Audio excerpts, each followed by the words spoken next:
The following message has been paid for by oh my god, I thought building a career on YouTube was a good idea and would be fun. Jesus Christ, why is everything so expensive? Experience.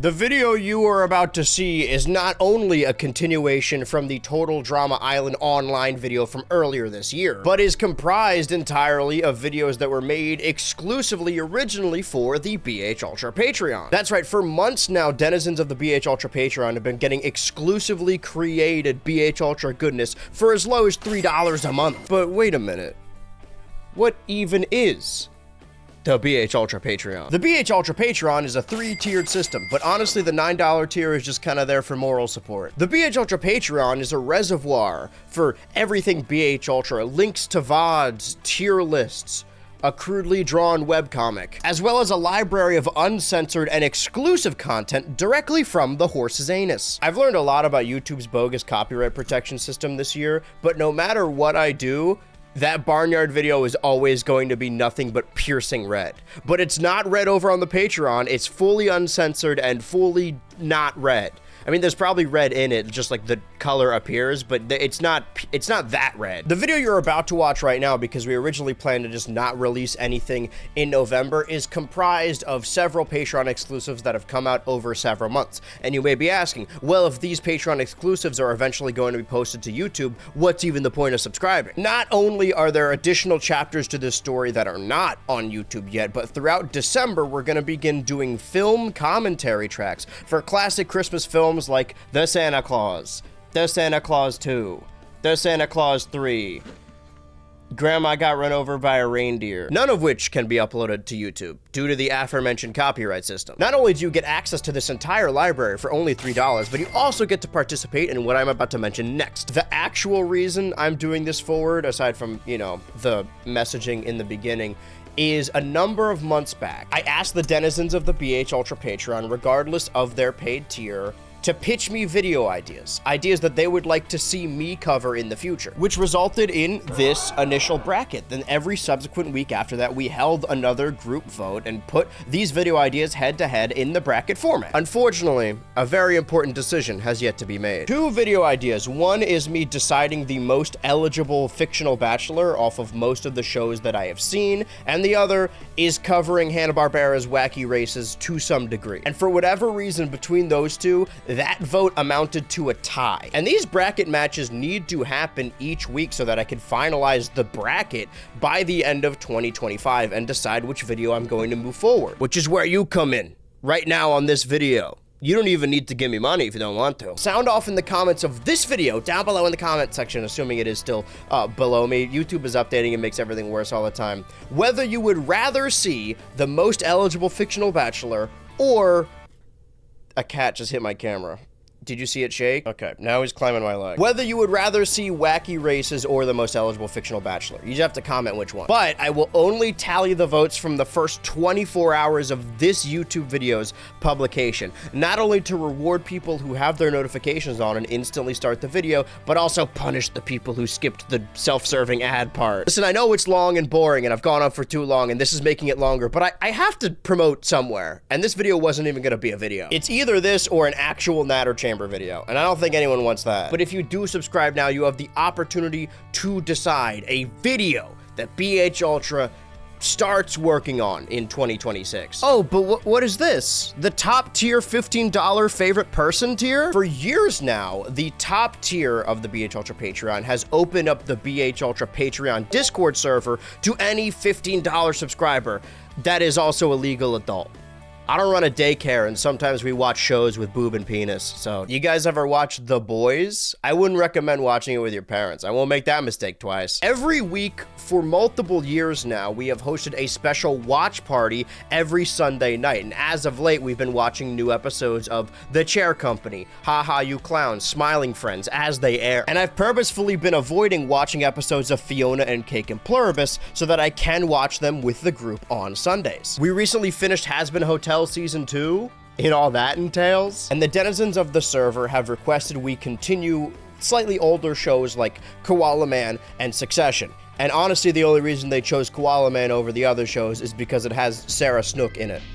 from Succession. I love Succession, as do I. We're almost done with Succession. I think actually we're gonna finish Succession by the end of the year, and then we're gonna start Barry fresh the next year. And that doesn't even account for the movies we watched nearly every night throughout October, and the random occurrences where I demanded everyone gather in a call to watch Red 1 for the Red 1 anniversary, and Joker 2 because I was thinking about Joker 2 again. I love that movie. But that's not all! There's also a show that I host weekly on stream where we play Grand Theft Auto Online every week leading up to the release of Grand Theft Auto 6.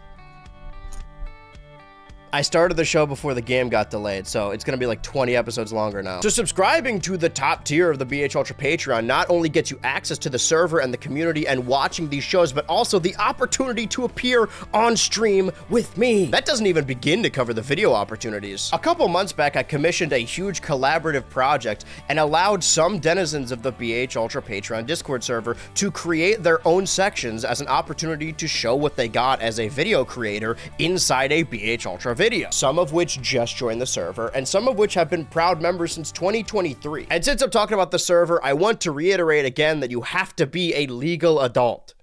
If you give me $15 and you're not an adult, I am not giving you your money back. I'm just gonna keep it and you're gonna get nothing. Other than the satisfaction of supporting your favorite creator. Also, maybe this is poor timing, but I didn't have a video planned for November, so I thought I should have the Patreon one now. I'm gonna take a short hiatus from like mid-December to mid-January. So if you want to subscribe, maybe subscribe when I come back in January. But that's not even all I have to say. The bracket is fun and cool, as I know you're saying through your camera right now, but I'm actually working on a Patreon stretch goal as well. If we reach 666 regular monthly paid subscribers, I will cover the entirety of the original Goosebumps show, which has appeared several times throughout my childhood trauma stories, and every time has had to be blocked or edited somehow because Scholastic really does not like YouTube videos, which means that it kind of has to be a Patreon video. I chose Goosebumps because it's spooky, and I chose 666 because that's the exact amount I need. I crunched the numbers. Not ever, just, you know, like for like a year. Do not worry, the Patreon has been around for several years now. I just seldom bring it up because doing these ads right now makes me want to gouge my eyes out. I thought I could make it fun, but my YouTube friends told me I should bring it up at least one time. I have never purposefully held back a video to be a Patreon exclusive. If I have an idea for the Natter Chamber, it will be posted on YouTube, if YouTube allows it. Oh yeah, I forgot, the Bray Wyatt video is also fully intact on Patreon, because it's been just taken down on YouTube. The one place the WWE can't catch me. So to reiterate, 666 patrons for Goosebumps, $3 for access to all the videos and links and the opportunity to vote, $15 for the Discord if you are not a child. Vote down below if you'd rather see most eligible fictional bachelor or wacky races. The video you're about to watch is made up of previous Patreon exclusives. I cannot wait to see the click-off retention for this video. So without further ado, BH Ultra's rediscovery and revisiting of Total Drama Island and Pokemon subcultures on YouTube. I thought I had to air something due to his mysterious disappearance. But don't worry, we'll find him. Trust me. Okay, don't take this ominous tone into account when considering subscribing to the Patreon.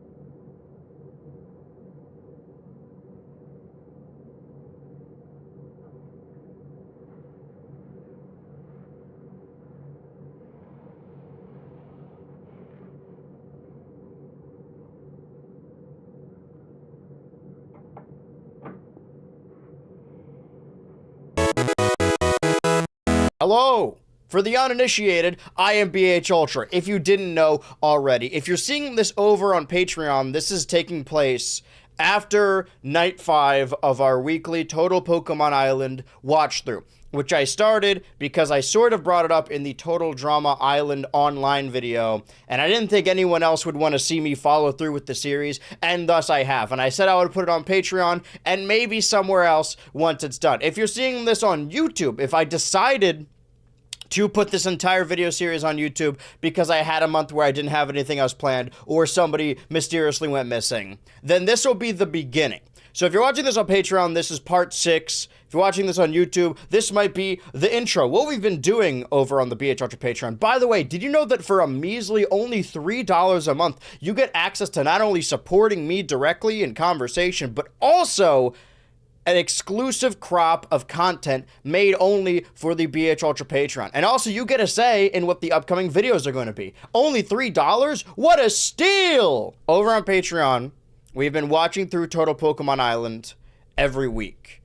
And being a part of that weekly while people were talking, I've made it more about Pokemon on the internet, because before I made the Total Drama Island online video, that framing device was originally built for Pokemon. I wanted to make a video like that, but about all the Pokemon videos I watched back in the day. And the Total Pokemon Island series has sort of devolved into me talking about my childhood Pokemon saves and other Pokemon videos I watched, so on and so forth. And I've been showing off and mentioning some of them throughout this saga. Smosh, Pokemon but with animals instead. I don't need this anyway, I've got an app on my iPhone for that. Yo, that's totally a rat. I love Big Gulp. Right now, where we are on Patreon, the episode that you are seeing right now is really confusing. Timelines are all over the place.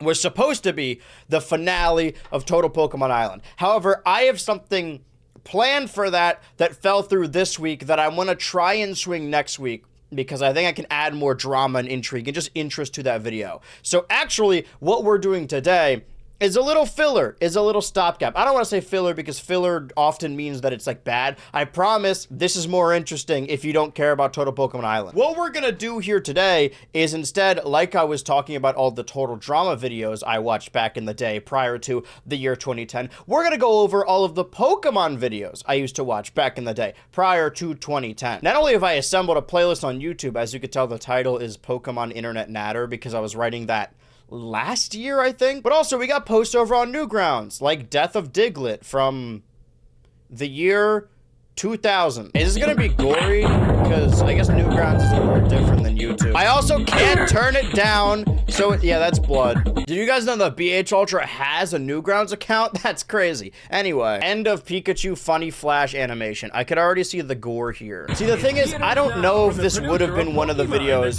that I was like afraid of as a kid, right? I don't know if this would have been a childhood trauma, just because it was gory in general. I mean, that's what I talked about. Okay, well, on Patreon, it's not October yet, but on YouTube, it might already be October, so I shouldn't say. This is very clearly re-uploaded from Newgrounds. They were meant to be seen on newgrounds.com. Click that link on the Okay. right to go I think watch I how understand they were it meant now. to be seen. Crystal clear without all this fuzzy compression bullshit. You should also check out eagleraptor.net for more info on the awesome series. Thanks, awesome fans. Does that website still exist? Oh, shit. Okay. Work.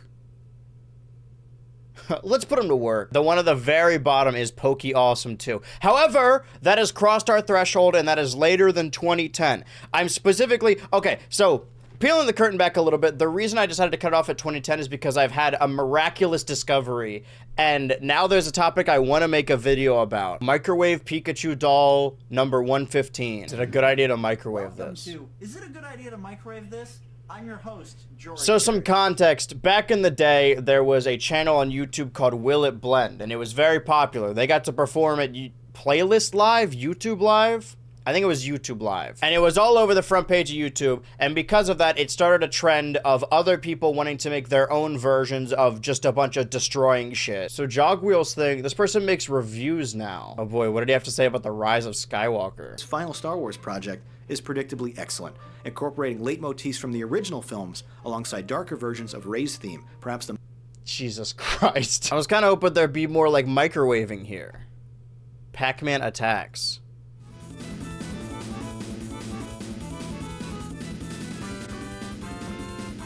Run, Paula, run! There's some shit that Brenda would make on home movies. But I demand to know if you can microwave a Pikachu doll or not.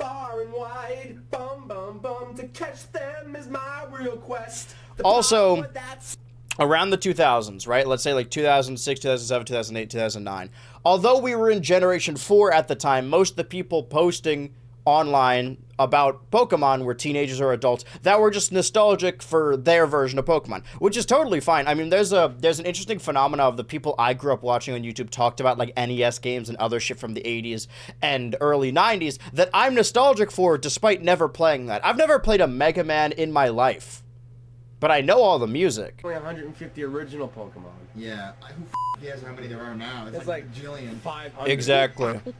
So before Pokemon was like a game series that kept going, it was, first of all, a trend, and a lot of people thought that the trend died. Cheeks actually lit up.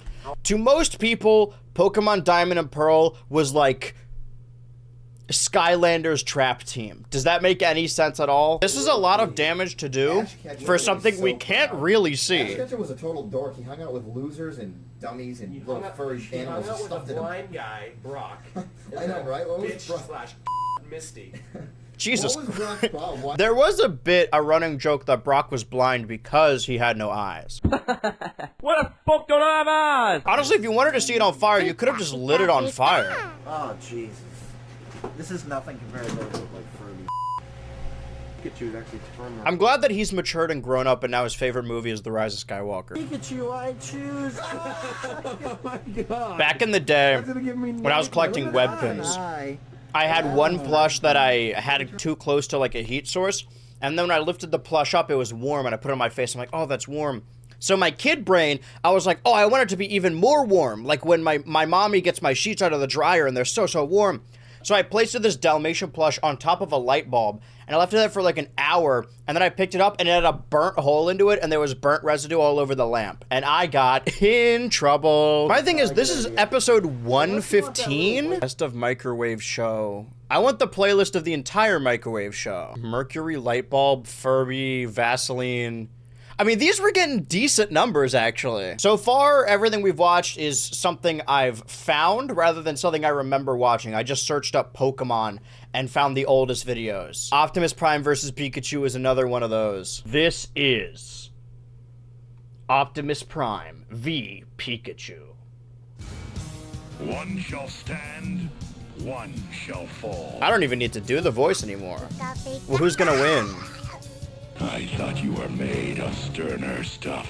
This feels like an 80s kid. Andrew Holes. Wait, why do I know that name? Former CNN medical correspondent. Oh, okay. I didn't know he liked Optimus Prime that much. I mean, surely this person didn't make the video. This feels like a re-upload. This also feels very much like an 80s kid not liking the new thing, which is 90s kids love Pokemon. And they're like, oh, new thing is gross. Let me kill it. It's happening nowadays. Gen Z or older Gen Z people believe that they're not like millennials or the generation before that, because those generations are always like, oh, the new thing is lame. And then Gen Z grows up and they're like, I'm never gonna be like that. I'm never gonna think the new thing is lame.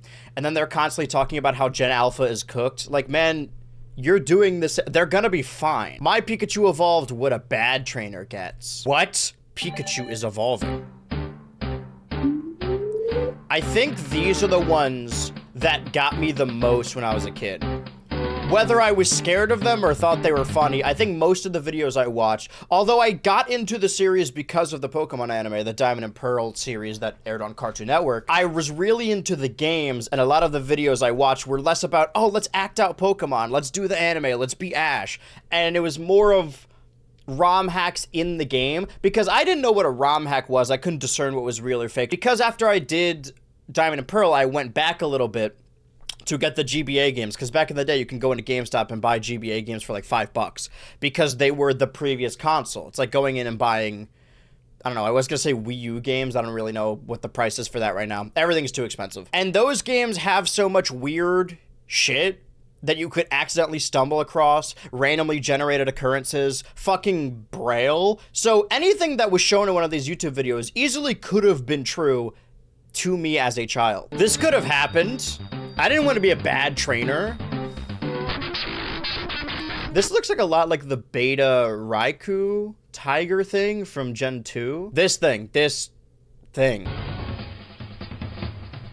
I can't see what it says. Making of Arcane Force Unreal 5. Well, I'm glad he's still doing stuff. Where's the second upload? That's 2 million. Damn. Pikachu? Spore creation Pokemon Pikachu. This is a 9-second video, so I have to get my thoughts in very quickly. This is Pikachu Pokemon created in Spore. I think I got the gist of, wait, I no longer play Spore and will never use another EA product. None of my creations are shared. I promote YouTube user Movie Bob? Can we get a quick shout out to Movie Bob, please? Which one should we start with? Should we do Pikachu versus Dog from 19 years ago? Or Pug Humps Pikachu from 17 years ago? Uploaded by different people, but it's very clearly the same table and the same dog. One of them's longer, though. I have to... Is this extended cut footage of Pikachu versus... Let's watch. There's the dog, right? lrolano.com. A lot of early YouTube videos you will see, because of their compression, are re-uploaded from other, whether they be forum websites or something like newgrounds.com that produced original content. YouTube was just getting it on the ground floor, so a lot of it was re-uploaded stuff. I'll give them that. That dog is humping the fuck out of that Pikachu. I mean, if this video predates 2006, this is a 19-year-old video. That dog's probably dead. He probably died right after this was filmed. He caught a disease from the Pikachu. This is a weird video for me to commentate on, but it keeps cutting to different locations and different angles. Modern humorist. Okay, now this one has a different watermark, and it weirdly enough doesn't have the, oh, it's cropped to not feature, wait, is it? Is this sped up, by the way? It seems is that why the video is shorter? Just because it's the same video, but sped up? It's a French Bulldog. No, it's a Boston Terrier. That's a Boston Terrier, not a pug. Man, tough crowd for Pug Humps Pikachu. None of the videos we've watched thus far are ones I watched when I was a kid. We're just getting through the 2006 of it all. Like Caramel Dancing with Pikachu.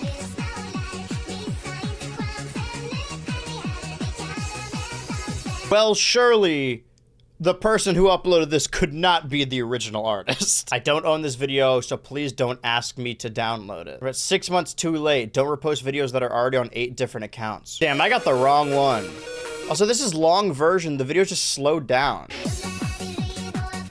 So this isn't the original either. Original version means the original speed song.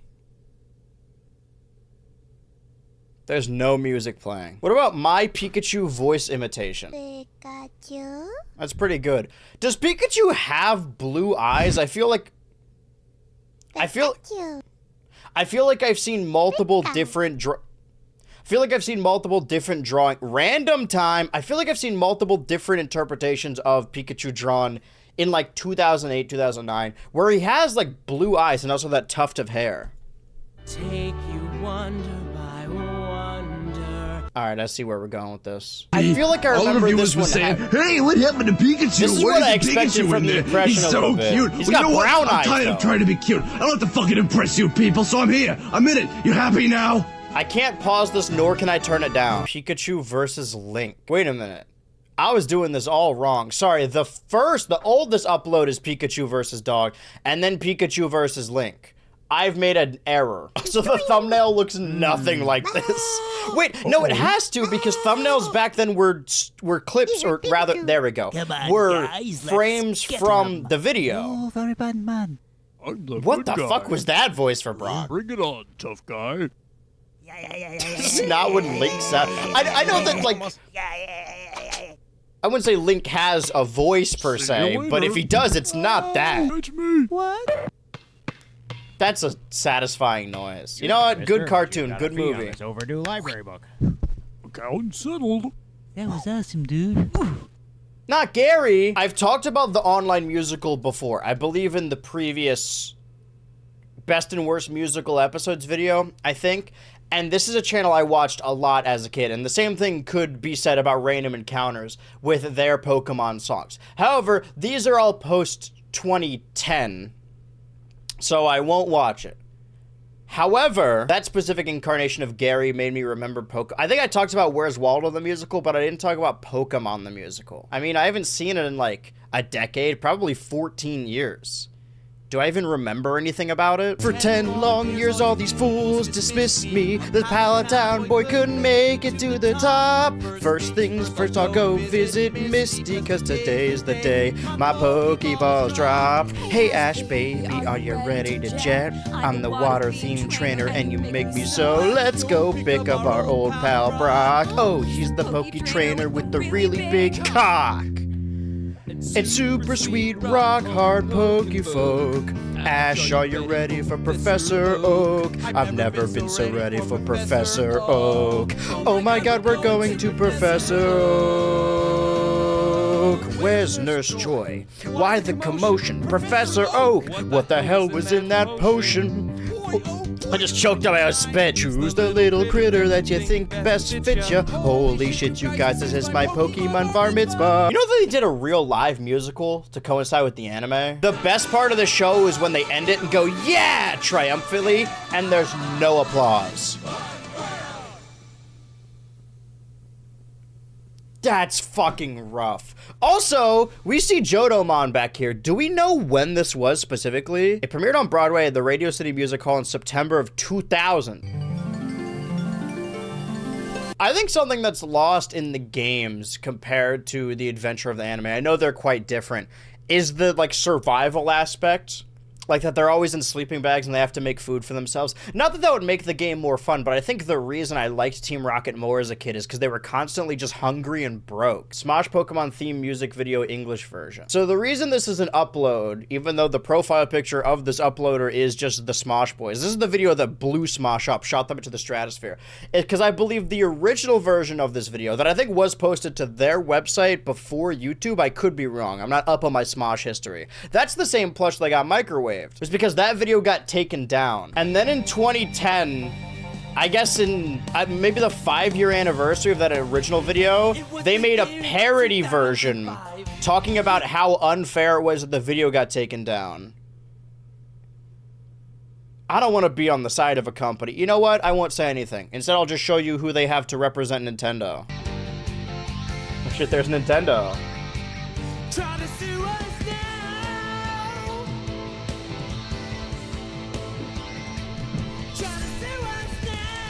Wouldn't it be ironic if Smosh flagged my video talking about this? Listen, the past is in the past. That was 20 years ago. Speaking of 20 years ago, enough of all the chicanery, of the stuff that I have no relation to. I started watching Smosh in like 2010, 2011. They were basically on their way out already. Earlier I said the type of videos that I was watching was less about the anime or the plushes or the cards and more about doing things that shouldn't be done within the games or shouldn't be able to be done. And the one that I thought was real and scared the bricks out of me was the dangers of the bad egg. Now, a bad egg is a real thing. If you use a cheating device for, I think, the Game Boy Advance games, maybe it works on the DS games as well, and you do something that the code does not allow, it will create a bad egg. That is a real thing that happens in the code of the game. This is a public demonstration of the dangers of the bad egg and how it can kill your game.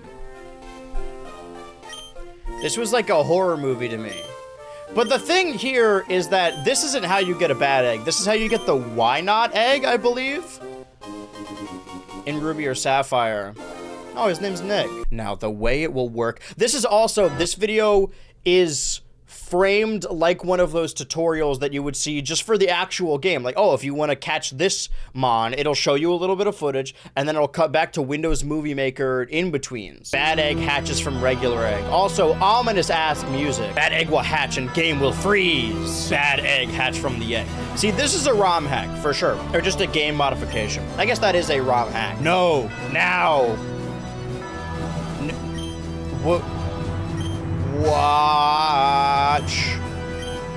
Back in the day when it played, what was that one song? Yup, I got you. The bit that was normally here is actually uncensored over on the Patreon, but I had to censor it over on YouTube. Go to the Patreon to see it uncensored. Yup, I got you. The bit that was normally here is actually uncensored over on the Patreon, but I had to censor it over on YouTube. Go to the Patreon to see it uncensored. Yup, I got you. The bit that was normally here is actually uncensored over on the Patreon, but I had to censor it over on YouTube. I will say I do wish I was born maybe a decade prior because I feel like I missed out. I believe the reason this song was used in a lot of YouTube videos, if I'm remembering my history correctly, or somebody else explaining the history better in a different YouTube video. There was a music library that you could choose from on YouTube that was built into the website, and it was listed in alphabetical order, and because this song is called Trance 009 Sound System Dreamscape, or rather 009 Sound System Dreamscape by Trance, it was listed at the very top. So most tutorial videos you would watch would have this song because it was listed as 009, so it would be at the very top. And people who didn't really care about what the background music was were just like, oh yeah, we'll do whatever the first one is. And the song blew up because of it. And in those videos, whenever someone was doing a tutorial, they would have like a little notepad on the screen and type into it to explain and then backspace. I like the idea of there being a video that does that, but with the the nickname screen from Pokemon Ruby and Sapphire, and the game freezes. Again, I thought, I mean, maybe it is real. Now I'm believing it again. Oh, to hell with it. Since we all know that it will go on like this until you shut the game off, I'll just reset it. Thank you, Glitchman Omega. Save file is corrupt. The previous save file will be loaded. The internal battery is run dry. By the way, this is a thing that happens with a lot of the Game Boy and GBA games where the internal clock just runs out. A lot of them just start like this. But one time I save of Diamond, which at the time was my only Pokemon save. One time I loaded the game up and it showed a blue screen like this, but it was slightly... It was a deeper blue, but it didn't say save data could not be accessed. It said like something else that's like, oh, the game can be played, but something, something, something. And I was so afraid that I would like destroy the save by continuing to play the game that I stopped playing the game for like a month, just in case if I open the game up again, even though it was just a temporary warning, like, hey, you could play the game, but you know, be careful. I don't even know what I did. So having seen videos like this about a bad egg destroying your game save, and to a kid that was emotionally attached to these lines of code, kill your Pokemon, seeing that happen in a real game, I'm like, oh shit, this is just like Dangers of the Bad Egg. So you notice I'm already subscribed to this channel because this is a rabbit hole I return to way down the line. There is more lore to be had with Glitchman Omega. What's Conquest of the League Part 1? Video's public demonstration of how I beat the league with only a single Pokemon. That single Pokemon is Mew. A level 100 Mew. Alright, so that's the Conquest of the League. It's Mew defeating a Sharpedo, and then a lesser quality Mew. Oh no, the thumbnail just sucks. What about Dangers of the Bad Egg Part 2? 7.6 million and 1.3. This is making me sick. I just sneezed on my sandwich. Dangers of the Bad Egg Part 2 by Glitchman Omega. Now, what you have to do is input the Game Shark code listed in the comments section, and you're looking at your PC box. What the code is supposed to do is let you have a Mew in slot number 1. Oh, I wonder why this guy needed a Mew, huh? Not only is there esoteric mysteries within the game, but also like going physically to GameStop to get events and unlocking a part of the game that you previously couldn't get to. Nowadays, DLC is pretty commonplace, and I guess it technically was back then as well. But as a kid, that blew my mind. But again, this is also something I will cover at a later date, hopefully. This is just a preamble. This is just getting a bunch of other shit out of the way before we eventually do that story. Holy shit, it's Revenge of the Bad Egg. Ah, pardon my French. Oh, he said holy shit. He did say hell in the previous episode. Well, thus ends another one of my quests to explain. I don't think this is a fan-made thing to be scary on purpose. I think this person did just corrupt their save. Those who saw my first movie, I love when people refer to their YouTube videos as movies. We don't do that enough anymore. Well, now people make video essays that are documentaries. Save file has been deleted. The internal battery is run dry. What the fuck? I don't make video essays. I make longs. You know how there are YouTube shorts? I make YouTube longs. Son of a bitch. That goddamn bad egg got me again. I beat the whole freaking game, damn it. Okay. Yeah, I was gonna say, oh well, I cheated anyway. Watch my Conquest of the League video. Wait, what happens in Conquest of the League? I hope he's able to defeat Steven.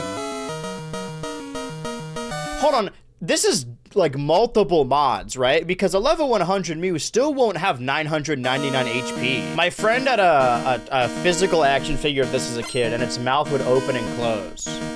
And then he got his tonsils out one time, so I brought him a Mesprit. I don't know why I had a Mesprit figure. Maybe I got it from like Toys R Us, probably. Mega Man, who cares? Walkthrough Wall's fun. You know, like, I think we're very centered into our own life, or maybe just I am, maybe I'm a narcissist, where like, oh no, all this stuff was invented when I was a kid, so on and so forth. But people have been doing ROM hacks before the fucking N64 was even on. They've just become a lot more streamlined. Lost in the Enchanted Forest.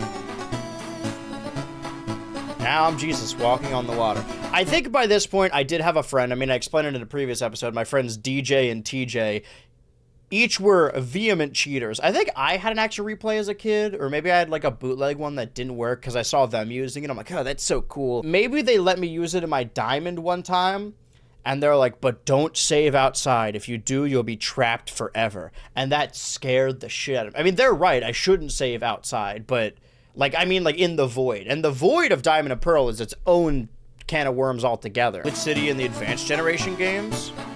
They had a term for Glitch City already? Again, I'd be like, no, everything we know about Pokemon came from the year 2008. Pokemon Glitch City, Tour of Cinnabar Island Glitch City, Pokemon Red, Glitch City. Well, this one has the most views. I wonder if this is the first incarnation of Glitch City, because either this uploader just coined the term Glitch City. In the year 2006, they just came up with it, and now that is commonplace. Or Glitch City is a thing that has existed for longer or for farther back than this upload, but this uploader just was the first to upload it to YouTube. It was just commonplace. I need like a 90s kid to walk me through this because I'm making a lot of sweeping generalizations. I'm just a baby, I don't know. I'm pushing 30. I know that it was just the frame rate of the upload or of the capture, and the game itself isn't monochrome, but this makes it look more like an old film reel. You know what I mean? Now this is a horror movie. Now this is a place I'm familiar with. 999999999. Oh, everyone's got a Mew these days. What do you guys know about the infamous truck rumor? Uploaded from Pokemon GCS. Gold, Silver, Crystal Productions. Yes, I'm watermarking my videos from now on. Yeah, people thought back in the day that if you surfed, I don't know why I'm explaining this like you guys don't know what Pokemon is. If you don't know, hey, did you know in Pokemon Red, Blue, and Yellow that if you purposefully die on the SSN and then come here later in the game when you have surf, there's a mysterious truck sprite that isn't used anywhere else in the game. And many thought back in the day that you had to use strength on this truck to move it and Mew would be hidden under it. Because before the Mew event was distributed, they knew that the Pokemon Mew was in the game, but there's no actual way to get it in the game. Pokemon sort of invented DLC if you think about it. That's not true. I didn't even do this on purpose, but I came back to this video and he's doing the truck thing. These videos keep lining up. I'm not doing it on purpose. But the truck still does exist in the Gen 1 remakes. And if you actually, he might show, but if you use strength on it, you get a lava cookie. But everyone knows about the Mew truck by this point. It's the year 2025, unless you're seeing this in a different year. See, as a kid who, one, I don't think had this game yet, and two, didn't have access to cheating devices or, you know, like my own computer, this is really cool stuff. Well, that was cool, huh? I just said that. Glitchman Omega's Greatest Battle 1 and 2. Proves that EV training your Pokemon doesn't mean that they'll be godly. I go against my friend Sean, who thinks that EV training is everything in this game. I hate people like that. Strong Pokemon, weak Pokemon. What's the flippin' difference, bro? Remember when Claire said that? March of the Mews. Remember my second Bad Egg movie where the code I used was supposed to give you a Mew in box 1, slot 1 of the PC? Well, here's what happens when the code does work. So that's why it's called March of the Mews. Go, my Mews! My Mewlings! Will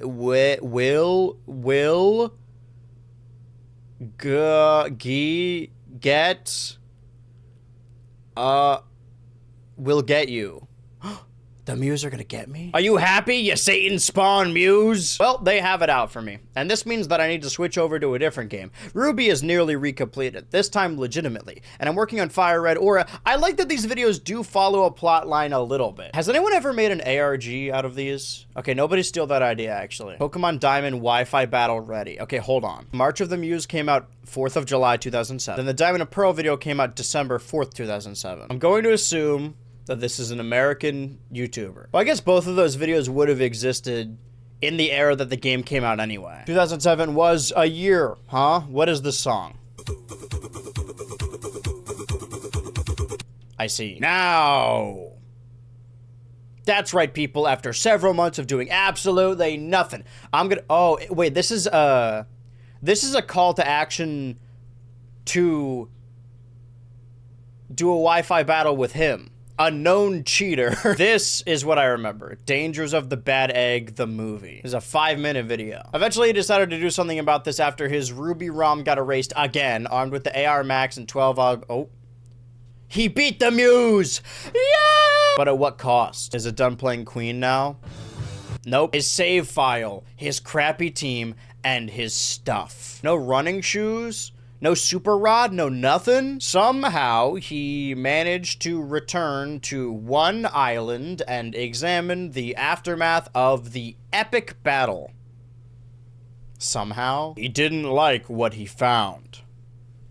There's nothing. Oh, no. Wait a minute. So I've gone through stages of grief here. As a kid, I thought like, oh, dude, this is real. The Bad Egg is a real virus and it could happen to me. And then I got a little older and I realized, oh, this video is like a fake modded version meant to tell a cool story. But now watching this as an adult, all this stuff probably did happen to Glitchman Omega's game. Like, he didn't put the bad egg in there. I think he was just hacking his game, trying to get a Mew in there so he could do the League Challenge with the Mew, and now his copy is taken over by the bad egg. This person is telling this you know what? I was like, oh, this isn't real. He made it up. This did literally happen to this guy. The difference is I, as a kid, thought that the bad egg was like a virus that could show up in anyone's games, sort of akin to Pokerus. Piracy is sort of like sex. It's totally fine and good, but you have to be safe when you do it. And if you don't want to, that's totally fine. There's nothing moral about doing it or not doing it. But I do think that when it comes to piracy or copyright or anything, that a lot of companies, because they don't want you doing it, obviously, make it seem way scarier than it actually is. And a video like this, which did really good PR for Nintendo and Game Freak, I guess, made me never want to cheat in the games because I thought this shit would happen. Bad egg. Oh, they're talking. Oh, sorry. Let me do the bad egg voice. Fine, human. Boss, some kid wants to see you. Been thinking about getting into voice acting. I've heard it's famously easy to do. Well, get off the toilet then, for God's sake! Oh, this is the boss egg. Ho, ho, ho, ho. I'm the big bad egg. You can never hope to beat me. No way, bad egg. Show me your true form. I'll just have to hatch you myself using my AR Max. Wait, what the fuck is that? The bad egg was the question mark the whole time! So, Nick, what are you gonna do now? You know you can't beat me, ha ha ha. I don't wanna beat you. I wanna fucking eliminate you. For Pidgey. For Psyduck. What does it say? And for all of you bored viewers, let's battle. Bring it on, bitch. This is violence! Are we not gonna see the battle? This is like Powerpuff Girl Pow Bang Boom. Is it still playing We Are the Champions?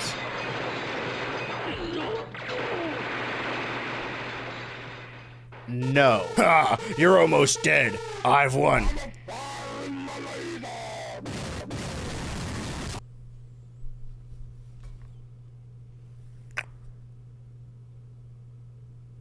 Okay, so I don't quite remember it ending like that. Curses!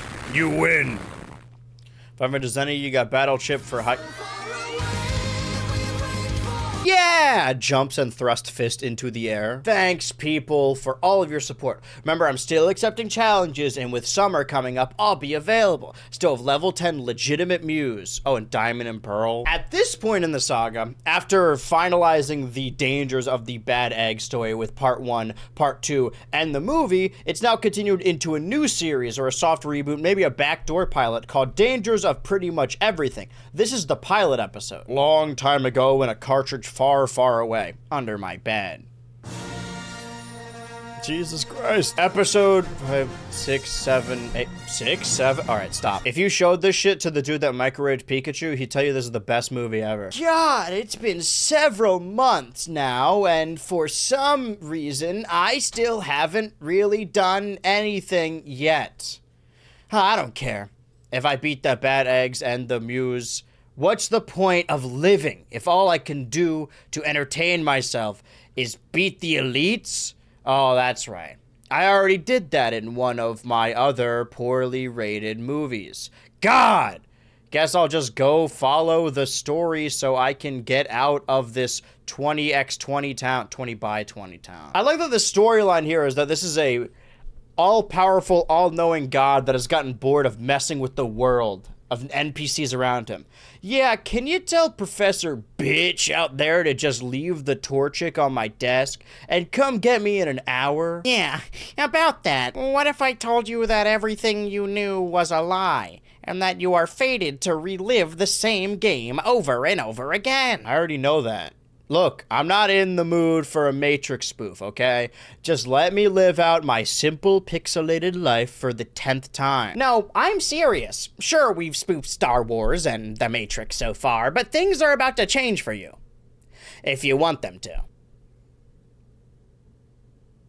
Oh, is red now? They fly now? Good. Then you already know how it goes. You take the blue Pokemon Mudkip, the story resumes, and you are at the mercy of the human players who will force you to endure the same story all over again. You take the red Pokemon Torchic, and you stay in the cartridge for a few more seconds, and I'll show you how deep the circuits go. Is this Toby Fox? Wait!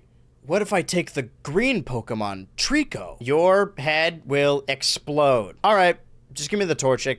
It's what I wanted anyway. Look, what exactly are you gonna do? Can you at least make it look semi-interesting for the good audience? So he is aware of us then. Oh, don't you worry about that, man. This is gonna get freaky deaky doo. I don't know how I feel about this.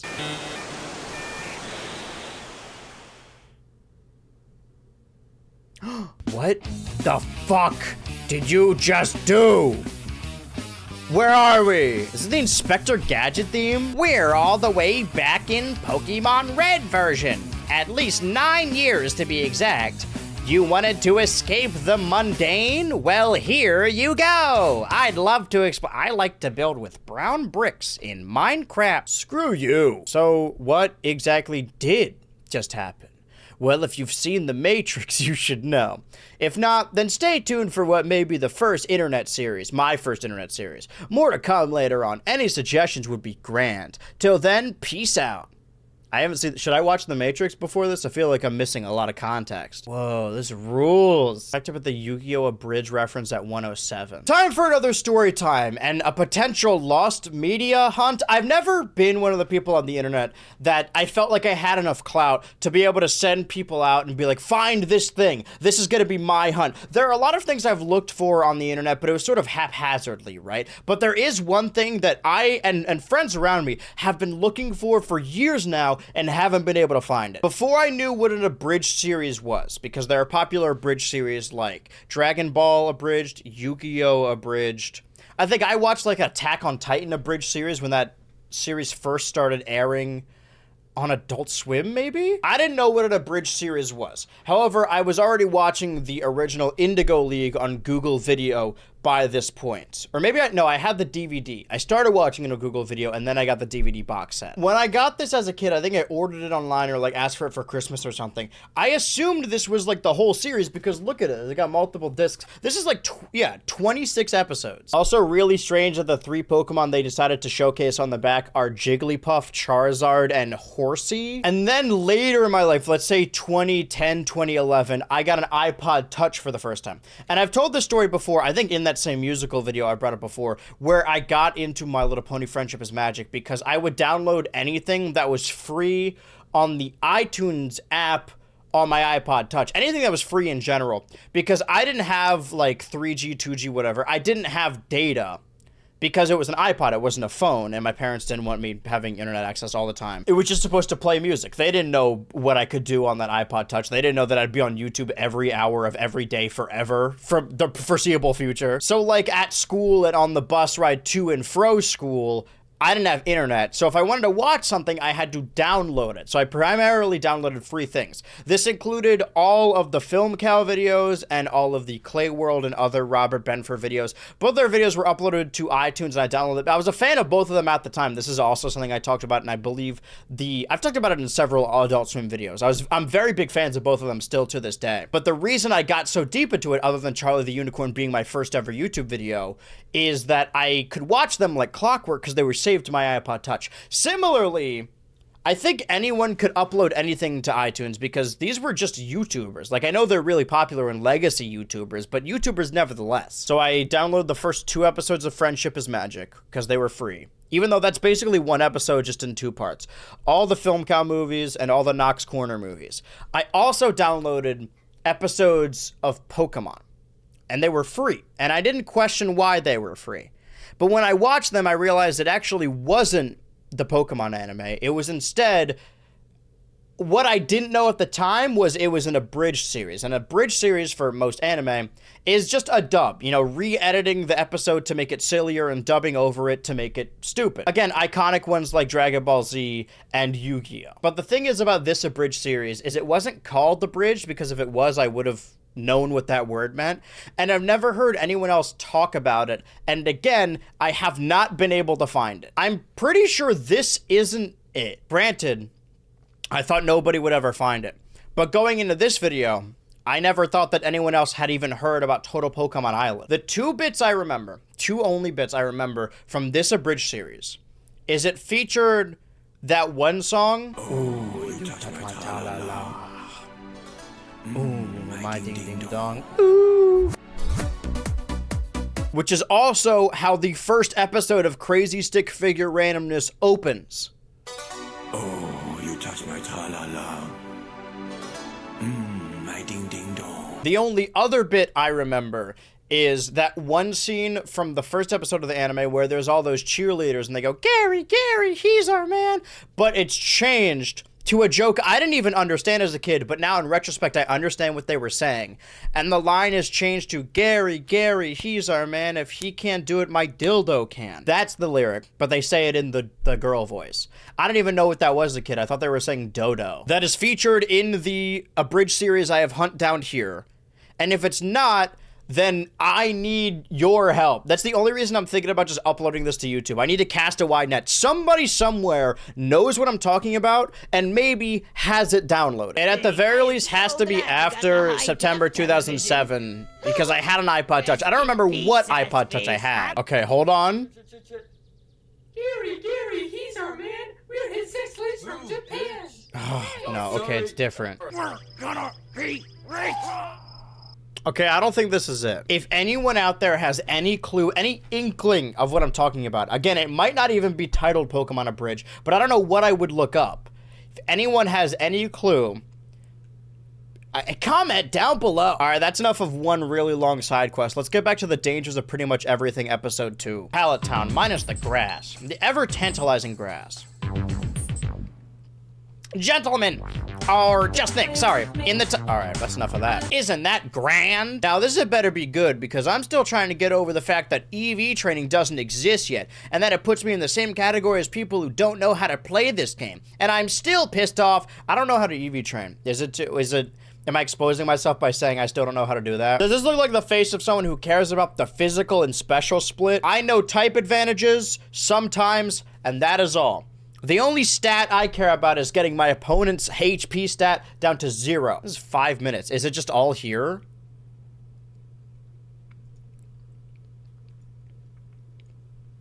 My character will only say the same thing. Now, piss off. I've got to go and take care of a few other matters now. Maybe this guy's British. I never even thought that Glitchman Omega can be British. Maybe I'm a bad person. Black Knight spin-off. Huh, what are you gonna do, Nick? You can't use any of those newfangled internet cliche moves, and you have no Pokemon yet. How can you possibly get me to move? The same way I do everything in these games. Use Game Shark. Okay, so he didn't learn his lesson at all. Is it the noises? Slightly different noises. Something's got to give, right? Oh my god, they've killed a minor character! That's just what you get for being a lame spoof of one of the best comedy movie sub-characters of all time. Okay, then we'll call it a draw. No more Muse. Ever! I'll just figure it out myself. And we killed that guy. This is kind of like Pokemon Black. Not the actual game, but the creepypasta? And he's right. Thus beginneth Nick's quest for the Holy Glitch. And did he just watch the Holy Grail, or is he just really into it now? Find out in the next episode of, well, this. Okay, and now there are no more episodes. Final message from GMO. After almost 3 years, I have some news, although it should be plainly obvious by now. So, without further ado, I'm done making movies. I just want to make it plainly clear to everyone. After reading my profile page for the first time in a while, I noticed a lot of you have been posting comments saying that I'm dead, or saying, oh, if he favorited this, subscribe to that, he's definitely still around. The truth is, it was fun when I started it, but that was back in 2006. It's 2011 now, and I don't really find it interesting. anymore, or haven't found interesting for the past 2 years, for that matter. I guess it was mostly hype from the other funny series out on the internet, like Yu-Gi-Oh! TAS and Red vs. Blue, that I felt the need to make my own. I only kept my account alive so I can post comments and favorite videos, so please listen to this information and understand it. I'm sorry to everyone who doesn't want the Bad Egg series to end without an actual ending.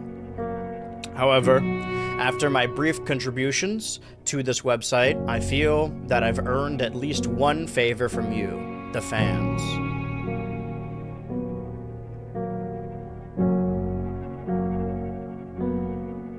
And that favor is...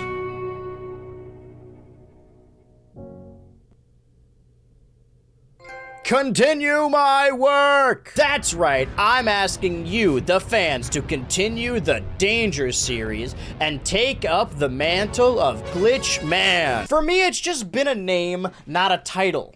I use it on PlayStation Network and every website I join. But now, every one of you has an opportunity to finish what I started in your own image. Create an account, call yourself Glitchman, insert Greek letter here, and treat the series with all the love and attention that I should have. I know it might be too much to ask, but there are over 2,000 different people that can be watching this. And I know that at least one of you has the time and creativity, and the ROMs, of course, to keep my creation alive. All I ask for in return is to be credited for creating the series. Seems reasonable to me. To reiterate, I'm not demanding that someone finish the series. I'm just saying that the option is there. So, who will it be? Who will become the new Glitchman? Glitchman plugging out.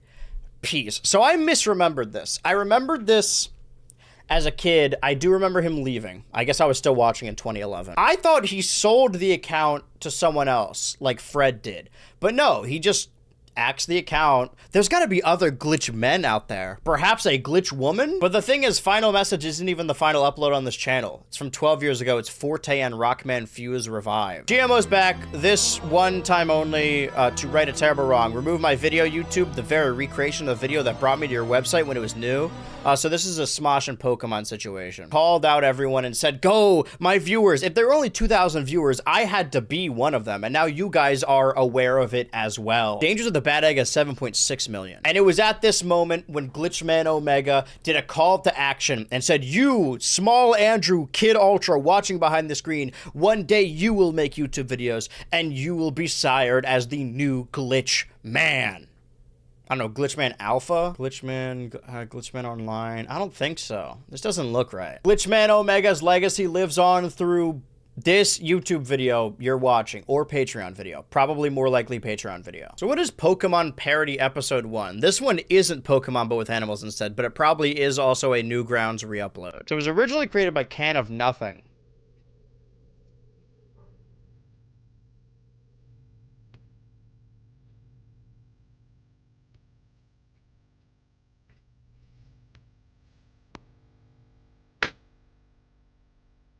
Spoilers, by the way. Although it did make animations. Okay, so this is a re-upload of it, but still crediting the original? Okay, so something tells me the original upload wasn't called Funny Pokemon Parody. Pokemon episode, okay, so this is fixed audio. Let's see if I remember any of this. I remember this, I think. Let's steal that kid's Pikachu. Why? Is this the fixed audio? That drawing of Jesse does look familiar. And I think I remember that as well. It's Arnold. Arnold. That's his second appearance tonight. Ash. I said tonight, you can see it getting darker in real time. We so free!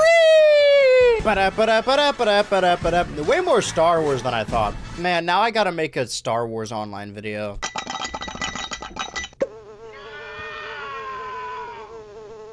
Can of Nothing production. See, I would subscribe to this channel, but it still uploads, and I don't want that. I feel like I have the vague memory of having seen this, but nothing particularly about it.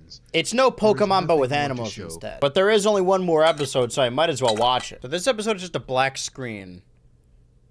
Up until here. You know, when I caught Mewtwo, when I finally caught Mewtwo, and I held him in my arms for the very first time, that's when I knew what true love really felt like. I think this guy makes videos about horses now. But no, this one just happens to be about horses. 3 years ago, 2 years ago, 1 year ago, 6 months ago.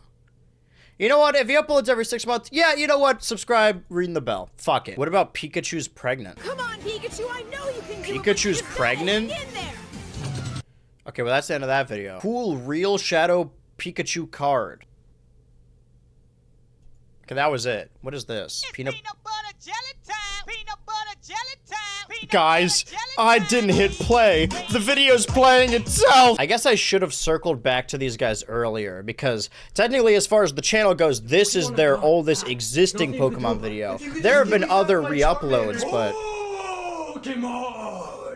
Pokemon Anthony. I've abandoned my child! I've abandoned my boy! If I say that houses aren't like this anymore, would anyone understand what I mean? I mean, I put green all over mine. I greened the place. Why don't they recreate this one? Professor Oak has chosen. You know why? Because I'm smarter than you. I'm older. I'm your old friend, Ian. You're just another Pokemon. That's sad in retrospect. Can someone get the clip of Anthony saying, "I'm your old friend, Ian," and then edit it to one of those angsty Ian Anthony edits that I know nothing about? Get your Pokesmosh shirt now? They won't let me click on. Huh? Catch them all. Huh? Oh shit, it's Pug Humps Pikachu again. Any Pokemon-loving kid could tell you, Pikachu is primarily what color? Danky Kang. Red, yellow, green. Those are the names of the 4 original games you could play in Kanto. And Kanto? I don't know any of these. I don't play it. My kids do. They'd be great at it. But I think I want to go to Jay. I think Jay will know this answer. I'd like to go ahead and ask the expert. Okay, we're going to freeze the clock at Pokemon 14 expert. seconds. The free face-to-face Skype video call. Whoa, Skype. Now you have kids, Jay, I know that. Yeah, my kid is like huge. If this was a realistic Skype call, they'd be constantly talking over each other and then being like, "Oh, sorry, you go." The B is what I'm feeling. I'm remembering. Pokemon means pocket monster in Japanese. He knows this, but he doesn't know the color of Pikachu. My kid told me one time that if you surf over to the truck and use strength on it, you can get a lava cookie and not a Mew, and never use the bad egg. Is this the Rage? The Rage I've heard so much about? Before I get into the final segment, because I've already been at this for 2 hours, there are 2 more subcategories of videos that I watched all the time that I want to get into. One of them I sort of already touched on with the Glitchman Omega, which was more about modding the games and then uploading the footage from said games, making hoaxes for the games. And I believed them because if it was in the format of the game, of course I was going to believe it. Everything I'm about to show you is a hoax. However, obviously at the time, I knew that this couldn't be real, right? I think it's cool that instead of like just bit crushing an image of him, they used the sprite from his Genesis game. I wasn't super familiar with Michael Jackson at the time. I wasn't watching South Park. I liked the Thriller music video. I listened to some of his other music. I wasn't aware of what was going on with him at the time. This was 2008. So, as a kid of the late 2000s and like early 2010s, Michael Jackson really only exists in one context for me. I didn't grow up as a kid being like, whoa, this guy's a huge star. I guess like, not to sound cynical, but I don't think I idolize any like celebrity. I do remember this video. Did I believe it? No. Did I think it was cool? Also no. Right. All right. So I was familiar with what was going on. Not like I knew what that word meant. I don't know if this is even the one I remember. This is a different version of it. Is this the one I remember? Happy Halloween, everybody. There's a specific bit I'm looking for. But it can't be Michael Jackson, because that was a popular ad at the time. This is a reference to a popular, I think, Geico ad at the time. I know that doesn't narrow it down, but... And don't worry, nobody gets molested in this one. Okay, but what is this, then? I'm let you finish. Here it is! Okay, so earlier I said, like, oh, depending on when you were born, you have a different opinion of Michael Jackson. Clearly the same is the same for Ye. But does it have the song? Again, I had not seen the show by this point.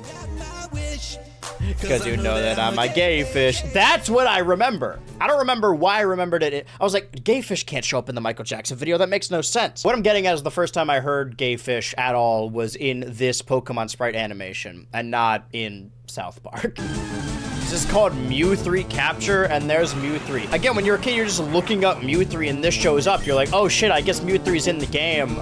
I just didn't know. I don't know how to catch this thing. I guess he caught it. This is the image I saw a lot. Whenever I heard about Mew 3, this is an often repeated one. To my understanding, those are all of the ROM hack videos that I watched when I was a kid, but there is one other subsect of YouTube videos that I watched and consumed and absorbed religiously, almost as much as Total Pokemon Island. But before we could do that, we need to watch Pokemon in real life. Prepare to be terminated. Is that another Terminator reference? Ready for round one? Well, it's playing the music from the Wii ads. We would like to play. This shit goes hard, actually.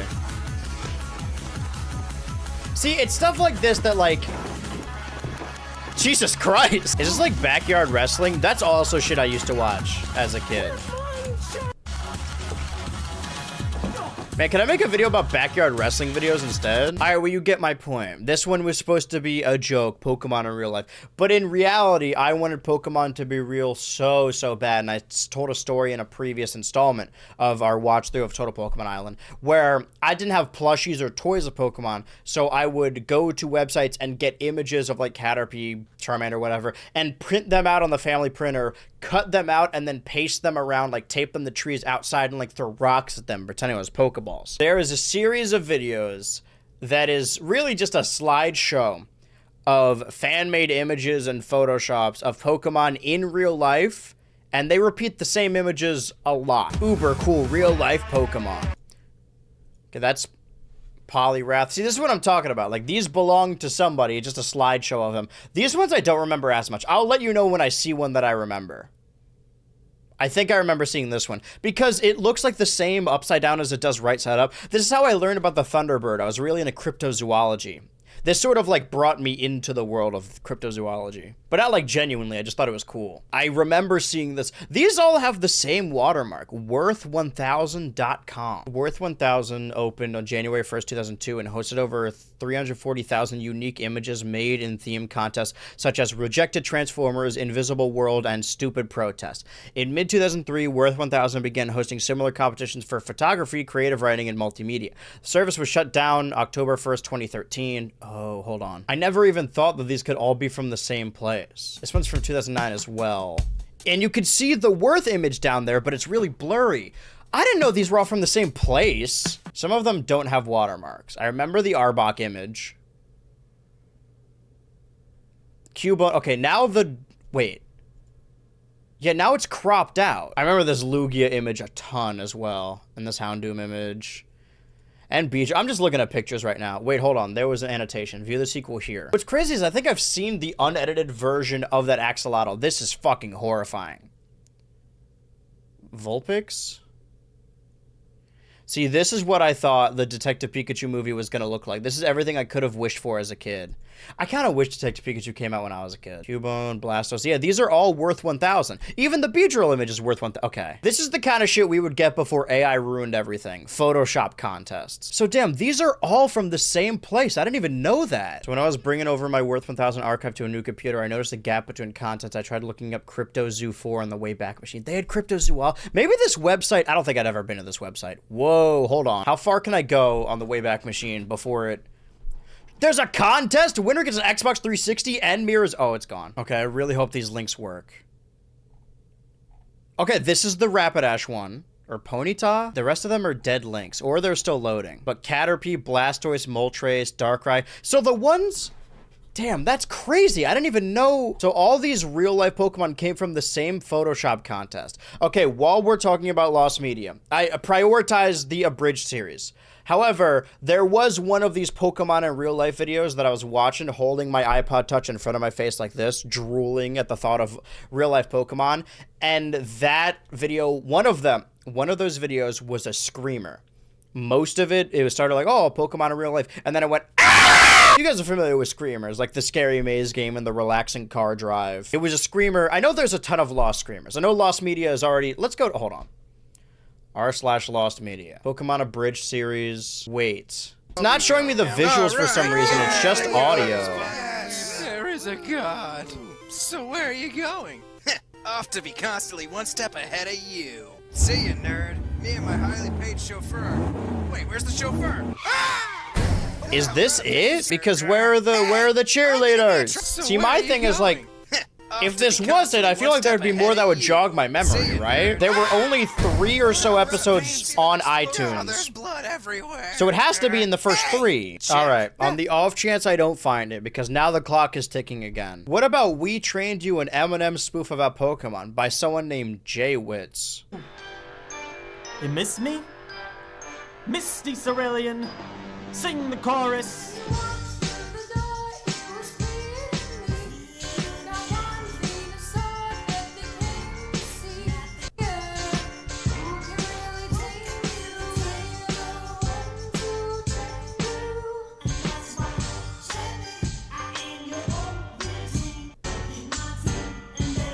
This goes hard. You know Trisha Paytas is in the original music video? I don't want to keep putting people on multiple hunts, but we'll wrap this up soon. I've brought this up in a previous video, that there was some online Pokemon, I don't want to say MMO, but you could play it online, and it was specifically out of the browser. I never downloaded it, and I still don't know what it is. It allowed you to pick from like 20 different starters. I think it was before the 5th generation.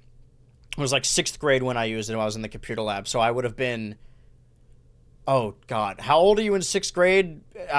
However old that is, add a 1 to it. That's the year. If I was 6, it was 2007. 6, 7, all right, stop. And I've gotten a lot of comments and DMs since like, oh, it was this thing. Oh, it was this thing. And none of them have been right. Because again, it wasn't something I downloaded. It was based out of the browser. It was off of a website and you needed to make an account. I still, to this day, have not found it and do not know what it is. I wish I could explain it to you. You had to accept the random encounters, I guess is the only thing. And they were like crystal Pokemon and like shadow versions of Pokemon. Because as a kid, I didn't know how to bookmark websites and I didn't have a YouTube account. So I didn't subscribe to anyone. Every YouTuber I wanted to watch, I wrote down on pad and paper so I can keep up with them. And I would check their channels every day like I was reading the newspaper, like I did with our friend Jay Witz. And every time there was a website I needed to remember, of course I remember Google, of course I remember YouTube, but it was a secondary website. I had a little jingle in my head. With Pokemon, there's one of the theme songs for the anime that goes Pokemon, oh yeah. That, I did it with both Poke Stadium and Cerebi, Poke Stadium.com. SEREBII.net. That's how I remembered what the websites are. Poke Stadium, I didn't ever use the forums. I just used the Poke Creator where you can make your own trainer card. Because back in the day, I loved videos like this where it would show the trajectory of somebody's team. I wanted to make my own. And this one was for Ash in the anime. And I think I saw this before I even watched the Kanto anime, so I'm like, whoa, he's got a Butterfree? And this one only extends up into Gliscor, and I think the annotation should... No annotation? There's supposed to be a little annotation here that says like, oh, it evolved into Monferno because he changed it after. The thing about this video specifically is instead of using the in-game cries of the Pokemon, every time a Pokemon is moved, whether that be released, caught, moved to the box, or moved to the party, it plays that Pokemon's voice line in the anime, and they're very crunched, or from the anime. Bulbasaur. So it says Bulbasaur when he switches, and then egg noise, and then Fanfy. The thing is, because some of the voice lines are taken from, obviously, a Xerox of copies of the anime episode, they sound very ear-piercing, like that. And again, whenever anyone is moved, regardless of how many are moved, the sound is played. So then stuff like this happens where when Ash makes it to the league, when he's in the big tournament arc, and he switches out his entire team, it stacks all of the audio.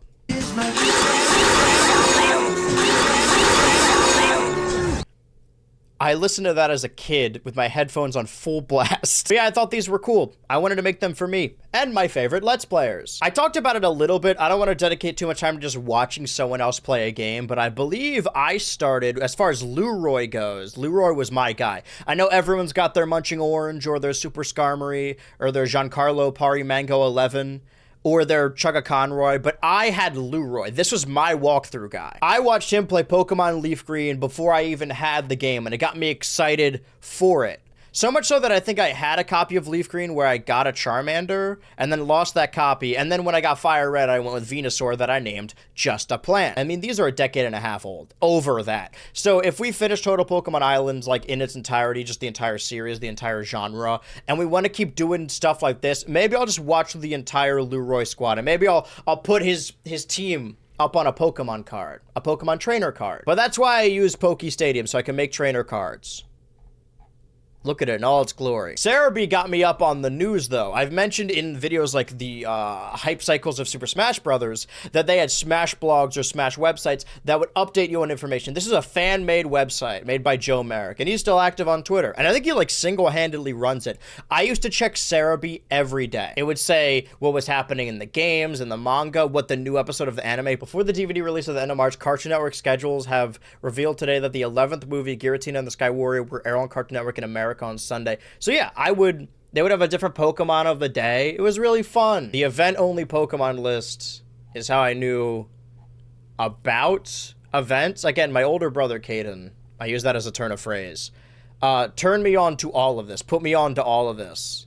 And then we would go do events together. So like I said, there are multiple browser-based MMOs and Flash games that I played all the time as a kid. And while I haven't gotten to the bottom of that MMO that I played in the school computer lab after school, when I would get home from school, I would log on to the family computer using this keyboard, mind you. I still don't know what it is. Nobody's given me a solid answer. But there is one Flash game that I know the name of, I know how to access, and I remember playing. This is Pokemon Tower Defense. I think you could create an account with your email to save it across multiple save files. But I didn't have an email at the time. So I simply just had to make sure nobody else would play on my family computer or whatever computer I used in the computer lab as a kid. Before you start playing, please create an online account. Let's create an account.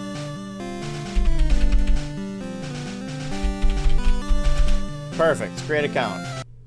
Wow, beautiful. All right, let's play a new game. PTD, Paul Thomas Danderson. I'm Professor Samuel Oak, and this is my lab. Are you here for your very first Pokemon? Well, if I was Leaf Green, that's technically green and then blue, right? Yes? Good choice. Each version has different Pokemon available. Fuck, I should have chose red then. I'm starting over. I am Glitch Man. I'm Glitch Ma. Yeah, I get it.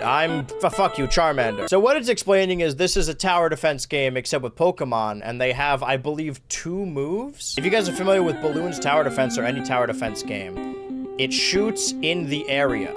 So anything that goes through this door is going to be attacked by my Charmander.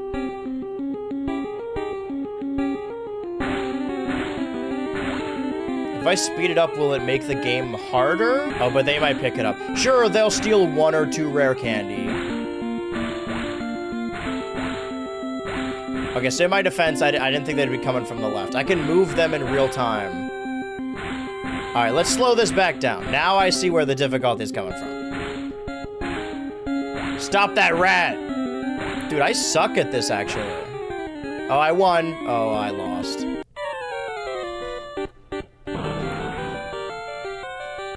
Blastoise, tackle attack. Blast! You did great, Blastoise. Return! Blastoise! Oh, thank you, Gary. We would have been in trouble without you. Good thing I came to visit you. Gramps, I want to check out these Rattata with you, but first I'm gonna visit my sister. I'll be back later.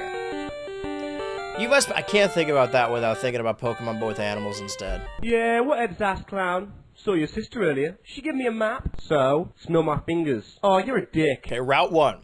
We can level up our Charmander, who has Scratch and Growl, with our Pokebucks.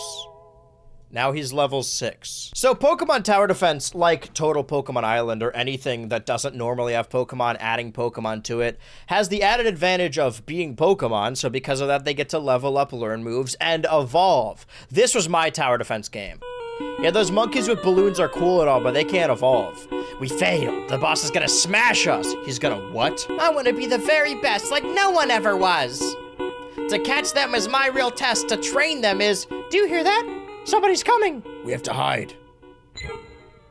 Pokemon, gotta catch 'em all. It's you and me. Oh, it's my dad. Pidgey. Pidgey says his name. What's going on? I feel sleepy. Pidgey? I don't remember there being this many cutscenes. Alright, listen to me, kid. You will follow... Ugh, I'm getting sick. I will follow your orders. You will command the what? It keeps repeating the same song. I think the running bit for any Pokemon parody on the internet at the time was that Professor Oak was senile and Gary's name was Asshat or Dickhead or Shit Dick or Gay Fish. Wild Pokemon, hear me. Grab all that candy. Don't let this trainer stop you. Okay, so now I get to encounter, where are they coming from, top or bottom? I get to encounter wild Pokemon.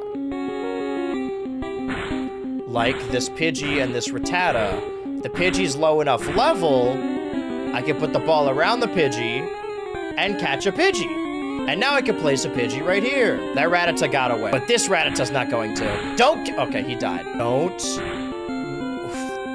It's not weak enough yet. They keep killing him. They're killing him. I can't catch him because he got the rare candy.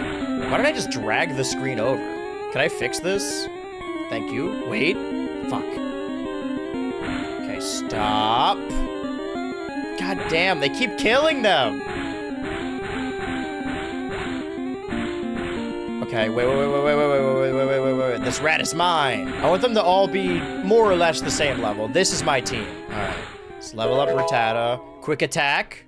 I think we can switch the primary attack they use. So now Rattata will use quick attack. Pidgey, okay, tackle. Sand attack will slow them down. There are actual Pokemon mechanics in this tower defense game. I don't think this is a game of strategy quite yet. This is Route 1. I'll teach you, but you won't teach me. These wild Pokemon are not cutting it. Dude, I turned this audio down already. It's so loud still. I can't make it inside the young boy's head. Get the candy. Get the candy, get the candy. Get the candy, get the candy, get the candy. Get the candy, get the candy. Who's that? I think I remember.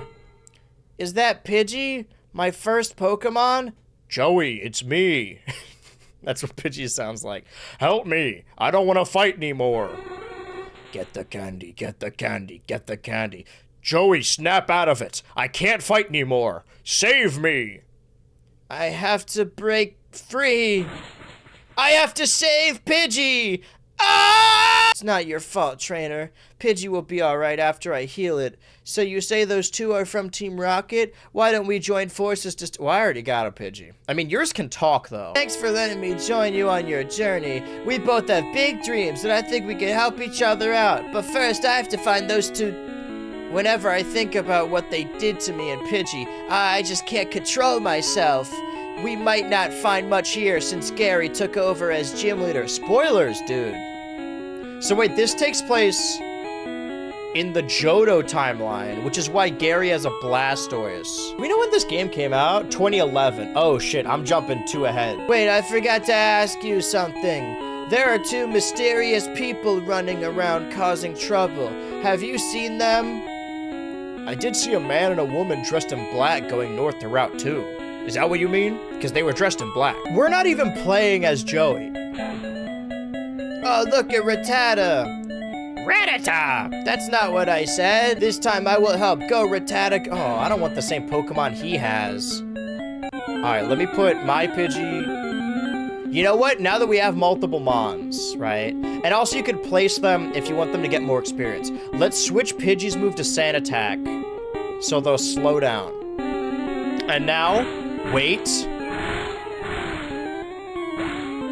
That bug is mine. That bug is. Bro, bro, bro, bro, bro.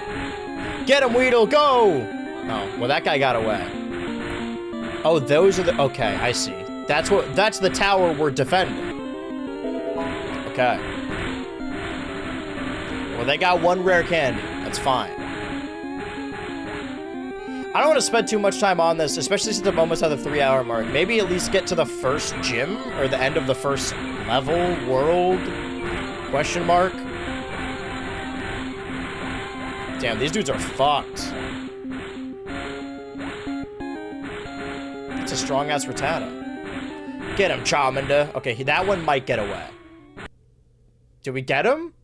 We did it! We won! We make a great team. With all our Pokemon's combined strength, nobody can stop us. But we can't stay here celebrating. Those two Team Rocket are still out there causing trouble. Our next destination is Viridian Forest. Let's go. Let's go to Viridian Forest. Wait, somewhere in Viridian Forest. Pikachu, Sammy, Danny, and Manny. Pika, we shouldn't be out here, Chew. Pika, you are right, Chew. Pika, who are you calling Raichu, Chew? Hey, you crybaby, let's see how weak your Pokemon are in battle. What about it? Nobody calls me a crybaby. I'm not even Joey. Oh, we kidnapped Joey. Well, that makes our lives easier. Okay, we have to defend from both sides. So Charmander's the strongest. Let's have you continue to use Sand Attack and have these two here. Can I zoom out, actually? Yeah, okay. This is actually more helpful. Okay, wait. Can somebody kill the... Oh, God damn it. All right, wait. Everyone go over here. We'll let... Fine. One Kakuna gets away. That's fine. That's totally fine. I'm already failing at this. No, not the potion. The Charmander. Charmander!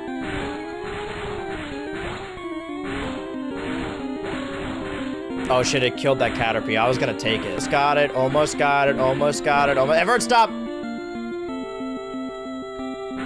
Come on. Okay, we gotta give Pidgey his attack back. Because clearly the Sand Attack situation's not working. While we're at it, Weedle, level up. Now it's gotten awfully quiet. Fuck. We might lose this. Okay, well I can't catch that Caterpie. Oh shit, there's fucking... Oh, stop. Wait, kill him. Kill him. Dead? Okay, he's dead. Okay, dead, dying. Are they gonna go... Okay, no, they have to come back this way. Okay, this is good. We'll be fine. All we have to do is defend this one rare candy here. Okay, nobody move anymore. Okay, you need to be stronger.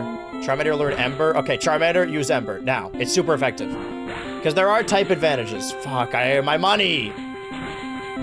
Look how much that's doing. Okay. Level up. Oh. I'm showing off all the mechanics already. Do I need to hit something? Okay, Kakuna, perfect. Kakuna Lute Harden, that's not gonna help us. I don't know what I'm... Alright, Metapod, perfect. Metapod, help us out. Tackle. Now this is a good team. All we need to do is defend this one rare candy, and then we're good. We don't need to worry about anything else, in theory. But I know there's supposed to be Pikachu in here somewhere. Maybe those are just the boss fight. Oh, they're coming this way. But that means they have to go all the way back. Wait. I'm gonna put Metapod here because Metapod needs the levels. I wanted the levels to all be the same. Focus energy? I don't think that's gonna help us here, but... Damn, they're killing that shit quickly. Wait, Pikachu over there. Oh, we lost. I lost. That was the last time I saw Joey. I might have backed the wrong horse. I did. Fuck you. Okay, let's get you up to 6. But I want to level up. See, this one has a hierarchy where this one they're even out. So it's easier to level up multiple Mons at once. In theory. Okay. Now everyone's level 7. Kind of hard to make out the sprites when we're this zoomed out, though. Okay, you are 8. Probably zoom in because I feel like around now is when we get the Pikachus. Alright. Pidgey, level up. Charmander single-handedly is just killing all these dudes anyway.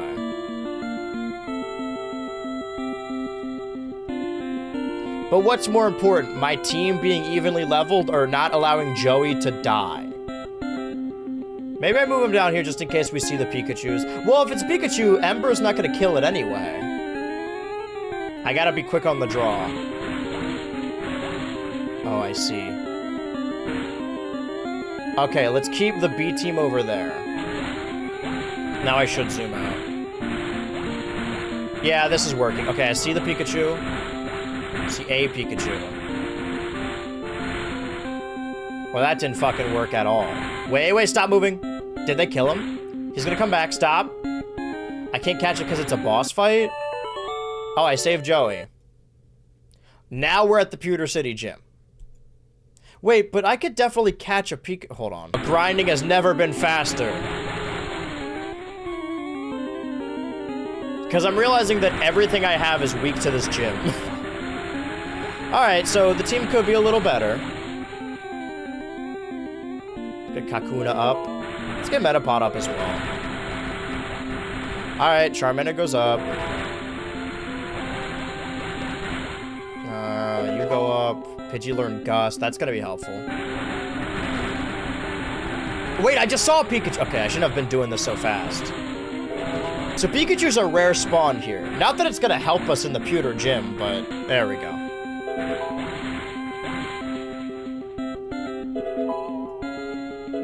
Alright, everyone is 9 now.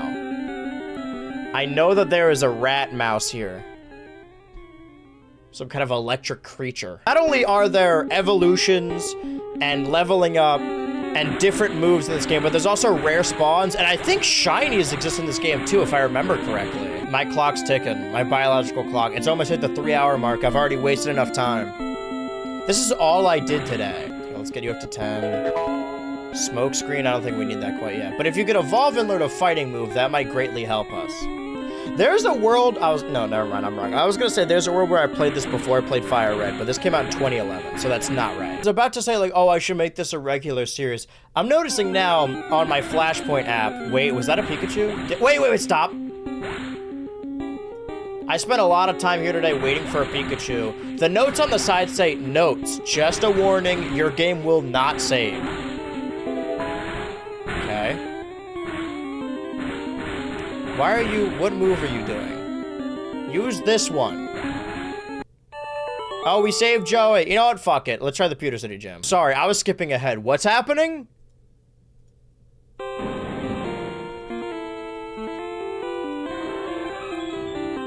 Mewtwo! What is that? I must leave now. I hope to see you again. Are they just friends? Alright, what's the worst that happens? Wait, are we even doing the gym? Like, are we fighting Brock, or he's the Poke Trainer with the really big cock? Oh, we are. Oh, we're gonna lose for sure. No, in no world are we winning this.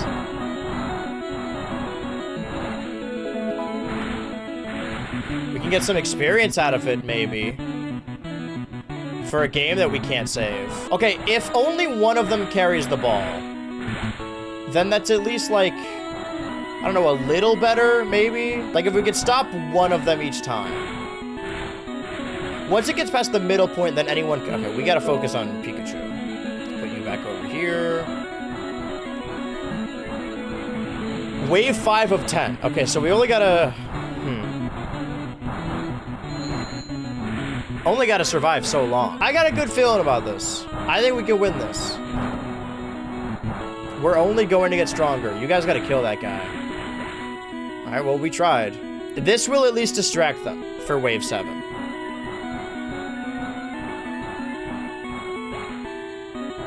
Okay, forget Pikachu. We need you up to 10. Bite? Yeah, get rid of Tail Whip. Alright, do Bite. It's not gonna do more, but it won't do less. We nearly actually almost stopped that guy. Okay, now they have to go left anyway. And they can't get anything over to the left. Okay, this is good. We can get experience from this. I think we may have beat the Pewter City Gym. Let's not get ahead of ourselves quite yet. Because if we could survive wave 9, then the wave 10, they go to the left anyway.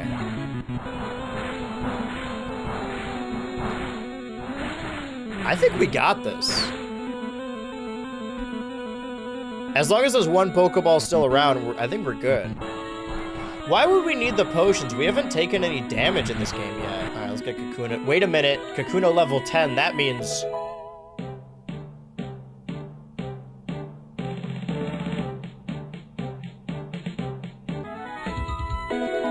Beedrill and Fury attack? Perfect. Sorry, didn't mean to move you. Yeah, we just won. Shh. Oh, Onyx. Oh. Onyx, it's your turn now, but first use Rock Throw to clear the field. How do I remove my poke? Okay. Fuck. Come on. That gave me a lot more time than I thought it would. Oh, these are a lot of Onyx, huh? Go, my Onyxes. I mean, if we keep everyone over here to the right, they can't take it that far anyway. Okay, yeah, he can't grab it. Okay. We might be fucked. Let's see.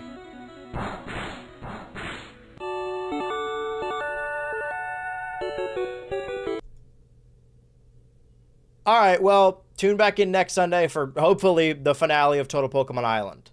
And if you're watching this on YouTube, tune back into the rest of this video for the entirety of Total Pokemon Island. I'm gonna go back in time. Whoa! I have crunched the numbers, I have counted the videos, I have done the math. This channel here, Nicky Nor 2, hopefully mentioned earlier in the video if I'm doing my job correctly, was the main proprietor of Total Pokemon Island that I watched all the time as a kid and apparently only has 3,000 subscribers. I thought everyone was seeing this. It couldn't have just been me, but I crunched the numbers and there is about 11 or 12 hours of content here that I have to watch to truly put myself back in that place and understand what the fuck I was watching as a kid. I feel like this is going to be like the TV glow. Like, it's going to open my eyes and be like, oh, that's where that's from? This is why I think the way I do. So I have to lock in for a while. This may be like a multiple day trek, but I have a 7-Eleven sub and a big gulp. This isn't sponsored. Although if 7-Eleven does want to give me free Slurpees, I wouldn't be opposed to it. I want to see, what's the most popular video on this channel? 163K. Oh, that's the first episode. Okay, it really fell off after that. But I think what I want to do is at the end of each video, give a little synopsis, a little explanation of what the video is. Let's start with Total Pokemon Island theme. So that was just the Total Drama Island theme song, but I want to say Nightcore, but it sounded a little bit more chipmunky in there. There are 26 Pokemon here, not counting Raichu, who's the host, by the way. I don't think they invent new challenges. I could be wrong. They're rather like Pokemon versions of the Total Drama Island challenges. So if they're following the episodic timeline template the same, then they have too many characters already, too many Pokemon. You can tell that this is early into Gen 4. These are the Diamond and Pearl and Platinum sprites. All right, my mistake. These are all Diamond, Pearl, and Platinum sprites. Happiny, Cherubi, Chimchar. So 3 Sinnohmon. There's gonna be something that happens in the plot later that I don't know why I'm holding it back, like, oh, I don't want to spoil you guys. You guys aren't gonna be watching nearly as much as I am. I did always like in this show that at the beginning of every episode, every time they do the intro, after someone's been eliminated, they're either grayed out or translucent or just missing from here. This is pre-Heart Gold Soul Silver release, but a good couple years into Gen 4. So what's interesting here is that these are a bunch of different evolutionary lines. I think what I really liked about this as a kid is the lack of Kantomon, because I liked the Indigo League anime as a kid, but as I got older, like an older adolescent, I got really sick of Kanto pandering. Except for Lickitung, I love Lickitung. I think the reason why I love Lickitung, other than the Darkrai movie, is because of this series, and I'm excited to see if he's actually funny, or if it's like 8-year-old funny, and it's gonna make me wanna rip my head off. Total Pokemon Island Episode 1, Campers Approaching. Okay, so I was wrong. Even though this image sort of implies the next challenge is going to be the Awake-a-thon, the second elimination being who could stay up the longest, that first challenge was actually different from the first Total Drama Island challenge. There was no cliff dive. It was an eating challenge. I remember that Doc image so vividly. Like, you would search up Doc on Google Images, and that would be one of the top results, and I always use that as my background. 26 of the Pokemon arrived to Total Pokemon Island. We don't actually get a name for the island. There's not a lot of characterization there other than Lickitung being the funniest character. Licky, licky, yum, yum, in my tummy, gum, gum. Oh, I love this guy. Try to have a scene where they all interact to, like, you know, you need some filler to get them to know each other, which is something that later Total Drama seasons actually lack. But it's really hard to tell which characters are talking unless they legitimately say their names, like Porygon does. All Porygon does is say his name. I also think Baltoy says his own name, but he sometimes says Claydol because Nicky Noor legitimately just gets them mixed up. Play-Doh Baltor. Alright.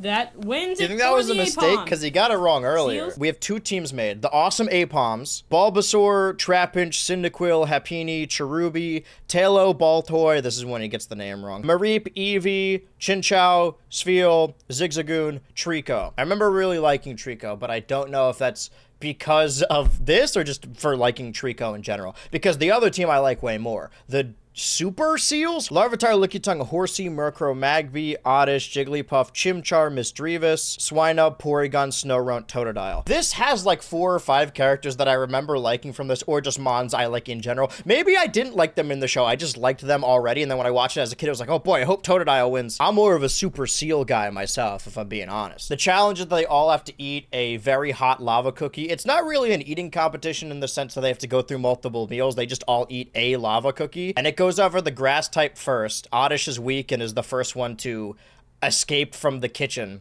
This entire thing is just this flat image as characters move off of it for a while. It goes after ice types. We see Totodile chewing on Jigglypuff. I can't remember if that's going to be important later or not. I'm just letting you know that it did happen. I saw it. The Super Seals lose because Larvitar and Baltoy / Claydol leave at the same time, but Larvitar is a little more so. Larvitar lasted the longest alongside Chimchar, who jinxed the game for them by saying like, oh, we can't possibly lose this, and then they did lose. Regardless, they give Chimchar an Oran Berry instead of marshmallows. They hand out Oran Berries. I love that the grass patches, to differentiate themselves from the grass texture below it, are just ever so slightly different, but not different enough. Chimchar gets a pass despite jinxing the team, and Oddish is the first one eliminated because Doodoo Diaper Baby couldn't handle a hot cookie, and now she's gone forever. I think those are all the stories from episode 1, the most viewed video. If there is anything more to that.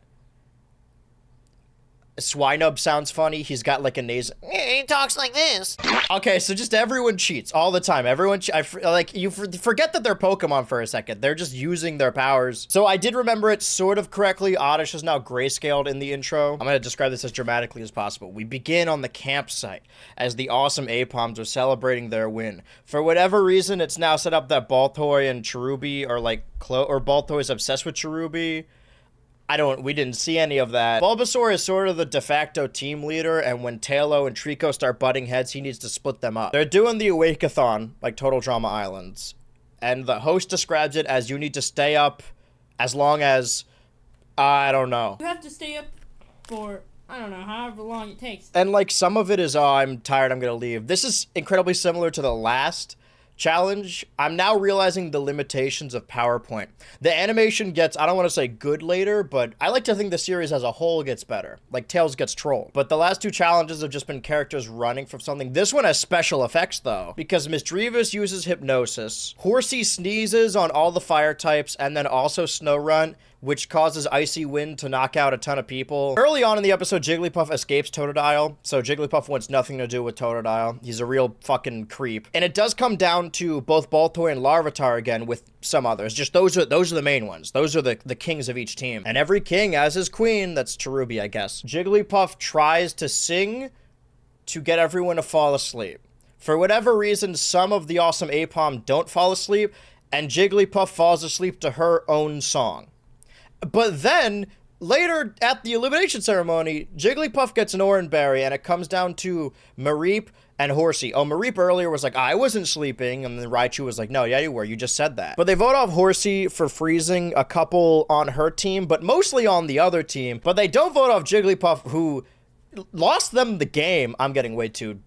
I'm locked into this now. They do implement a dramatic zoom now for the Oran Berry, so we don't see who it's flying to like we did in the last episode. A lot of drama, a lot of intrigue. What's going on with that Baltoy guy? What's going on with Cherubi? How would Totodile react if Jigglypuff got voted off? Lickitung didn't talk at all in that episode. Total Pokemon Island 3 Pokeball Challenge. I think this is Dodgeball. Bro, Larvitar is carrying this team. First of all, they do the Dodgeball game 13 to 11 anyway. They're already at a discrepancy, but they just keep it the same anyway. It's referred to in the video as a Super Pokeball Challenge, whereas the title just says Pokeball Challenge. The Super is that the Master Ball can capture anything around it. And it's not just the actual TV show that can make typos. As it turns out, the YouTube videos can also make mistakes like that. Play that little Horsey was accidentally placed there. Horsey is now grayscaled in the intro, as we said. Yeah, man, without Larvitar, the Super Seals are cooked. Totodile cost him and Jigglypuff. I don't know how either of those have made it through multiple elimination ceremonies. Similarly, on the other side, Baltoy sacrifices himself for Cherubi, but then they both get captured anyway. They really want you to know that Baltoy and Cherubi are together. I guess that's the only, like, relationship we can net, maybe. Although earlier we do see Murkrow and Misdreavus hanging out, and they just bomb the shit out of the awesome Apoms who are just trying to celebrate. I don't know why they're allowed to do that. Licky Licky does get a line in this. That was easy. Licky Licky. If that's the only line he has, I'll take it. Dodgeball is a marked improvement from the others. There are new animations here, at least, like that ball jumping animation, one of those default PowerPoint ones. By the way, everything I'm saying is like, this isn't a good video, rubber. It's because I consumed these. I imagine 13K of these views were me. I loved this series as a kid. No Smoke to Nicky Nor, not even on the platform anymore. I just wanted you guys to know that this is what I was watching. I'm really making fun of myself, I feel. So the overall plot here is Bulbasaur, who's in charge of the awesome Apoms, by the way, is sick of Tailo and Trico and their unruliness. So he puts Trapinch on Trico to keep him in check, I guess, and Trico ends up being the final one on their team. Whereas he gets Zigzagoon, he orders Zigzagoon to get Tailo on a leash, which I guess cost them the game, and then they all eliminate Zigzagoon, even though Bulbasaur, I'm on Zigzagoon's side. Bulbasaur told him to do that. Why'd you want me out? Well, because of you, Taylor couldn't help us, and, you know, he's a flying type. He could have, like, gone from above and saved us all. But, trap. Well put, Trapinch. You, like, couldn't do anything. That is well put. And then guess what he says? This doesn't make sense. Why am I leaving? I mean, I'm only following orders. I mean, seriously. Whoa, well, you know who else was only following orders? Down with Bulbasaur. I'm done with this team leader. He's holding everyone back. I know this is their first loss, but he is a tyrannical ruler. Pokemon Got's talent, sorta. I can feel myself getting caught up into it now because I was so happy that Bulbasaur was eliminated. Get that fucking fraud out of here, I told you. Early on in the episode, when Eevee is gifted supposedly love letters from Lickitung, a member of the other team, kind of slips it in that says like, oh yeah, no, it's your fault Zigzagoon's gone, because he tries to open the episode by Bulbasaur giving a speech, and what does Bulbasaur say at the end of the episode? I'm glad I'm leaving. Guten Tag.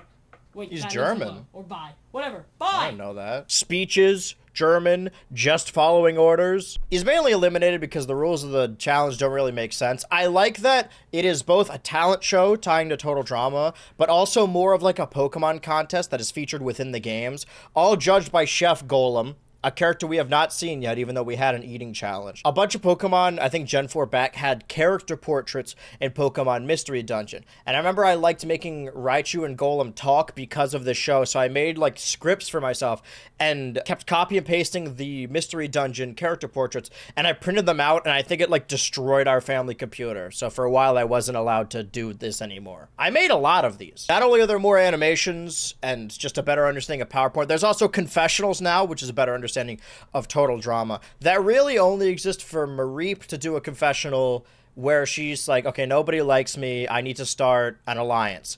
And she starts an alliance with Murkrow and Misdreavus by first getting Murkrow, even though it's interesting that this isn't, it's an easy allegory to be like, oh, it's Heather, Lindsay, and Beth. But they're all manipulating each other. Murkrow's only in the alliance so that he can make it farther. He doesn't actually care about Mareep or care to help her at all. But I was right last episode. I think I may have accidentally remembered something, that Misdreavus is into Murkrow. I mean, doesn't take a genius to figure it out. They're always next to each other, and joins the alliance just because Murkrow is. Those are like the main stories of this episode. Other than the first note I wrote before I even watched the episode was like, oh, Chinchou hasn't done anything yet. Now Chinchou does something. Chinchou is one of the people competing. Right, so the rules of this challenge, for whatever reason, are described as there are only 3 Pokemon on each team. that get to compete in this challenge, right? Like that out of the talent show episode. But those same 3, described in the episode, they say if they win, those 3 get invincibility, and if they lose, only those 3 are on the chopping block. But if your team wins, you're already invincible. Like, you're not going to have a vote. So there's no reason to compete in the challenge, because if you lose, then you're on the chopping block, which is the reason it is Tailo, Bulbasaur, and Chinchou. I'm glad Chinchou did something. And I'm glad that dumb fraud with a bulb on his back, that bulb is growing icky. Get Bulbasaur out of here. Misdreavus's talent is to grow and shrink. I can grow. And then shrink. And then grow. Then turn invisible. Oh yeah, her famous power. And what gets the Super Seals the win in the end is that Jigglypuff tries to sing, and sings well, and then Totodile does the classic Totodile move of chewing on her, attacking her, and then she uses, I think, her final smash, because that doesn't exist in Pokemon at all. That is just the inflation move she does in Super Smash Bros. Brawl, which Chef Golem gives them 1,000,000 points out of 10. I don't think that's very fair. Who are you? Dave Meltzer? That's only for a couple of you out there. But yeah, Bulbasaur's gone, and I'm happy about it.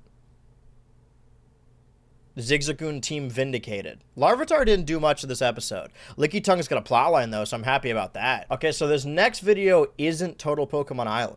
It actually skips episode 5. Hey guys, I just owned a new. Oh. You actually want That's actually not inaccurate to the dialogue of Diamond and Pearl. I'm realizing now how lame the Sinnoh Elite Four is. I like Flint. There's fire, fire, fire, George, and fire. But not all of those Pokemon are fire. Infernape mentioned. I don't remember her being that short. I'm trying out for all 4 of the Elite Four. I own nothing. Fire, fire, fire, George, and fire randomly popped in my head. So glad I remember where it came from. BMNC. Hold on. Blue Man Cheese. Okay. This person also has 10,000 So you subscribers. wanna be a master of Pokemon! You have the skills to be Number 1! Berg City, so 1 Ash million can have his first gym battle in Sinnoh. Yay! I'm going to When was the 'cause Blue I Man always hosting win, audition? 'cause I want to do audition for the Blue Man group. It seems I've blew myself prematurely. I feel like I'm dedicating too much time to this. This isn't why I'm here. It's additional context though. But this video isn't about Pokemon. Maybe it should have been, because I feel like I have a lot of very early internet Pokemon stuff to talk about. Egoraptor, Smosh, Michael Jackson. Okay, so episode 5 was posted later here. YouTube took this video down because of copyright infringement, so... Oh, okay. Infringement, so... I'm re-uploading. I know you watched this, but if you want to watch it, it had 4,000 views. Thank you so much if you watch and rate. This is a fossil challenge. What will emerge from the fossils? Who will leave? And will Cyndaquil ever get a turn?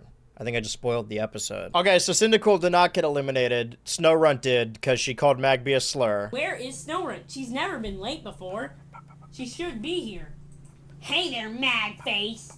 Whoa! What actually happened is that Snowrunt was under the hypnosis, not Pokemon hypnosis, but like hypnosis by Misdreavus, who did the same thing to Jigglypuff because she was stuck in her big Smash form. Totodile didn't do anything this episode, but I guess she has the power of suggestion over those, and Snowrunt leaves the island still with purple eyes, so I don't know what that means for her. But when we get to the actual elimination ceremony, it makes sense, sort of. It answers my question from last time, that the 3 that won the challenge last time from the talent show keep their invincibility for this Oran Berry ceremony. So if they just kept winning, would they have had the invincibility the next time they go there? Also, I'm not quite sure what the challenge is. I think it's just a relay race of passing a fossil to the next member of your team and leading it somewhere. I don't know if they're leading it anywhere. We do see a lot of backgrounds and new backgrounds this episode, but I don't know. I don't think I wasn't paying attention. I think I just don't. I was very confused. But what also happens at the end is each team revives their fossil, and now they have a new Pokemon on each of their teams, Cranidos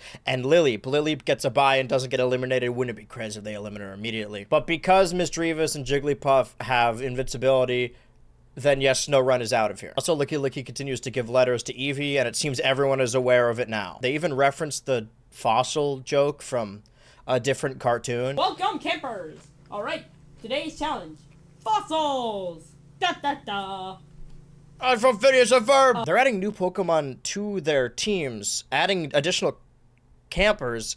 This is episode 5. I don't know what copyrighted it previously. It kicks off with them having to decide a new leader since they've usurped Bulbasaur. I don't know why they need a leader to begin with, but they pick Baltoy, who then throughout the episode starts physically fighting with Cherubi. So I don't know what's going on with them. I can't stand Baltoy anymore. Love plus food equals not good. Okay, I can stop being defensive now because that's the first one I would describe as good. It's the first one where all the stories are active and related and there's a lot going on. And it's also the first one that were bits that I at least chuckled at. I remember the wit of this series, the cynicism. Everything's tied together except for Cyndaquil liking Larvitar and the evil trio still controlling Jigglypuff into liking Totodile. I don't know what their game is there. This is another eating challenge. This is episode 6 and we've done 2 of these, but by the looks of this at the end of this episode, we may actually go back to the cliff dive now. And we see Chef Golem in the flesh, but it's not like gross food. It's just eating more food than the other. I think this is the first go on because this is a very Licky Tongue centric episode. I remember him being more active, but spoilers, Licky Tongue got eliminated. As we know, Licky Tongue has been sending Eevee love letters, but not plushies. Eevee just collects those. I don't know what the implications of Eevee collecting Pokemon plush in a world where Pokemon are sentient living beings. That's weird. I don't know, people have dolls of like the Beatles. The human Beatles, not the Beetle. You know what I mean. Eevee seems to be very appearance-based, dreaming up who her secret admirer could be. And then the evil trio, aside from doing stuff, they're way more evil this episode. Like, they meet in shadow and talk about, yes, my leader, yes. They send them each blue letters instead of the patented red ones. Wait a minute.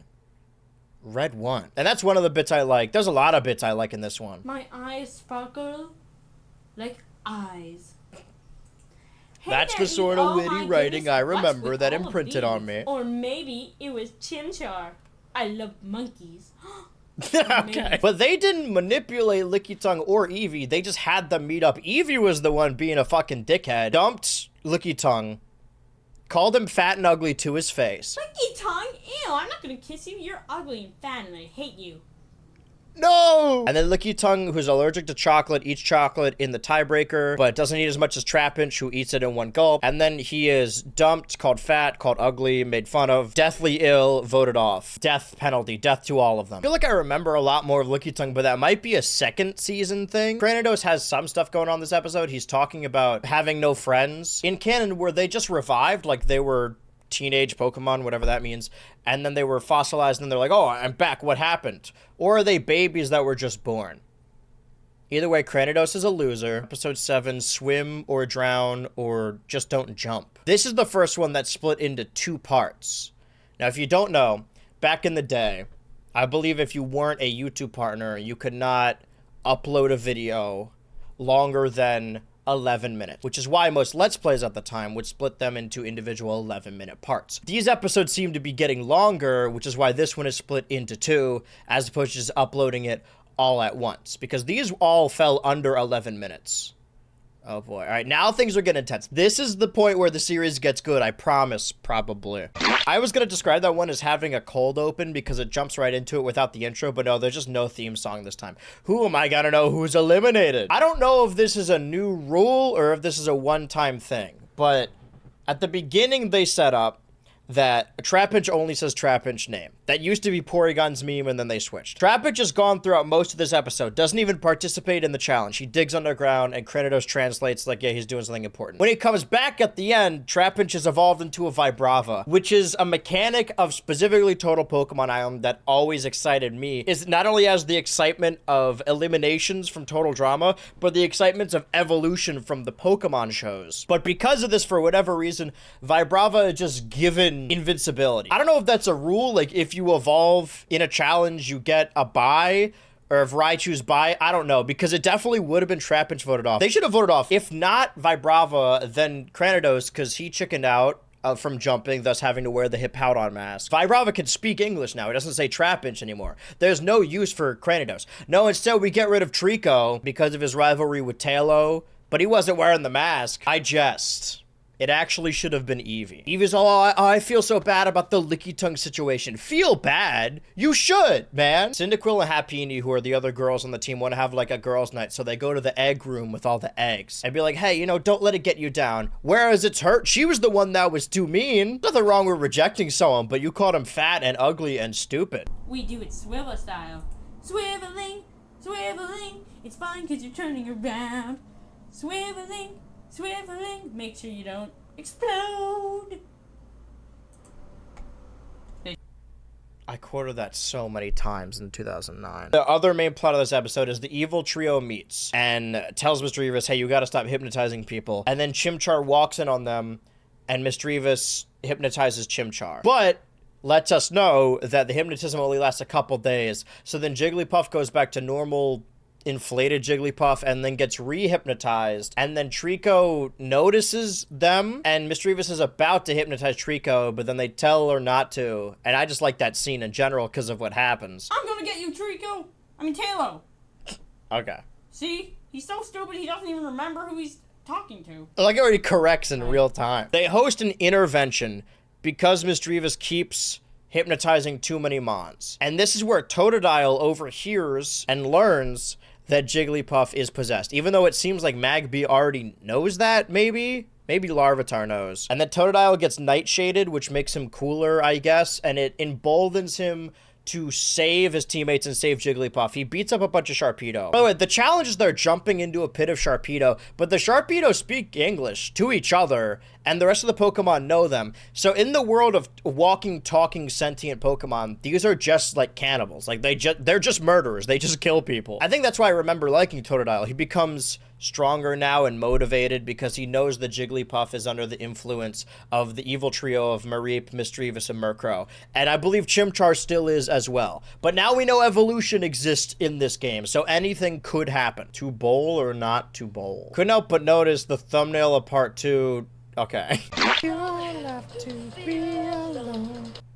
Is this a real No, this is a Leafeon. Dude, so much shit happened in that one. Okay, this is even aside from Chinchou and Spheal falling in love, and then they have to do a bowling challenge, but Spheal was on a bowling team when he was younger and accidentally exploded a Voltorb, killing him. And then he hides in the exact iceberg image. Like, I know the iceberg image you're thinking in your head, that exact image. Ironically, at the bottom of the iceberg, because technically this section of the video is the bottom of the iceberg. Spheal is voted off and then told that Chinchou loves him, which makes him evolve. But he evolved after the elimination ceremony, so it's tough to tell on whether or not evolving just does give you invincibility or not, but he's gone. Now that we've introduced evolution in the previous episode, shit just goes off the rails. I get the feeling that Nicky Noor changed gears a little bit. It was like, I think I made a few mistakes. Because 4 people come back this episode. Bulbasaur, Lickitung, Seadra now evolved and more abrasive, and Trico. Trico was just eliminated. Now they're all back. Which is why I remember Lickitung and Trico being larger members of the cast. This causes turmoil. Of course, now that Bulbasaur is back, there's sort of a power struggle with Baltoy. Similarly, Seadra now takes charge away from Larvitar, and he's just like, yeah, whatever, you could take it. Eevee wants to apologize to Lickitung, and he basically pulls a beat it chick, but then she's like, no, I'm in love with you. I don't know where that came from. Now they're in love, and then because of that love, similar to Spheal, he evolves into Lickitung. Now Lickitung I remember a lot more in this series. I had to have known he came back. Wait, I think I switched those. Licky is the second one, because that's the arguably worst name. But I think it's why I like Licky so much. And the Darkrai movie. Zigzagoon and Oddish don't come back, neither does Snorunt. I feel like if I were Zigzagoon, I'd be pissed. Bulbasaur came back and they just let him in with open arms. He put Tailo on a leash. Tailo missed Trico, by the way. You missed their fighting. I like to think they're gay. I like to think there's representation in the show. There is in everything I watch. But yeah, fucking everyone's back now. A bunch of people evolved. This is episode 8. It's 2 months in, so you could argue, like, okay, there was a sizable gap between episodes. People really like those characters in the comments, so they bring them back. Trico, Lickitung, Bulbasaur, and Seadra returned. That's true. Spheal was having hallucinations explained by the annotations. That's pretty... It's just bowling. The challenge is barely in the episode. We're 8 episodes into this, and there's 2 more Pokemon than what we started with, and there's technically only been 4 eliminations now. I don't think this series is ever... I'm 2 hours into this. You do?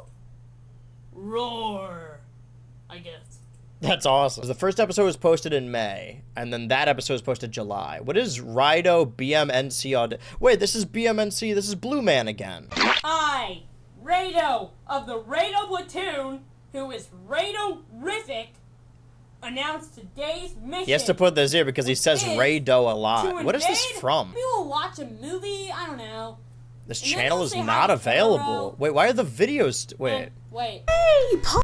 I've never seen that before. This channel's not available? Hey, Paul. I've never seen a video up from a channel that no longer exists. Lost media. At what point does Rado come into play? EMNC is a girl. The blue man is a girl? It's not Sergeant Frog, is it? I remember being introduced to this anime from Nikki Nor. But that's not what this is it? There's a different... Okay, this comes up a lot. Let's do the hide and seek episode. Hide and, I forget. So this was a very Super Seal-centric episode. Instead of splitting them evenly, they're split into a 10-minute part 1 and a 2-minute part 2. So every time part 2 is always the eliminations, if you just want to watch the eliminations. The one thing on the APOMs is that Shinchao now wants to become one of the girls and hang out with Cyndaquil and Happini, who are not pleased now that Eevee has just gone back to Licky, who they all deemed a loser before. Oh yeah, and they play hide and seek, I guess. Chef Golem is a bigger part of this challenge. Not a lot of, like, the challenge part happens in the challenge. Baltoy and Bulbasaur are fighting over who gets to lead the team, and Cherubi is sick of it and says, you know what, fine, I'm leader, shut up. I guess Baltoy and Cherubi are on the rocks. I assume that ever since they beat each other up. And Cherubi drops a line about one of them only liking her when she's in the Sun Knight and only wanting to see Cherim and not Cherubi. I don't think we missed anything. I don't know where that comes from. Okay, well, there is one thing that happens in the challenge that I just have more questions about. Porygon? Well, you're not Raichu either. You're... Gajiji? Beat it. You're not I don't know what this means. But... So Jigglypuff is still under the control of Misdreavus, who is in the alliance with Mareep, because Murkrow wanted to manipulate Mareep, which is why the three of them are together. Still has a problem. So not only is Jigglypuff and Chimchar under the influence, apparently Totodile's Nightshade was not him becoming stronger. He's also under the influence. By the way, all of these show up in the intro. The intro's been changed. Now that everyone who's eliminated is Grayscale, everyone who's evolved is evolved, the fossils are there, and everyone who's hypnotized is hypnotized in the intro. Chimchar was hypnotized in the previous episode, and now Magby has fallen victim to the fate that befell Snowrun, ironically, that called Magby a slur to get Snowrun eliminated to begin with. Several victims of the evil trio. So their goal this episode is to take out the Larvitar team, as they deem it, which is apparently Lileep, Larvitar, Lickitung, Porygon, and Magby. They just kind of let Lileep burn. So also Licky is barely on this team. Like, he's hanging out with his girlfriend on the other team. Is Larvitar aware that there is a team Larvitar? Because Seadra's obsessed with Larvitar now, and the other team knows it, but no one on this team knows it, nor do they care. Magby was eliminated, so everyone here did something, I guess, except for Larvitar, really. He just fell over and immediately let Seadra think she's in charge of the team, when actually Mareep's in charge of this team, because 1, 2, 3, 4, 5, 6, and now Magby's gone. That's most of the team. Oh, the Larvitar Alliance is really struggling. Jigglypuff, inflate. Huh? Okay. Inflation. Call it something else, Whatever. please. Okay, maybe this will begin to explain that thing we just saw. I don't think I could play Sergeant Kuroa. That is Sergeant Frog, right? I watched this anime as a kid because it showed up in Total Pokemon Island. Inspired by BMNC, aka Blue Man Cheese. This guy really loves Blue Man Cheese. Characters look a little rough. There's my originals. I'm also obsessed with anime. Is this why I didn't like anime as a kid? Oh, this one's evil. Dragonair audition. These are a lot of auditions. Honestly, I think Nikki Nora has a good voice. Or at least good for one specific high-pitched voice. Hi, I'm Dragonair, and this is my audition for Total Pokemon Island! This is what I'm saying, is this wasn't even the most popular version of Total Pokemon Island. It's just the one I watched. Doing another audition, this time for Totala Pokemon Island.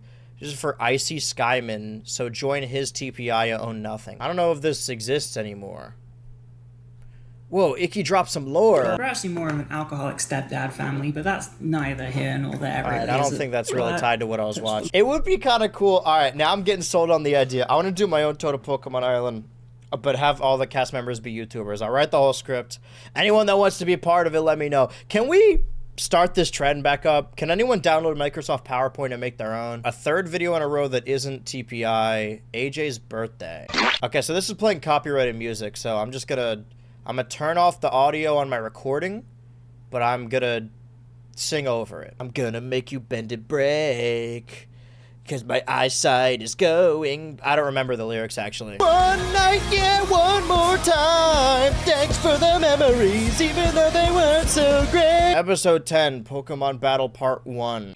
Okay, so in the fewest words, Swinub encounters a Suicune and then is turned into a small black stain and goes crazy during the Pokemon Battle Challenge, where the Pokemon are battling. Totodile and Bulbasaur evolve into Croconaw and Ivysaur, and Swinub is eliminated because he went too crazy. I think it's cute that they're fighting on the Pokemon Stadium stage from Super Smash Bros. There are little allusions to Smash Bros. In here, combining my 3 favorite things, Pokemon, Smash Bros, Total Drama. There's an animated turn-based battle, maybe foreshadowing it earlier in the episode, and that doesn't really matter, but Cherubi is one of the girls now, and I think it's cute that they all have color-coordinated DSs. All right.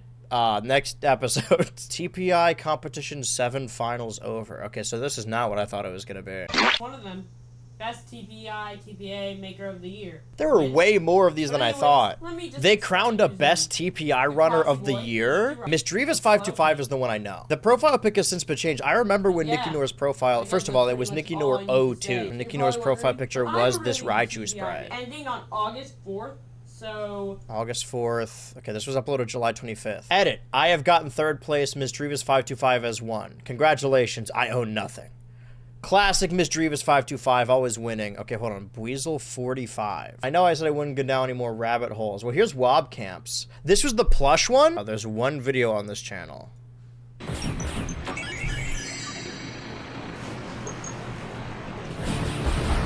I don't know if this is right. And Kaden and I used to play with Pokemon plushies and do the same thing. Playing on PowerPoint on the computer, playing with plushies to do Total Pokemon Island.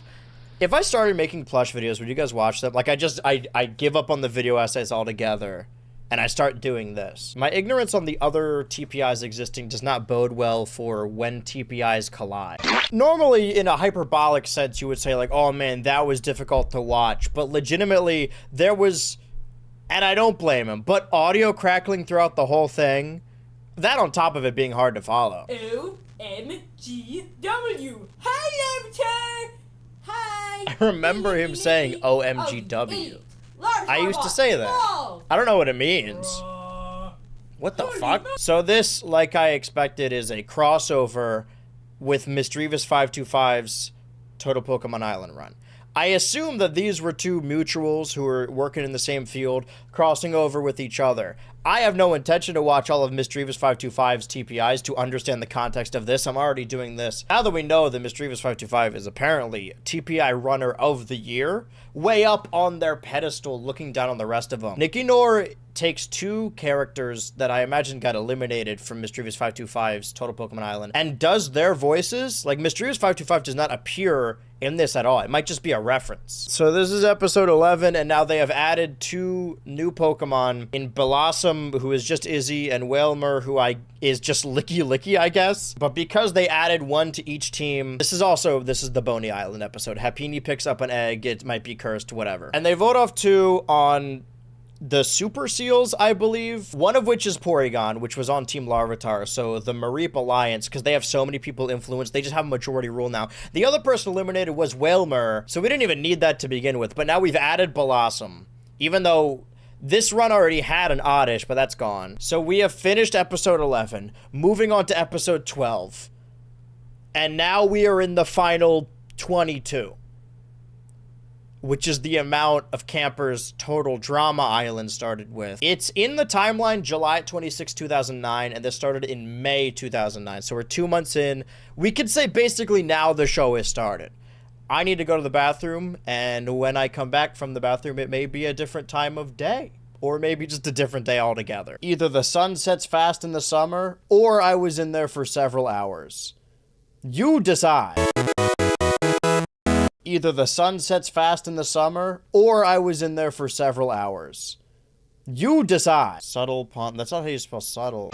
Who is Whirlugia and why is she production? I'm starting to get the feeling that Nicky Noor doesn't even really want to make Total Pokemon Island anymore, because these are 2 parts, but not the patented 9-minute, 2-minute. These are each 9 minutes. This is a long-ass episode in the grand scheme of Total Pokemon Island. And I'd say maybe, I don't know, 2 minutes of it is the challenge. Blossom is removed because she does not belong in this Total Pokemon Island. And you'd think now we're starting to get back to normal because we had 2 eliminations, a proper vote off, and then just getting rid of Blossom because it is not a character that Nicky Nor created. But now we have, I think, 2 more Pokemon. This is an egg-based challenge, and all that means is it's the fossil challenge, but with eggs. And the new eggs are Dratini, which Eevee believes is her and Licky Licky's kid, and then Riolu, who instantly starts, for lack of a better term, aura farming and joining Team Larvitar. But it's not like the fossil challenge in the sense that it's an actual challenge. They are just given eggs. But Blossom didn't add anything. She scared the awesome Apoms. If I don't take Blossom, then we lose her.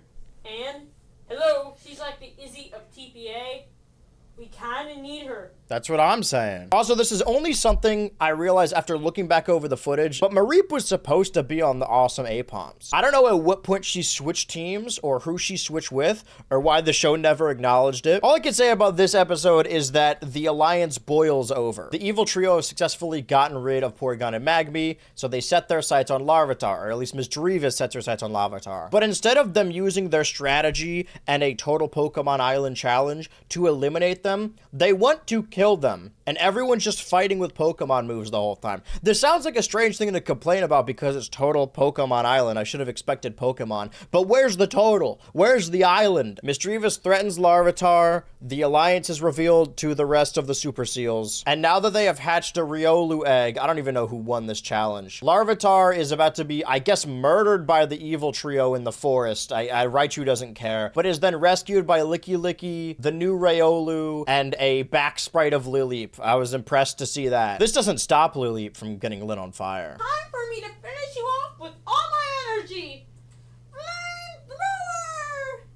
This is lighting this dude on fire. Riolu uses a move that he titles Aura Explosion. Gonna get a lot of mileage out of that. But in this battle, Chimchar is lifted from his influence, the hypnosis, as is Jigglypuff, as is Croconaw. It's nice to actually be able to see the Croconaw sprite. But now Croconaw can just become Dark Croconaw whenever he wants to. It's like his power. He's basically like a preteen now. My theory is that the Pokemon, the stage 1 Pokemon are like children, and then when they become middle stages, they're like, you know, middle stages. They're teenagers. And not only is Blossom removed from this island, but Misdreavus is voted off because they no longer have the votes, because Chimchar and the other one, Jigglypuff, are no longer under Misdreavus's hypnosis, and now there is no more hypnosis, which I'm happy about. I mean, the Alliance had a good thing going, but most of the Super Seals being made up of people under hypnosis or dark shaded was really weighing on us. I don't think anything happened with the other team other than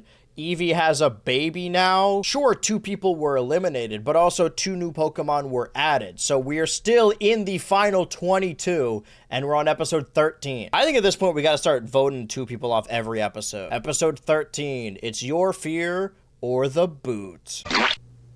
How come everything in that world is squarish or rectangular?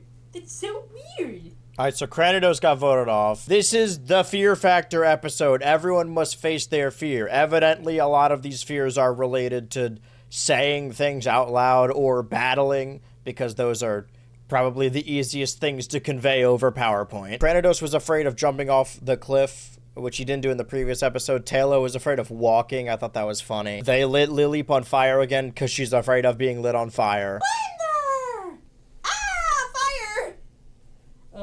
Chimchar, what did you do that for? You know she's afraid. Don't do that. Larvitar's is just racism. So Seadra expresses her love for Larvitar this episode. That's basically her entire character now. It's just being into Larvitar. It has nothing to do with them fighting back to the island and her usurping the team to become the leader and her lust for power. Now she just likes Larvitar. She doesn't care about anything else. But Larvitar's fear is Seadra's. His fear is racism. Cherubi has officially dumped Baltoy, I think. The rest of the Super Seals accept Murkrow back in because they believe he was actually hypnotized by Misdreavus and didn't know what he was doing with the evil trio. They don't acknowledge Mareep at all, so maybe they don't even know she's on their team. I guess Eevee and Dratini's fears are both individually being apart, and they are. And Licky Licky's fear is just fighting big monsters in a cave. I must leave you. Brave old daddy. That is actually what he sounds like. Also, one of the fears is Blossom coming back, which is, weirdly enough, although this is August 2009, technically somehow managed to do that before Total Drama All-Stars did, where Cameron's fear was bringing Izzy back, and as we know, Blossom is just Izzy. It seems like they're gonna vote off Happini. For whatever reason, Cyndaquil is soured on Happini, because her fear was someone taking her eggs. Maybe that's deeper than I think. Mine is being alone. Mine is losing all my stuff. I worked hard to get it. Okay. She slammed the door. I don't know how fertility works in this world, but they don't vote off Happini. They instead vote off Cranidos, which I don't want to keep focusing on side tangents because it seemed like this section is getting longer and longer. But if I remember correctly, then the next upload, if we're watching all of them on this series, is Cranidos' crazy spin-off series intro. I'm pretty sure this is just their version of the aftermath, because this is a ways into summer 2009. Total Drama Action has begun airing on the Cartoon Network, and the aftermath is the biggest new aspect of that show. So of course anyone running a series like this will want to bring it into their own. Do we need to watch the intro, or will the intro just be a part of this? Okay, so this is all the losers except for Snowrun and Magby for some reason. They might still be hypnotized. Oh, and Miss Drevis for that matter, I guess. Only 5 of them. We are so far into this series. The change you don't expect is that Oddish has evolved into Gloom and is now an edgy emo teenager, and Zigzagoon doesn't acknowledge Bulbasaur at all. I feel like I would be way more pissed if I were him. I feel like the series solely exists to explain each elimination, like breaking it down into stats why Cranidos got voted off. We don't know why he got his own show. Leaving you each with a 33.3% chance. Now, as for voting results... Joe! I just don't think this adds any... It's an additional 9 minutes. I'm not complaining about the series existing. I'm questioning whether or not I should even continue to watch it. Well, let's get back to the normal series. These parts are moved around. Well, couldn't help but notice that Lileep is on the dock in this thumbnail. Who is that? Miss Drevis 525 Production. She got a producer credit? Remember, I'm now part of the Pokemon Stadium, where me, Miss AJ, and Elko will be having a new TPA.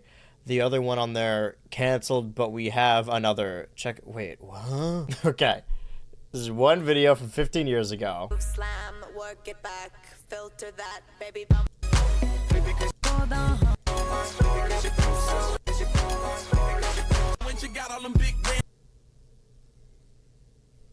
I don't know what's happened. Who does this belong to? I guess now we can accept that Nicky Noor was involved with the rest of the total Pokemon community and not just a fringe subsect. Anyway, this video is at the very least majority challenge. It's just that there are also ghosts haunting them because Happini took an Oval Stone from Death Island and now they are haunted by Ghost, which evolved Happini into Chansey. I didn't really bring this up because I didn't even know until it was brought up in the Cranidos spin-off special. The girls team have been taking over the awesome Apoms, especially now that apparently Vibrava is preying on Trico and Tailow's downfall because they convinced him to vote off Cranidos. Also, Murkrow and Mareep are green and white because that were their fears last time. I didn't think it was worth bringing up. Lileep is pale because she got scared by ghosts. There's no such thing as ghosts. You can say there is, but there aren't. No matter what. You're a Pokemon. I don't know why they all voted for Chansey. It doesn't even matter because this team keeps losing. It seems like that team has all the stuff going on. At the end of this episode, Trico confesses his love for Lileep. Wrong. He loves Taillow. They're both boys and they kiss. I guess Larvitar and Seadra have a date this episode. That's not even part of the challenge though. What I'm saying is the girls have majority rule over the other team. Why would they get rid of Chansey? Because she's kind of annoying? You can run that shit. Of course, it doesn't really matter because there's infighting, as Vibrava is now trying to take down Trico and Taillow. What I'm saying is the team that loses doesn't actually do anything this episode. But Lileep does go home. Who could have seen this coming? Total Pokemon Island, episode 15, Pokemon Dash. Okay, so we've returned to basics a little bit. The 9-minute part and then the 2-minute elimination part. The challenge seems to be the centric part of this episode. They're riding on the backs of Pokemon. The reason the challenge falls apart is because something from the sky puts Cherubi under hypnosis to fall in love with Baltoy. It wasn't Baltoy that did it. I don't know what it is that did it, but it is Cherubi's obsession with Baltoy that costs them the challenge. Baltoy is then voted off because everyone assumes Baltoy is the one that hypnotized Cherubi, who is then overcome with emotion and evolves into a Cherrim, which Baltoy hates, so he leaves. Everything for the most part is as it should be. Larvitar dumps Seadra. I didn't even know he was allowed to do that. I do like that Riolu seems to be training Licky Licky and Chimchar, but Licky Licky's got his own issues going on. Don't be so childish! You're the child! You're adopted! Ah! Licky Licky, why did you tell her that? She has to know. She's only a child. What is happening to this show? I feel like we've sort of gone over the hump. This is just my hope. And now that we are, I think this is the final 20, now we're actually getting somewhere. Assuming that they don't keep adding characters, and we've really hit our stride at the tail end of the summer of 2009, maybe we could do something about this. But first, Granado's Crazy Spin-Off Series Episode 2, Lileep and Baltoy. Okay, I'm a little optimistic again, because Celio's dealio on the Granado spin-off show is to ask a question every episode to the commenters, and they respond in their comments that they read on the next episode. And they refer to these as weekly comments, which means that there needs to be 2 people eliminated every week. Zigzagoon, while speaking to Baltoy about his history on the show, says, oh, you really lost control when Ivysaur came back. There's little inklings there, because Zigzagoon is the one who knows how tyrannical and awful Ivysaur can be. I'm staying on this anti-Ivysaur train. Despite the episode being titled around Lileep and Baltoy, they aren't even the Pokemon that's been eliminated the most focused on in this episode. Alright, next is for Misdreavus. Oh, sweet. Hello everyone. What the fuck happened to you? So I don't know where she's been, but she's got ties with everyone here. Doesn't explain how Cherubi was hypnotized. Could it be not a part 1 or part 2, but just one full episode in a video? Just so we don't have to do it later, there's a video down here, Total Pokemon Island Theme 2. After this point, they upgrade the theme song, which I think this is a turning point for the series. If you're strong, you'll survive, and you'll keep the dream alive. It's the battle frontier. Pokemon, be the best you can be, and find your destiny. Roblox mentioned in the year 2009. This is 2 months before Pokemon Heart Gold Soul Silver would release in Japan, and yet he calls it the Pokethalon. Do you think he knew about the Pokeathlon from that game? Because it is a triathlon. It's flying and then swimming and then running. They just pass off a Pokeball instead of a baton. This episode is actually incredibly simple, and it's short. Croconaw turns into Dark Brandon and goes gangbusters on Jigglypuff's hand, and it costs them the game. The vote comes down to the 2 of them, and apparently they had a tied amount of votes, so they just eliminate both Croconaw and Jigglypuff. I guess I didn't need to guess which one it would have been, because it was both. They make a big deal early on about Larvitar putting his fears to the side so they can ask Seadra to join Team Larvitar. But as far as the Super Seals go, aside from Mareep and Murkrow, the whole thing is Team Larvitar. This is 2 people. You need an alliance against 2 people. Speaking of which, now that Cherubi is a Cherrim and seems to be in charge of the girls group, wants to fully take over the awesome Apoms, like was foreshadowed earlier when Cherrim was trying to take down both Baltoy and Ivysaur, saying, no, I'm in charge. So that story has been reinvigorated. Also, she likes Ivysaur now. I don't fucking know. And the triathlon is hosted by 3 different hosts from 3 different TPI runnings, Total Pokemon Islands. Now for running, we've got all the way from Misdreavus 525 CPI. No wonder I remembered Misdreavus 525. Enough about Misdreavus 525. Seems like it's constantly trying to move on from the story he's accidentally gotten a lot of people invested in, because we have new TPI, question mark, exclamation point. Sorry, exclamation point, question mark. How could I? You've left your comments about if I should make a new TPI. And my decision is... Alright, I get it. On Cloud Mine, this will also be made by Misdreavus 525. God damn it. My decision on making a new TPI, signups and videos will be on Cloud Mine. I own nothing. Okay, so that's just Pokemon Big Brother Episode 1 Part 5. Join my TPI, comment on my channel, your Pokemon and your team, Flame or Ice. Pokemon Big Brother, host Cresselia, Misdreavus 525, and Nikki Nor 02. I'm starting to remember why I actually remembered the Misdreavus name above all else. It came up a lot in Nikki Noor's run. Let's do our best not to get spoiled again with Kratos' Crazy Spin-Off Series, Episode 3, Jigglypuff and Croconaw. Okay, so Whalmer has returned in the form of a Whalelord. I don't know what the deal with Love Disc is. There was one revolution that, honestly, in my quest to not get spoiled in the thumbnail on the bottom right, I just kind of wasn't looking at the screen. Did Miss Maggie use hypnosis? I actually want to know the answer to this. Why are you so tiny? Because I don't feel like coming in. Because she has the power to shrink and grow, bro. We know this. Well, kind of. Oh, wait. We have a never-before-seen clip. How dare Kratos say I'm ugly and a loser? Well, it's true. You are. Prepare to take hypnosis. Die! Wait. What about betraying me? Seriously. When did this happen? How? Oh, so how did this happen exactly? It bounced off Porygon, and I guess it hit Cherubi. So that was just an accident. Please give me something. Episode 17 captured the stupidity? That's... Okay, Taylor's gone. I think it'll be easier to cover this team, but before I do, just know that Murkrow is called upon by the ghost of Miss Magus, even though Miss Magus is a ghost, so it's just her projecting herself there. And not only gives him a Dust Stone to evolve into Honchkrow, but also a flute that is clearly the Azure Flute to blow whenever he needs Miss Magus to get rid of someone, so he's just cheating using outside help. And the get rid of someone is that he calls her on to Chinchou, whose whole character now is just being depressed and having no friends, even though she's in the Girls Alliance. Hello, would you like to hear about my problems? Well, my chance is here. I don't know if I really want to. Of course. Why don't you tell me all about your life and problems? Oh, well, it started when I was first born. My parents didn't like it.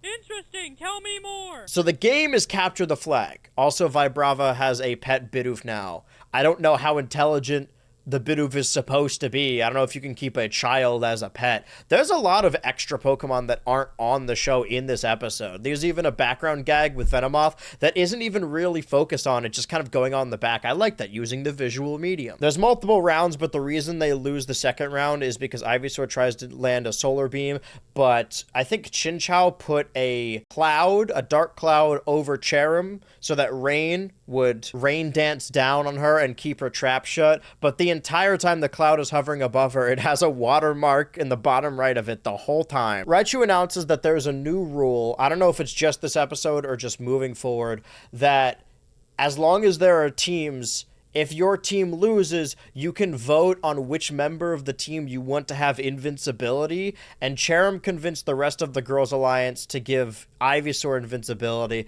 but I don't understand that at all. If you're already gonna vote someone off, there's no reason to have a vote for invincibility. There's already a vote, just don't vote that person off if you don't want them eliminated. They don't need invincibility. There's too many plates spinning. Does anything else happen? I mean, aside from beautiful teamwork between Tailo and Trico. I'm gonna miss him. Total Pokemon Island, Episode 18, Kitchen Fight Fairs. Okay. I'm gonna see if I can do this in one take. Vibrava has dropped all pretense of getting back at Trico now that Tailo is gone. Instead, Trico is now hellbent on finding out who eliminated his best friend. Cherim is willing to throw all her girls under the bus to be with Ivysaur, who is now in bed with the Girls Alliance. So that alliance is everyone on that team except for Trico and Vibrava, who's too focused on keeping his Bidoof alive right now anyway. Chinchou seems to be the only one aware of how bossy Cherim has gotten, pushing her to the bottom of the totem pole. She pushed back against this in the challenge, the cooking challenge. Meanwhile, Miss Magus tells Honchkrow to solve his own problems for once, even though he's blown the flute one time. So both teams prepare dishes by killing, cooking, and eating other Pokemon. I don't know where Bidoof falls on this, but which ones are living, breathing, talking people and which ones are food? Throughout the challenge, Chinchou continues to piss everyone off, even those not in the Girls Alliance, and Licky Licky eats so much chocolate, even though he's allergic, nice little piece of continuity, like previously established, he turns into chocolate. Due to their performance, Chinchou is the one to be eliminated for the awesome Apoms, where it's revealed here she wanted to leave so she could see her true love Celio again. And yes, I would like to jump forward, however, before we can look into the next Cranidos Crazy spin-off episode, seems to be 2 videos between them. What is Total Pokemon Island a Heart Gold Soul Silver teaser? September 11th. So this is the day before Heart Gold and Soul Silver released in Japan. Welcome to Total Pokemon Island! They changed the sprites to the Heart Gold Soul Silver sprites. That's cute. Yeah, that's cool. Since when was there a Vileplume and a Piloswine? They evolved, and a Magmar. Am I missing something? This is a nice little time capsule for when Heart Gold Soul Silver came out. If I ever come back to this topic and cover solely Pokemon, I would like to cover the time between Heart Gold Soul Silver and the Generation 5 Black and White release, because I think that's just as interesting as a hype cycle as the Smash Bros. One was. Sorry, I'm talking over the video. Nikki Noor 2, first Heart Gold and Soul Silver, Sprite TPI. Getting in on the ground floor. Is this... Hold on. Is this how I found out about Heart Gold and Soul Silver? When did I start watching this series? What is marathon announcement? It's 50 seconds long is what it is.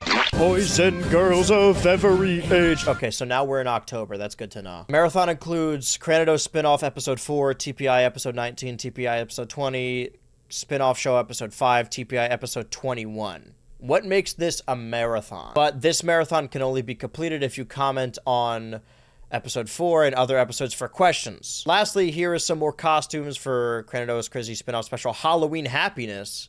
Oh. Official announcement for this week's marathon. So did all of these episodes air back to back over the span of a week? Oh god, this is a spin-off episode split in 2? Alright, let's tank through it.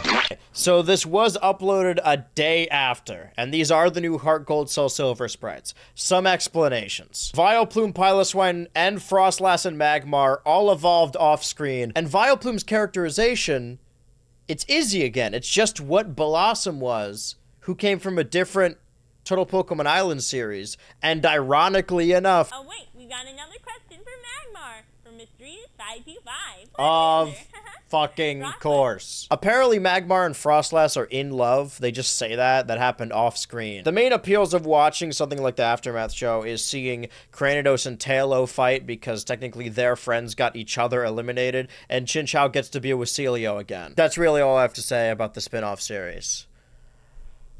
I want to go to bed. Okay, so being entirely honest, I may have fibbed a little bit. I said within the Total Drama Island online video that I had filmed my viewing, my commentary on every episode of Total Pokemon Island, and I was just now editing through them. That wasn't entirely true. The parts that you have seen, that elongated night, part 1 and part 2, that are up on the Patreon, maybe on bonus right now, I don't know. I don't know where you're seeing this. This is the 50 years in the future, the internet's been discarded, and this is on tape somewhere. I had gotten to episode 19, and as I was editing it, the timeline had already surpassed, like, 40 minutes. And the Total Drama Island online video itself was like an hour and a half. So I knew that if I kept going at this pace, that this would be longer than the video itself. So, not only did I give up on editing it, I also gave up on filming it. In my defense, I didn't think that anyone would care enough to 1, comment, 2, reach out to me, and 3, subscribe to the Patreon, solely to watch me talk about Total Pokemon Island. But if you couldn't tell, it's August right now, so I'm filming these as I'm making them. So hopefully I can go a little farther now. I thank you all being here. I'm going to get multiple hours into this, and I'm just going to do it like every week, and then we'll get through the show. So, I didn't actually watch all of it. But because this is August, and this is now a post Total Drama Island online video world, I could say that the keyboard I was using, the same keyboard I have had since like Christmas 2021, so I guess early 2022, had atrophied a little bit. And the left side, the Q, the A, the Z, the S, the W, weren't working. And when you're in Premiere Pro or Photoshop or anything like that, you're going to need Control S, Control Z a lot. Luckily, I happened to buy this keyboard to recreate my childhood computer room set. So now I'm just permanently using, on my actual work setup at my desk, the keyboard I used when I was a kid.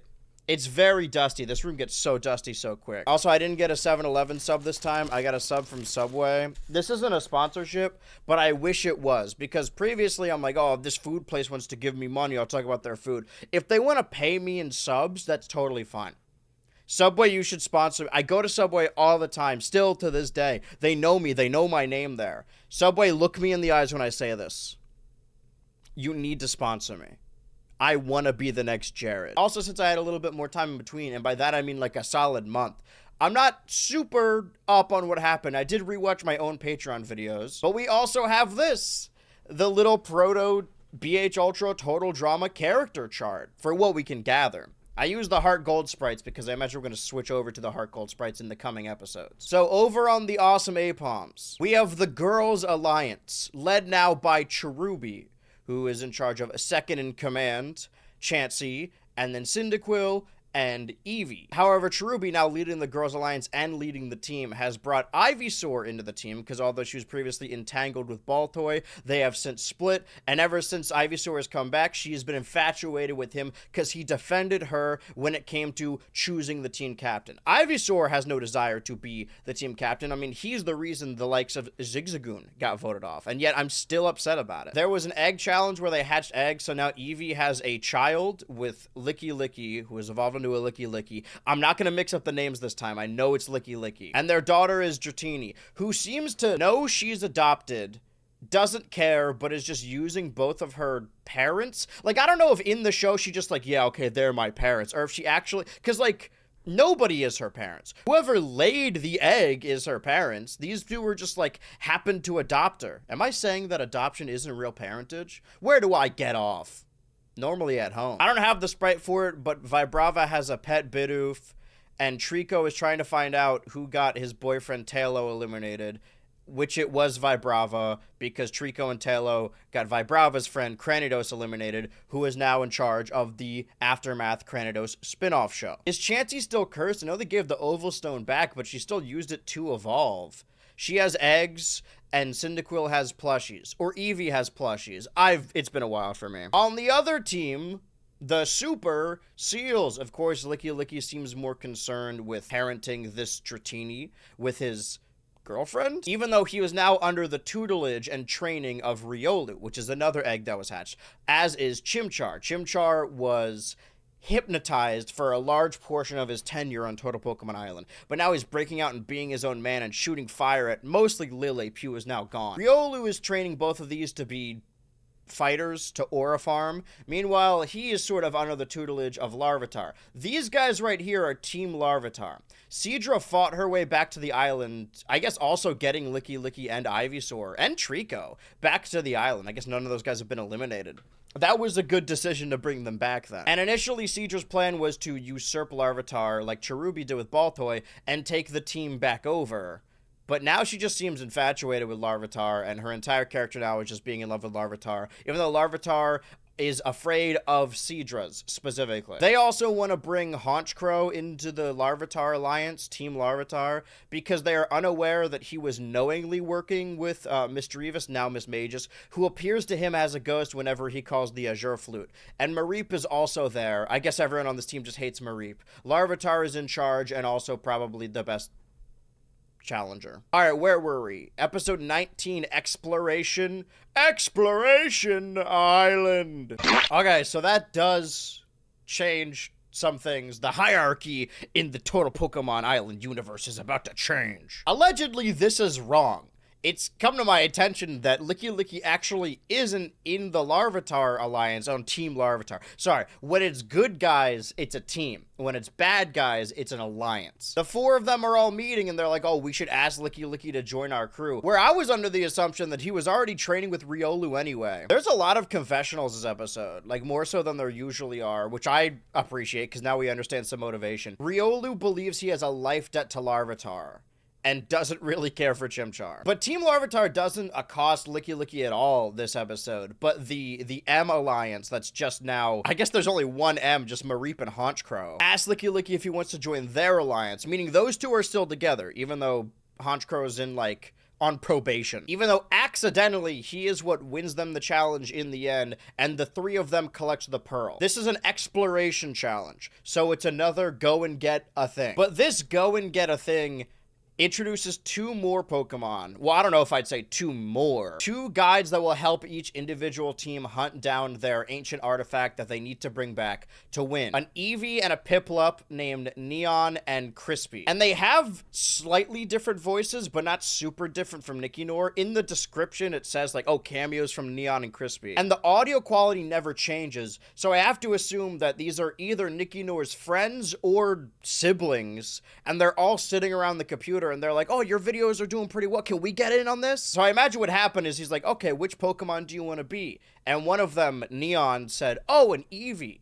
And he was like, well, we already have an Eevee. So there's just 2 Eevees, and the way they differentiate them sometimes is that one of them is flipped. But then they differentiate them at the end anyway, because Neon falls into some kind of lava pit on a bunch of Firestones and becomes a Flareon. Again, this is not a competitor on the show. So this character had an entire arc this episode. Meanwhile, Piplup just leads them all around the island and almost loses them the challenge. But drama ensues. A lot has changed. I guess Vibrava and Trico don't hate each other anymore. Now they're just pals. I guess because they're the only people not involved with this girl hierarchy. Also, Bidoof is nowhere to be seen in this episode, and they both go missing with the 2 guides at the end. So I don't know. I have to assume Bidoof starved. All of a sudden, Ivysaur and Chansey have feelings for each other, or maybe Chansey just has feelings for Ivysaur, or maybe Ivysaur just has feelings for Chansey. Because of this, Cherim notices this and attempts to murder Chansey by throwing her into the Creestock volcano. All right, come on. It's only a little bit farther, Chansey. Wow, this is really a lot of hiking. You sure it's up here? As sure as I'm a Cherim. Okay. Okay. Oh. This is perfect. I'm gonna throw her in a volcano. What? This does not kill Chansey, and then Cherim finds the diamond that they need to win the challenge, but is so hell-bent on killing Chansey to hell, throws the diamond at her, thus losing the challenge. Chansey does not die, and then the rest of the team is like, okay, well, this Cherim chick is crazy, let's get rid of her. I imagine this puts Chansey higher in the hierarchy. Well, we don't know who's in charge of the Girls Alliance now, because it's not like Ivysaur was in charge of it. What if we bump this a little down here? Because Licky might have some allegiance to Honchkrow and Mareep, maybe.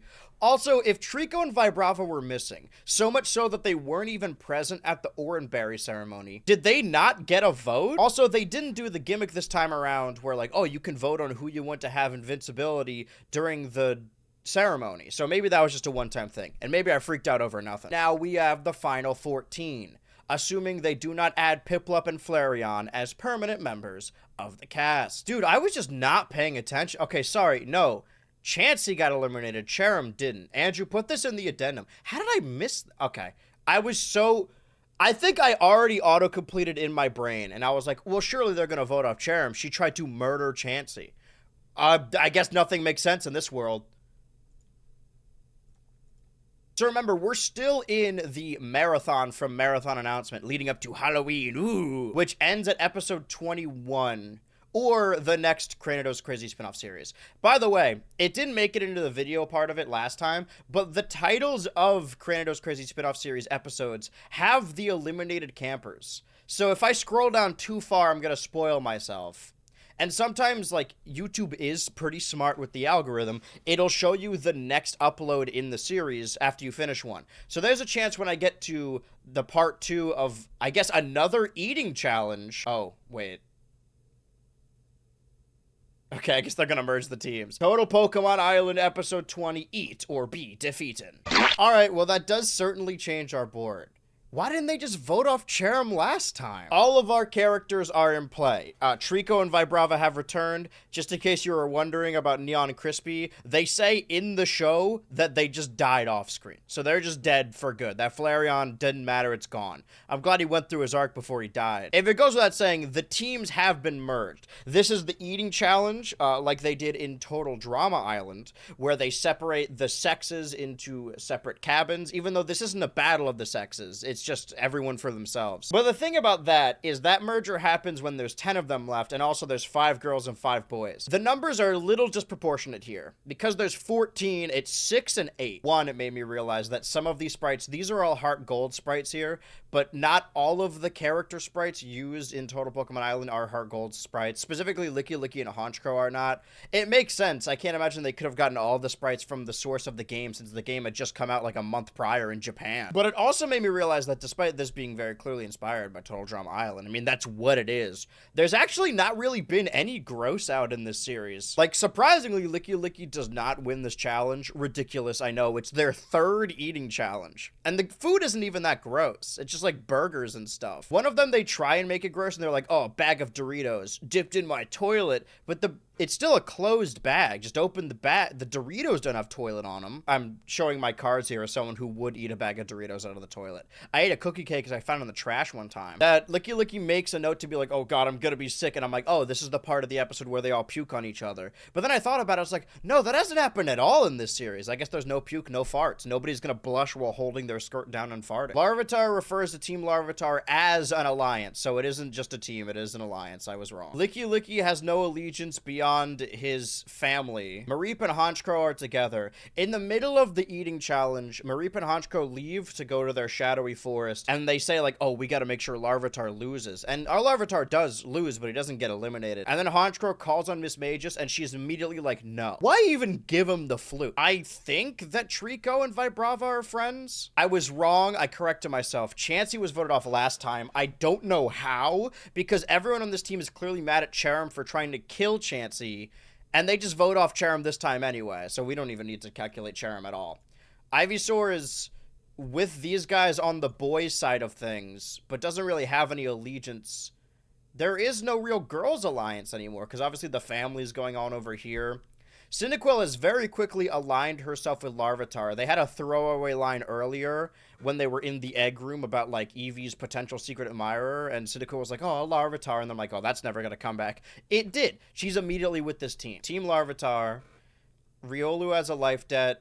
Seadra is in love with him. I guess Cyndaquil's also in love with him, and Chimchar is there. I guess Chimchar owes him a life debt since he freed him from Miss Drevis's. There's no more Girls Alliance. Ivysaur is kind of fending for himself.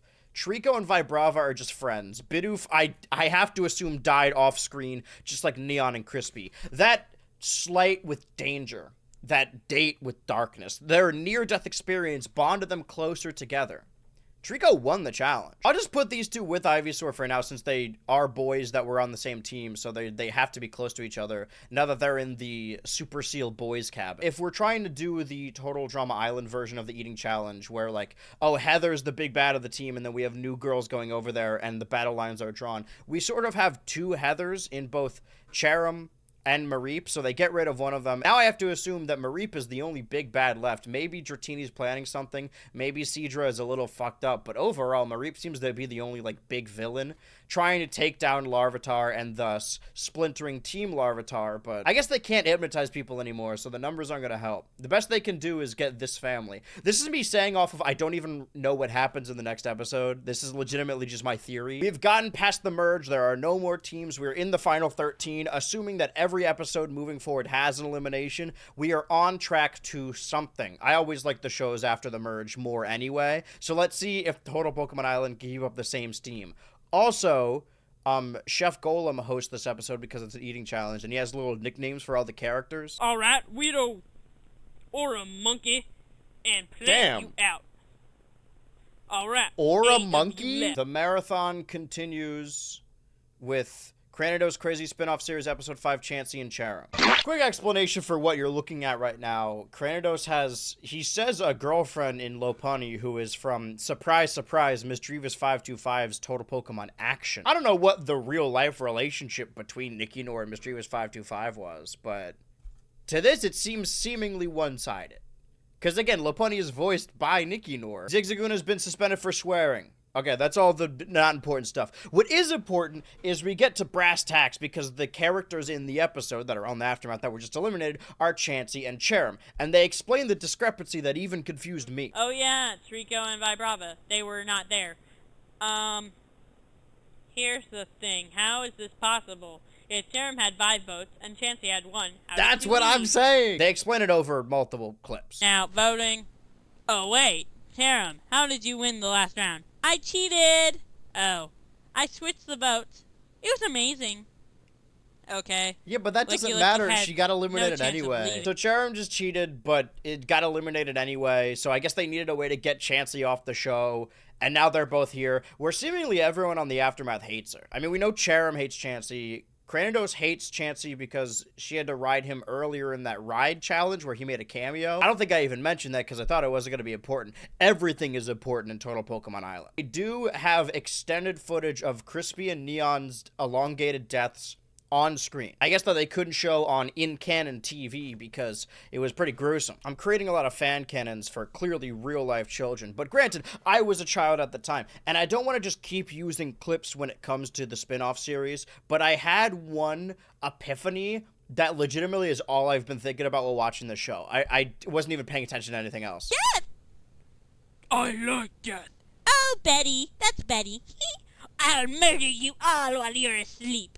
Betty is from this? Ever Turtle Brow Island. Earlier in this series, I said that my rival in Fire Red, which is, I think, the second ever Pokemon game I played. I don't remember if it was before or after Heart Gold. It probably was before. I think Sapphire and Fire Red were between me playing Diamond and Heart Gold. My Fire Red save, my rival, and thus the champion, before you defeat him, is Leroy, who is a person whose walkthroughs I watch all the time. In this episode, Vileplume's alter ego, Betty, is introduced. So either a reference to E-Scope in Total Drama Action, or somehow accidentally predicting Mike later in the series. Also, I didn't mention it, but throwing your opponent in the volcano, this is before Total Drama World Tour even came out. Total Drama the music. But I have an Oddish still in my box in Fire Red to this day, whose name is Betty, in all caps, and I think spelled wrong. Man, is every Pokemon I have in my Fire Red save I played when I was a child? I guess it's important context. The Arcanine I have in that game is named Oliver, after Oliver, who was a kitten at the time, and we had just got him, and I was so excited that we have, like, oh, we have a kitten now.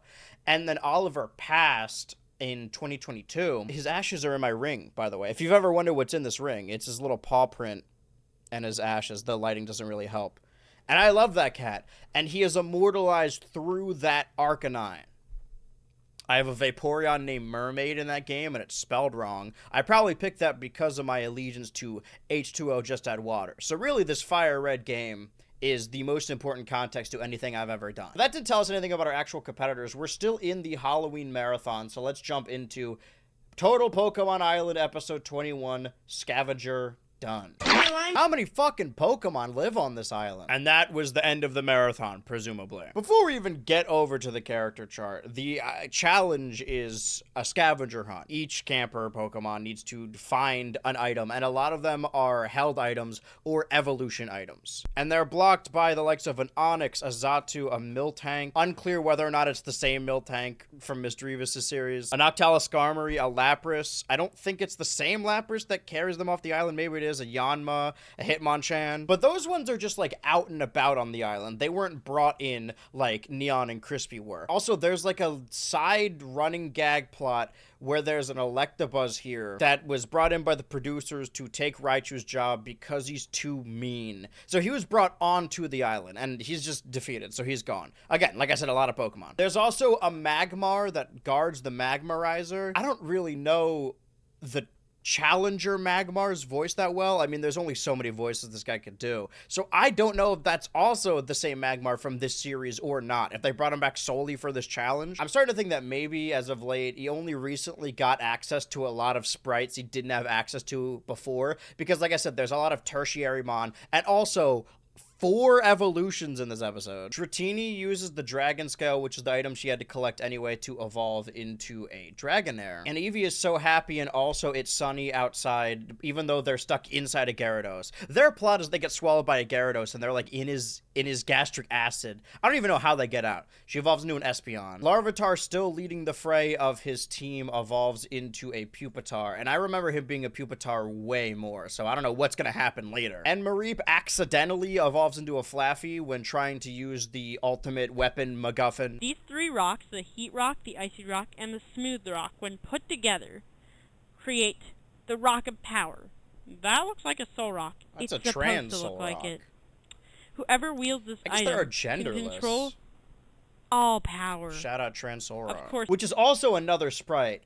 But early on in the episode, Honchkrow calls Miss Magus and is like, hey, we need to get rid of Flaffy. I don't know why he decided that, because now, I mean, okay, Flaffy got eliminated, Flaffy was defeated, and now he's got no one. I was right, by the way. I don't know if I subliminally remembered it, or I'm just like, oh yeah, the green team. But the green team is a real thing. Trico, Vibrava, and Ivysaur have just formed an alliance, because the Girls Alliance has an official meeting where they dissolve it. Like, nobody's playing behind each other's backs. They're just like, they're all shaking hands, and they're like, oh, I'm gonna go work for Pupitar now. Even though they're working against each other. Where'd she go? Well, she's gone. Flaffy also, before she's taken off the island, says she's in love with Ivysaur. I don't know where that came from, because there's a love triangle going on up here. We already know that Cherim and Chansey both like Ivysaur, so that gets confusing. Everyone in the Girls Alliance. Well, I guess Mareep wasn't in the Girls Alliance. It was one of the girls. But there's another love triangle that I don't even know if I could call a love triangle, because we don't know where Pupitar stands. He just wants to fight. He just wants to win. Officially, the M Alliance has failed to get rid of Larvitar, now Pupitar. So Honchkrow is on his own. If on your own means you have a ghost you can summon at any time. But the ghost doesn't really fuck with him. We know that Seadra and Cyndaquil both have the hots for Pupitar. But Cyndaquil is like, very reasonably like, hey, he broke up with you. Also, your date wasn't real. And then Seadra freaks out the whole episode about it. Riolu saves Chimchar. I feel like Chimchar is just kind of set dressing at this point. He doesn't add a whole lot. He's there for bits. And Riolu and Chimchar are growing a little bit closer. They're both like the bros of Pupitar. And that's all well and good, you know. I love a monkey. I love Licky Licky. And I love a Pupitar. Those are Pokemon I really like. But they're kind of fading into the background as they become more family men and are focused on winning.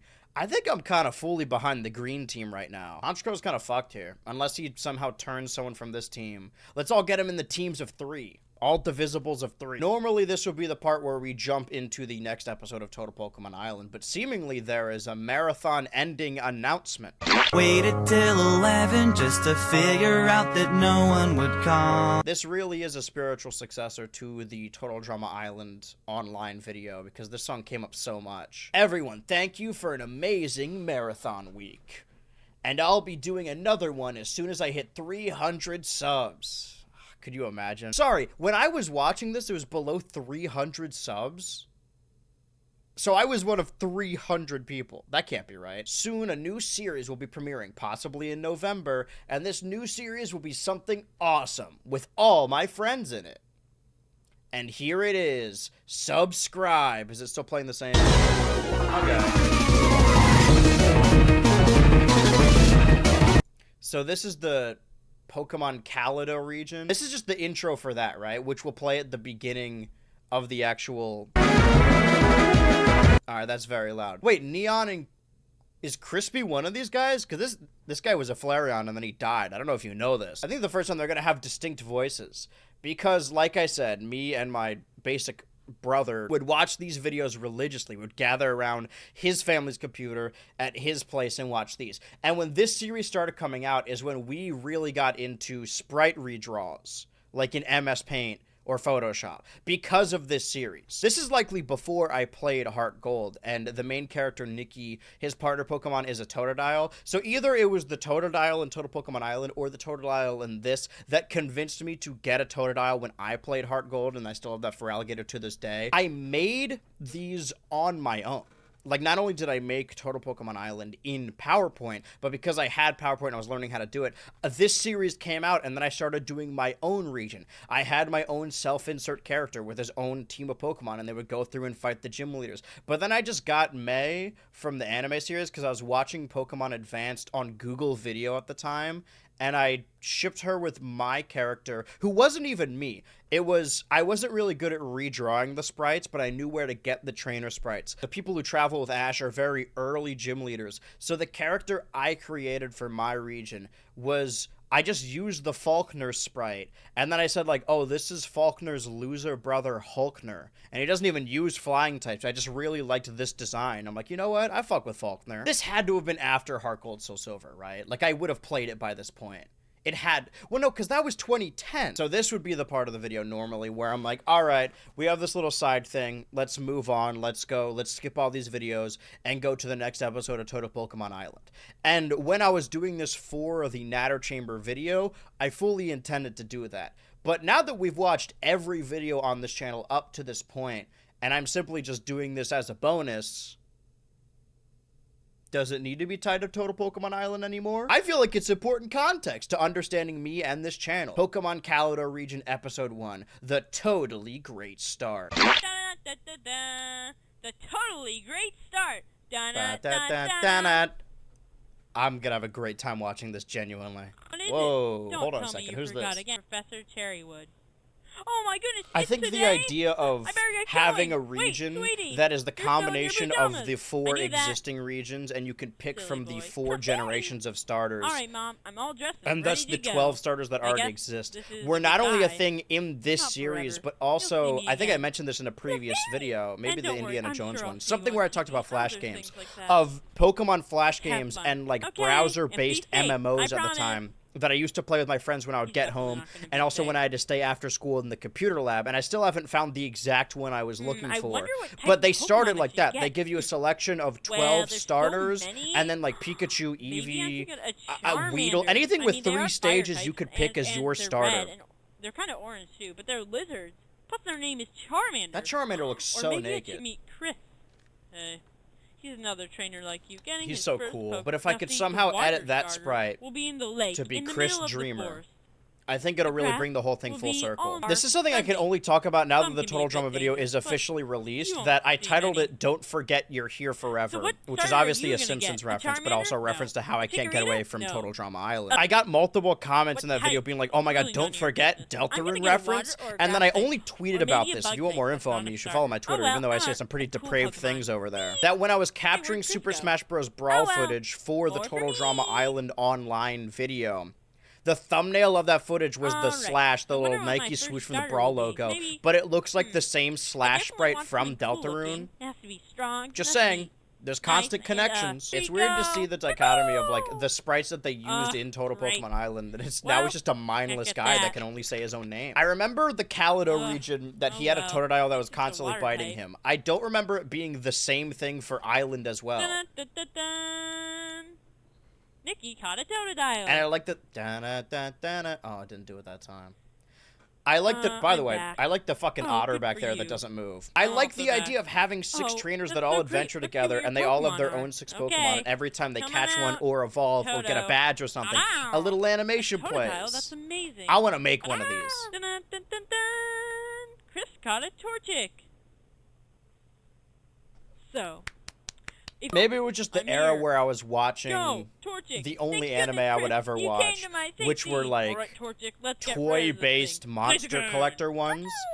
That this relationship specifically That really fucker. reminds me of do we Bakugan, do? where I don't there know was about you, but I'm the getting main outta here. dude whose name was Whoa. Dan. I think his name was Dan in every version of Well, the anime, I which is guess a this really is the funny end for me. American name to have. I Then there was like a cool one who was purple. I don't remember his name. Totodile. This is like Charon? What did you Something just like that. do? This is sort of Off like with that. It him? reminds me of Bakugan. Oh, wow, For some that's so- reason. And maybe you can learn to be a good trainer. Excuse me?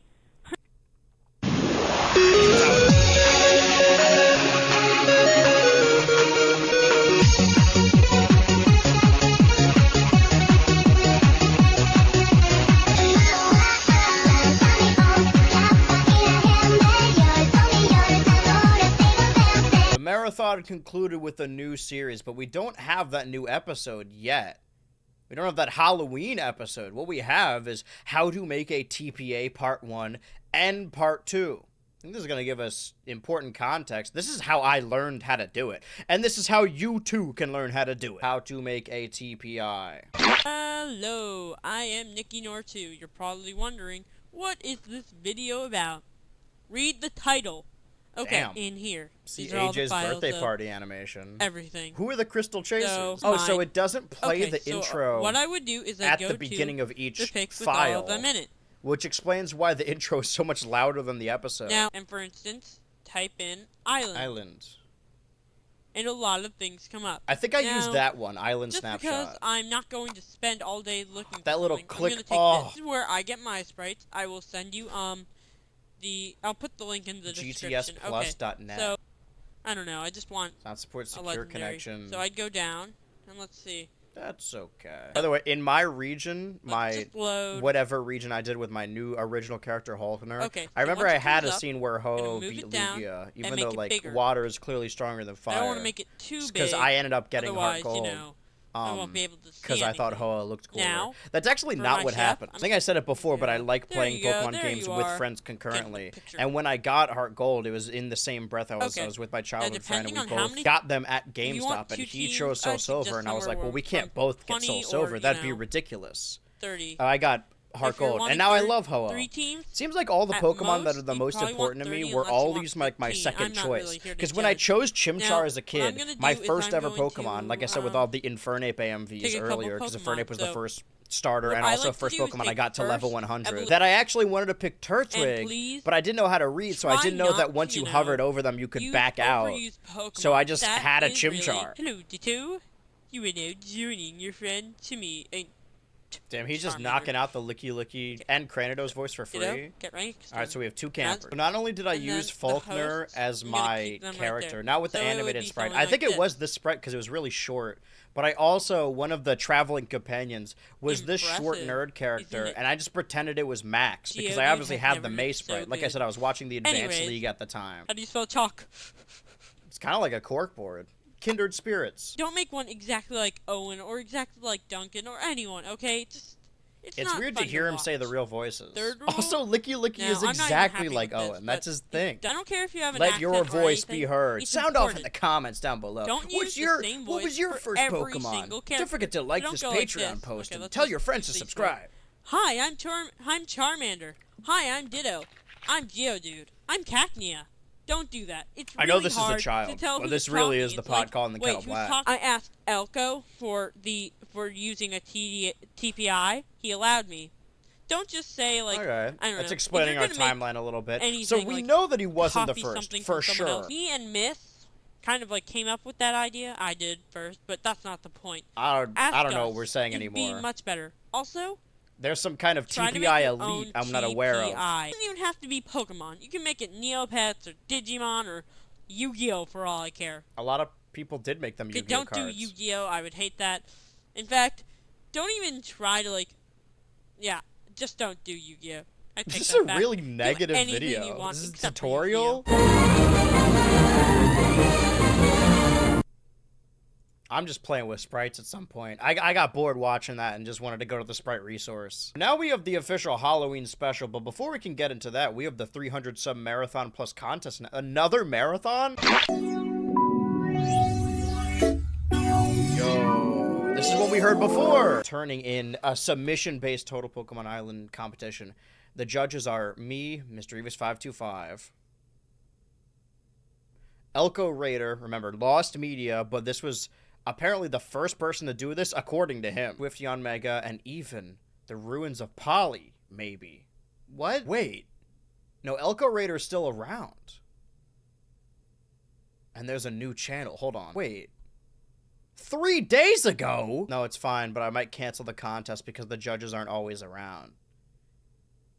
Maybe you should have, like, nailed this down. I don't know what happened in October of 2009, but he seems way more pissed. 35-minute Cranidos Crazy spin-off series? Okay.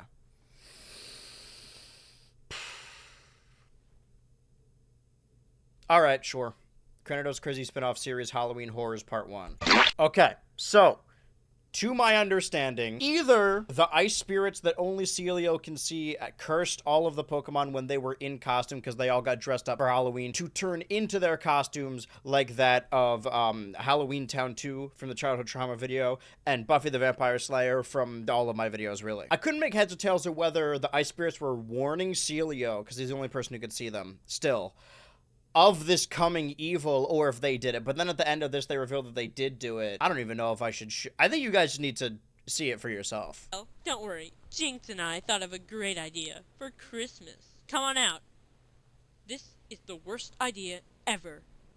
I like. So that art's from a band episode. All the Pokemon dress up like other Pokemon. They're all in costumes. You could tell that the creator, Nicky Nor, is getting better and more into sprite art and thus like splicing them to look like other things. A lot of them dress like their fears. That's why Lileep is dressed as a fire type. Baltoy is just like Cherim. And they're all doing this because Cranidos is making them do it as the host of the show. And the rest of them say, like, oh, we're too old to go trick-or-treating because they're assumedly teenagers. But then Kratos responds saying, like, not me, I was just born. So in real life, as these were airing, he's like a couple months old. In the canon of the show, if a challenge happens every 3 days, he's like maybe a week or so old. Free candy. Only losers, you know, stay up all night watching YouTube videos when they could be out trick-or-treating. Okay, we're not. In my defense, I did do both, Listen. though. You would think that this one would take way longer because of the amount of art that needs to be made for it, but this thing is long as hell, and it was only like a week after the marathon. Yeah, this part's October 31st, 2009. This aired Halloween 2009. I probably was out trick-or-treating, and then I'm like, I gotta get home and watch the episode. I don't remember this one at all, though, so maybe I just skipped it. Maybe I skipped Kratos' crazy spin-off series in its entirety. So the Ice Spirits are cursing the cast of Nicky Noir's Total Pokemon Island, and... go figure, the cast of Mischievous 525's Total Pokemon Action. There's Blossom, Flygon, which might prevent Nicky Noir from evolving his Vibrava later on, I don't know. The Wailord that showed up earlier, and of course they're all voiced by Nick. There are other little cameos, like there's a Licky Licky who is yellow, who is also allergic to chocolate. Keep that. Chekhov's gun, you're gonna need that. And then a Snorlax who's wearing a Whirlugia fan shirt, and Whirlugia was one of the people they tried to make a group, the group TPA together, but does no longer exist. Yeah, so really, it's just a plot about Celio. Celio is the most important one, and we get some development for Celio, a very important character. He's the funnier character that we've ever created. I'm a real girl! You idiots! We have to split apart. Hold on a second. And this video that you're watching on Patreon right now might be on the shorter side, and you may feel a little bit tricked to be like, why is this one shorter? Why are they getting shorter? Every time I film these, I film for 3 hours. It just so happened that this series that you heard maybe 2 minutes about, this episode, was 35 minutes of real time. I didn't speed it up. I sat here and watched it and wrote down stuff that I thought would be important, and I didn't do anything else. So for me, it's been a full 3 hours. For you, it may be 20 minutes. If these are coming out every Thursday, happy Thursday night at 8 p.m. I'll be back next week, hopefully. See, now I'm making these in real time, so I could respond to real commentary. Who do you think is going to... No, wait, no, I told people to sound off in the comments about who their starter was. I'm going to keep updating this as well, just for my own personal benefit. I added the names now. Boy, is it good to be alive on a Thursday night. And by that, I mean a daytime, because I'm filming in the day. I got another 3 hours ahead of me, and now I am back to the world of Total Pokemon Island. It's been a while for me. Luckily, I have a little recap guide here. Team Pupitar is taking over the game. It's been a while since we've actually seen an episode of Total Pokemon Island. We've been sidetracked. It's nicer out, so I gotta get my steps in. It's not fall yet, but it feels, it's like faux fall. Like, fall. Also, whenever there's a bunch of props behind me, it's because there's the couch that I stream on, twitch.tv/BHUltraLive. You guys should check out the streams if you like me even a little bit. The reason I have balloons, I bought them all because I thought they were going to announce that Trump died, but they didn't. So now I just have failure balloons. But hey, every day is another day closer. Remember a couple more details. I said previously that I made my own Pokemon adventure in PowerPoint, and I had a character, an original character, that is Faulkner's loser brother Hulkner. And I said I didn't know any Pokemon that he had, but now I remember that he had an Ambipom.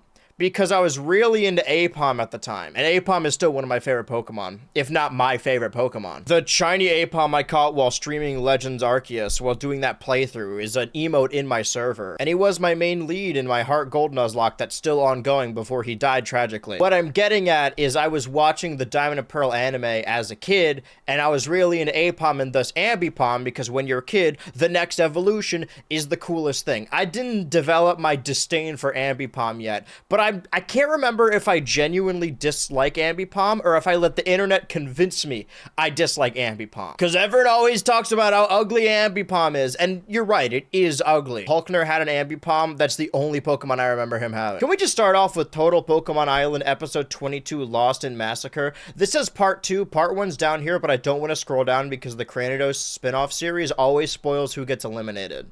Okay, so this episode was the Chainsaw Man Door Hand Hook car door episode of Total Drama Island. Like, almost exact, all the way down to the elimination being stupid. So there's a psycho that wears a hockey mask with a chainsaw and a teddy bear that is obviously their version of Chef, but it's not a real murderer, and they are picked off one by one. In the Total Drama version of this episode, they all watch a horror movie, and then a horror movie transpires. In this episode of Total Pokemon Island, they all watch Twilight, and they're like, oh, this movie is awful, bleh, I hate this. And this video, by the way, came out in November. So it's weird that this isn't the Halloween special, but the original Twilight released in theaters November 2008. So it's been under a year since the movie came out. And this is projecting. The only things I remember about Nikki Noor is really being into Pokemon and Total Drama, and then later getting into My Little Pony. So there's no way the hatred of Twilight was actually whatever. Like, you'd think in a challenge like this, oh, whoever survives the longest gets invincibility. And Chimchar survives the longest, but then Chimchar's the one who's eliminated. Riolu gets invincibility, but it doesn't even matter because there is no vote. Chimchar gets eliminated like DJ. Because Riolu bothered to fight the teddy bear murderer, but he didn't win. He lost because he had 0 aura. Isn't that the name of that one Pokemon that looks like a Digimon? In the Total Drama Island version of this, it's the final 8, but we are in the final 12 right now. Granted, 4 of them came back in a previous episode, and then both of the eggs were hatched. So, minus 6? This would actually be the final 6, technically, because we're on episode 22. It's all out of whack. I mean, if this is anything to go by, then the next episode's going to be Paintball. The thing about that Total Drama episode is it's more of like a character study and just like a fun little gimmick. Here, characters are just leaving and coming back, and then they just disappear. I would say that we don't learn a whole lot about the characters. I mean, Cyndaquil and Seadra are still fighting. The girls are fighting over Pupitar. I guess Chimchar is out of this alliance because he has thus been eliminated, but Pupitar invites Honchkrow into the Pupitar Alliance, but prior to Chimchar getting voted off, what is even his plan? The alliance is to get to the end of the game, right? But your alliance is almost half of the entire... What are you gonna do when you get to the final 5? Before Chimchar was eliminated, there were 6 of them. What's your plan? We don't see a lot of the Green team. However, Trico just on a whim admits like, oh, wait, I'm the reason Tailo got eliminated. I don't know where that came from or what that even means. I think the first 2 captured are Trico and Espeon, and in a throwaway line, because Trico's being annoying and doesn't understand the challenge, Espeon's like, oh, do you want me to mind wipe him? And they're like, no. She could just do that? She's been a psychic Pokemon for, I guess in timeline, like 3 days. We may be on the cusp of a new Miss Drevis or Miss Magus, and she's just gonna start hypnotizing everyone. Also, I was under the impression that Pupitar thought that Honchkrow was under the submission of a Miss Drevis. But it seems like Pupitar now knows that Honchkrow's been a little bad. I know you've been bad, but you're not in any Is he hitting on him? So it makes no fucking sense why Riolu got invincibility. Not that it even mattered, but Chimchar's gone. They needed a reason to get Chimchar gone, because honestly, I mean, Chimchar was my first ever Pokemon, but I changed up the board a little bit. He was definitely the least interesting member of this cast. We are now in the final 11. 5 of them are in this Pupitar Alliance. Riolu has a life debt. That's the reason he fought the murderer, because I'd say most of the cast of the show know that the chainsaw murderer with the hook, or teddy bear this time, is part of the challenge because he's shaped and sounds like Golem. But some of them believe it's an actual murderer. I think Riolu truly believed Pupitar was dead. Cyndaquil is in love with Pupitar. Seadra is in love with Pupitar. She used to have inspirations or aspirations of taking over the team, but there is no team. I don't even know if she wants to win this fucking game. And Honchkrow has been brought in either under false pretenses and he's going to take the alliance out from inside, or he's genuinely trying to make a positive change in his life. The family doesn't do much. Licky doesn't even have that many bits this episode. And the Green team has done nothing. Normally the next episode would be episode 23, a shot at immunity, but there are seemingly 2 Pokemon Kaluto region episodes, and also a Cranidos episode. Why did I say it like that? Also the cool purple guy I was... Oh my god, come on, Chris, let's go! Also the curl... so I'm gonna turn this down. The cool purple guy from Bakugan I was thinking of, his name is Shun. Yeah, well, I just want a flying type. I hate Pokemon! Catch those bees! Da-na-da-da-da. It's not really a pun. So they're sort of doing the original anime thing, the Indigo League, where the first hazard they need to overcome obstacle is a bunch of bugs. See? Bunch of Not icky a problem bugs, at all. and Chris is afraid of bugs. Yeah, but you were the one afraid of the Pokemon, but make it caught me off yaoi. guard. Thank you. know, That's not what he sounds like. He sounds like. I hate this forest. You know what, Torchic? It's time to burn it. Jesus Christ. Sorry. Sorry. Fuck, I'm so stupid. Went over to my Pokemon plush pile because I realized I have all of Nikki's team right now. Huh? This wasn't preemptive though. I got this Venonat last year at MomoCon. But when looking at the list, I realized I also had this fucking Licky plush. Alright, let's go! I only got it a couple years back, but I think Alright, guys, we need my to reverence for split up now. Licky does We're not come gonna from find this Chris in YouTuber. time. Oh no, I can't move! Talking about a Honey, sausage fest. These are in all a male beehive combies. nest. You think you're so tough? My friend will be here, and he's got like extremely. You powerful call them his Pokemon. friends. They're He'll never friends. give Is up. that Nicky's Totodile! powers Huh, that he looks like your speaks to Totodile Pokemon? Really didn't do much. I was under the Don't worry, understanding Venonat. that like all trainers sort of understood their Pokemon. She says she's gonna break his hat. She's gonna slurp up the honey. The Game Boy Color games. Oh, Chris caught a Combi. It's a tongue twister. Ugh. Stupid. Well, I've got another Pokemon. Is he gonna here keep somewhere. catching Combis? Come on, let's get out of here. They each got a bug. This is the bug episode. The episode's Why? titled I Catch need to Those catch Bees, this and Pokemon. only No one of them time, caught a let's bee. go. See, like, these two are talking. Like, Chris and Combi chooses... No. Combi. See, all trainers understand their mons, sort of. Combi. Rah. What the heck? They're attacking. Rah. Oh no, what do we do? I say we fight. How much of this part 2 is 3 minutes, and a third of that is the outro. Wait, hold on. Trainer Pokemon, Nikki Nor 2, Misdreavus 525, Whirlugia, Blizzard, something. 303. There's Neon, so there's like other ones. All right, let's jump ahead in the Kalador region, shall we? Oh wait, no, we gotta jump ahead in the Granados Crazy Spin-Off Series, Episode 6, Chansey's Cute Spin-Off Show. I'll be honest, I have been multitasking while watching these, because I kind of rediscovered my interest and love for that Leaf Green save, which I did find, and I've been hunting for a Kangaskhan. But that's for later. What's for now is that Chansey has taken over the Granados Crazy Spin-Off Series, as you could tell by the title of it. And even the intro changes, it's been changed to that one song that goes, na na na na na na na na na na, you can be my best friend too. It tickles in my tummy, oh so yummy, that one. And Chansey takes over the show and wants to make it cuter all around. So makes the tertiary cast members all cutified, gives them a makeover, and all of them hate it except for Celio. Last time we saw Celio was on Halloween when he got turned into a Gorbis and said the words, "I'm a real girl." And now Celio is the only one that enjoys the incutifying, as Celio gets pieces of a Jinx, I don't know where the Jinx is from, to wear drag, a bra and a wig. And Celio, just in general, likes this new pink Celio look. Keeping tabs on Celio for later. There's a lot in this episode that's kind of little bit, it's subliminal.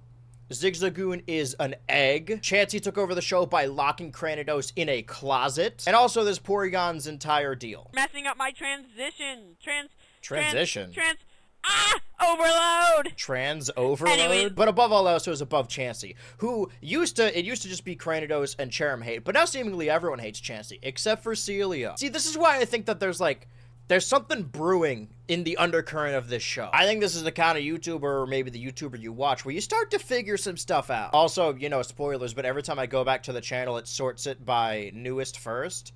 And I keep seeing this thumbnail, where the Typhlosion is reacting with Awuga eyes to Celio still in drag. I think this is going to be a permanent fixture of this character now. But what isn't permanent is a third episode of the Pokemon Kalador region. Oh, look, it's Katie. The Grady. Rah, rah, rah, rah. Rah, rah, rah, rah.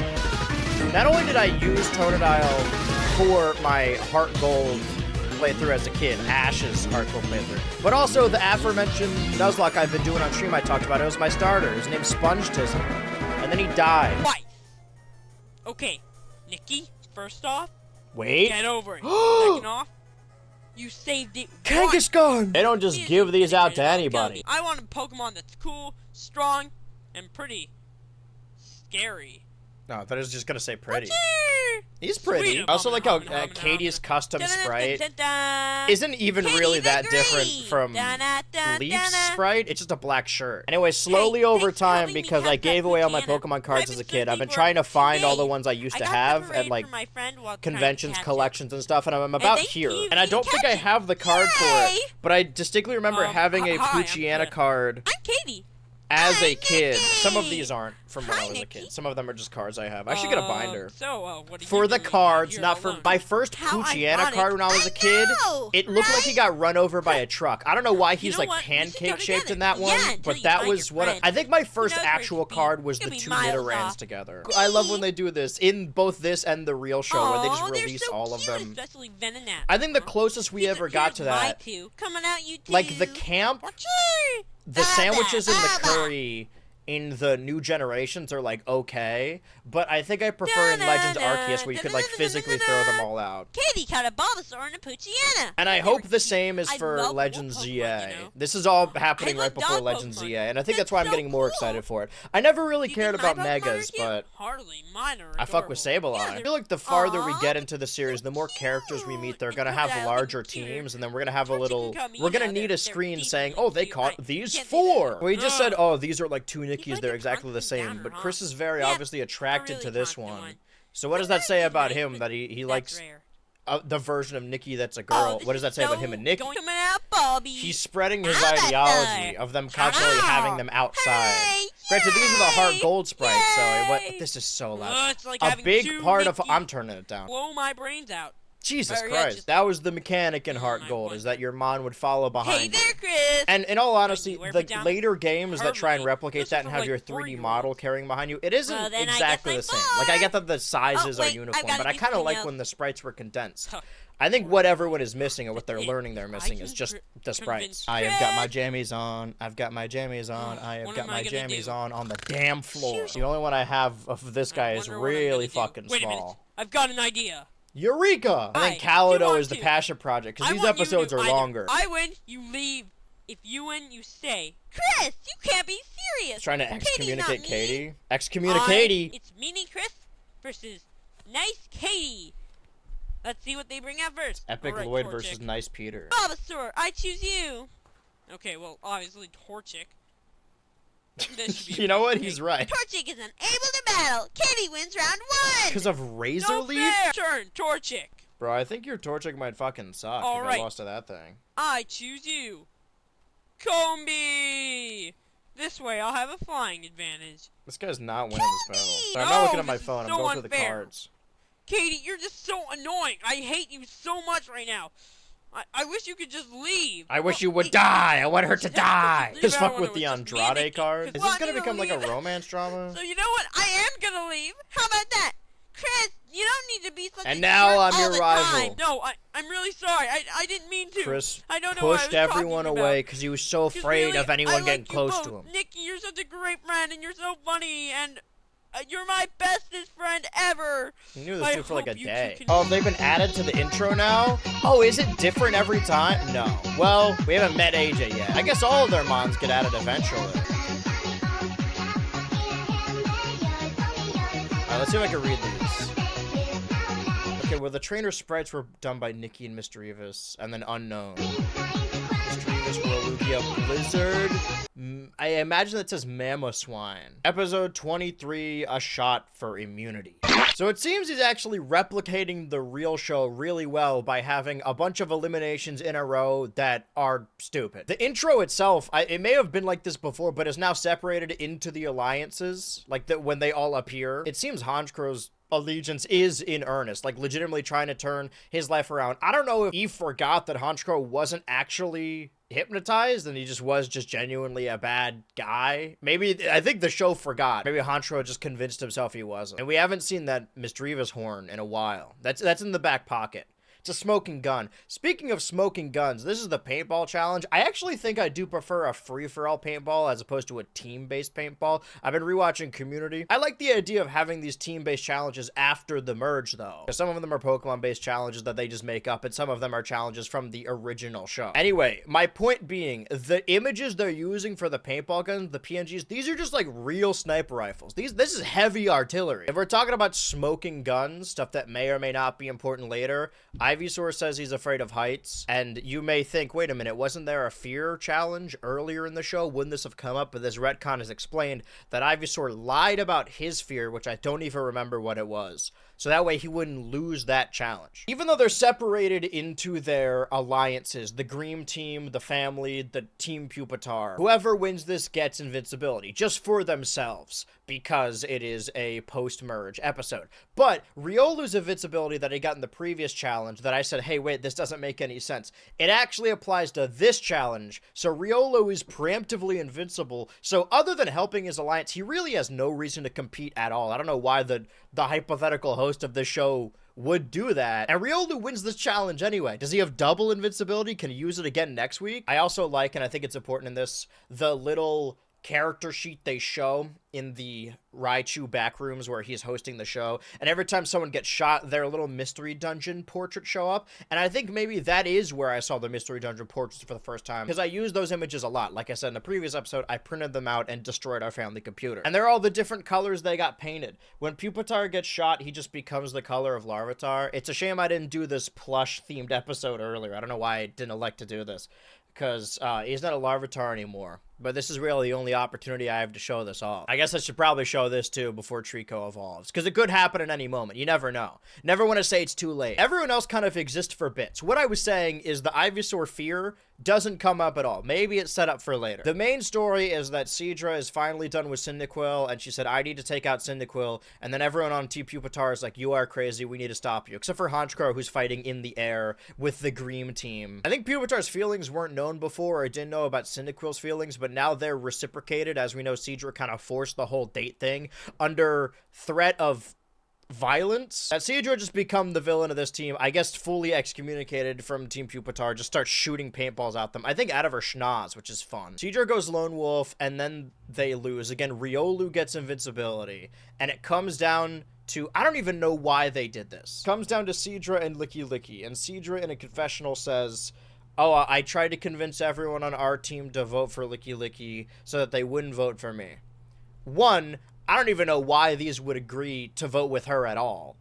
And then two, when he's about to get eliminated, he jumps in the way and just eats her Oranberry. And then the host is like, yeah, whatever, you're eliminated. Again, multiple dumb eliminations in a row. However, we are thinning out this Team Pupitar, which I can appreciate. What I don't appreciate or don't understand is why you even had the line about her being like, yeah, I told them to vote for Licky Licky. Because without it, it makes perfect sense for Seadra to get voted off, unless she's going to come back later. Dream Team kind of talks about this. They're all like, man, I can't believe we made it all the way to the final 10.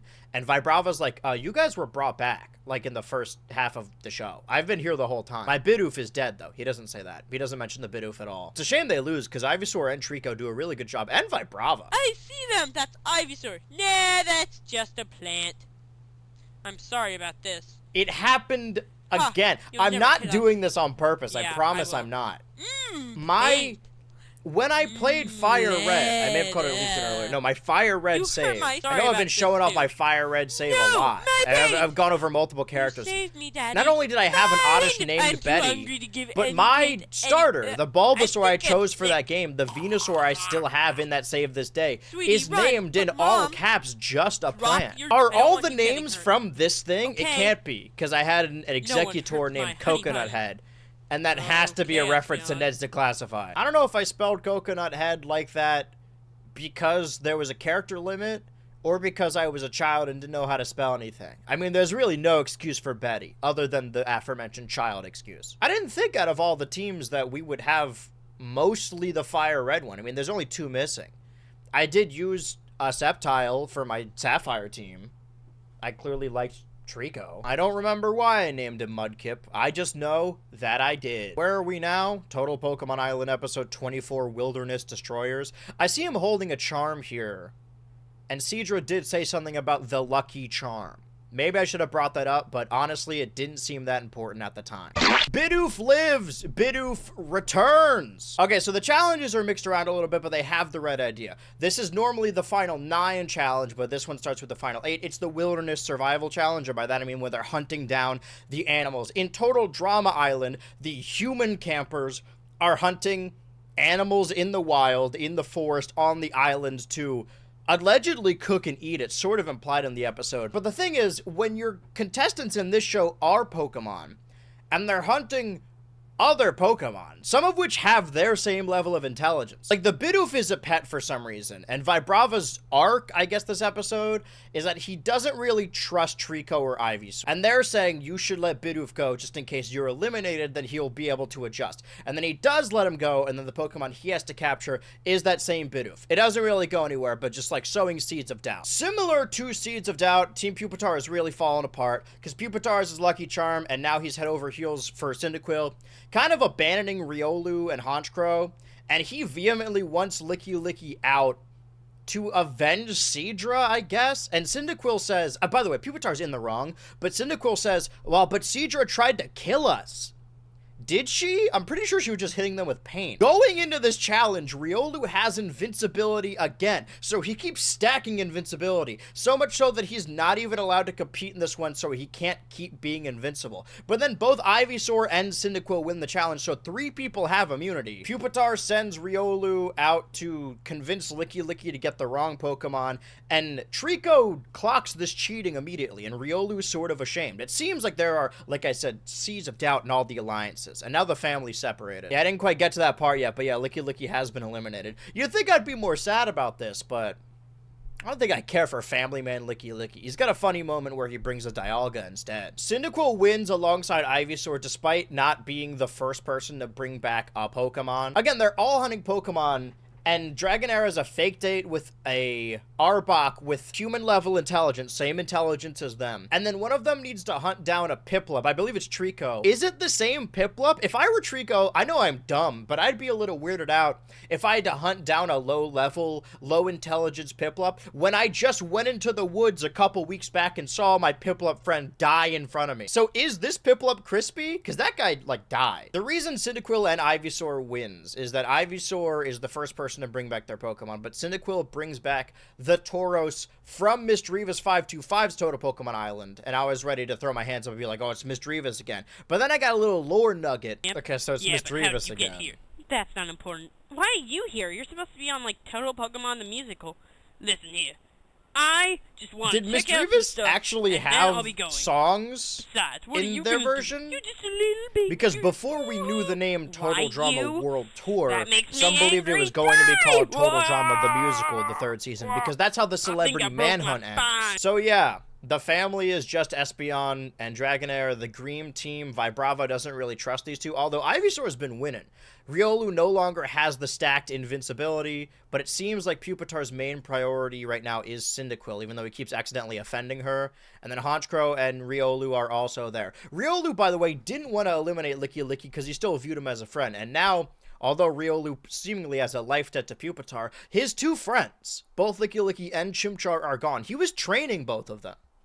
I truly do not know what is going to happen next, but going off of the title and also this teaser, I think they're gonna turn into toys. Total Pokemon Island episode 25, Toys Are Dumb. Hey, Treasure! What was in that thing you made? Like, what was the thing you served them? What song is this? Intrigue. We're going episode by episode, and I gotta say, I was a little out of steam last time, but we were in the final 8 right now. Every challenge so far has either been an episode from Total Drama Island or some kind of Pokemon thing. I don't know where this idea came from, where they're all turned into little dolls. Espeon is really thrown off this entire episode. She still misses Licky, and then Dragonair comes in and is like, hey, you gotta calm down, which is a terrible way to start that confrontation. But then Espeon responds by saying, you didn't love him like I did. Crazy thing to say to your daughter about her father, even if she is adopted. I would say especially if she is adopted. Anyway, the challenge is they're all turned into toys, and they are played with by a Cleffa and an Igglybuff, and you gain invincibility if you escape, and you don't if you don't. The setup initially is maybe a genius stroke of writing where the little girls are placing the dolls at a different piece in the dollhouse, and specifically makes the villains Pupitar and Honchkrow. Honchkrow is trying to prove to Pupitar that he can be trusted and he isn't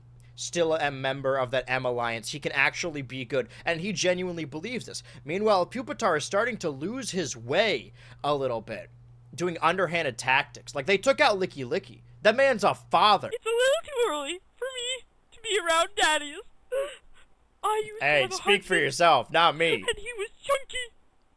He liked to be called chunky. Your husband's dead. They drive away in a little Barbie car to rescue them. It's cute. What happens in the end, though, is that everyone gets immunity, I think, except for Riolu and Trico, who both sacrifice themselves so that the rest of their alliances can cross that finish line. Pupitar has offended Cyndaquil, but again, it seems he's more interested in keeping her around than actually being a good person to the family. They just lost a father. Trico and Riolu both sacrifice themselves, but it's Riolu who ends up leaving, because again, Trico clocked them as cheaters. I mean, Riolu cheated or underhanded tactics on Pupitar's behalf last time. Also, the green team's back together because Bidoof just came back to Vibrava anyway, so he's like, hey, no problem, Ivysaur. They're like this now. And I gotta say, I thought there was likelihood that Trico would be eliminated, and my favorites were Chimchar, Licky Licky, and Trico, and if they all went, I would just lose interest entirely. I mean, fuck I'm on the fuck Pupitar gang right now. I'm Team Green Team. I know I said that last time. Riolu is eliminated. He has lost 1,000 aura points. We are in the final 8, and finally,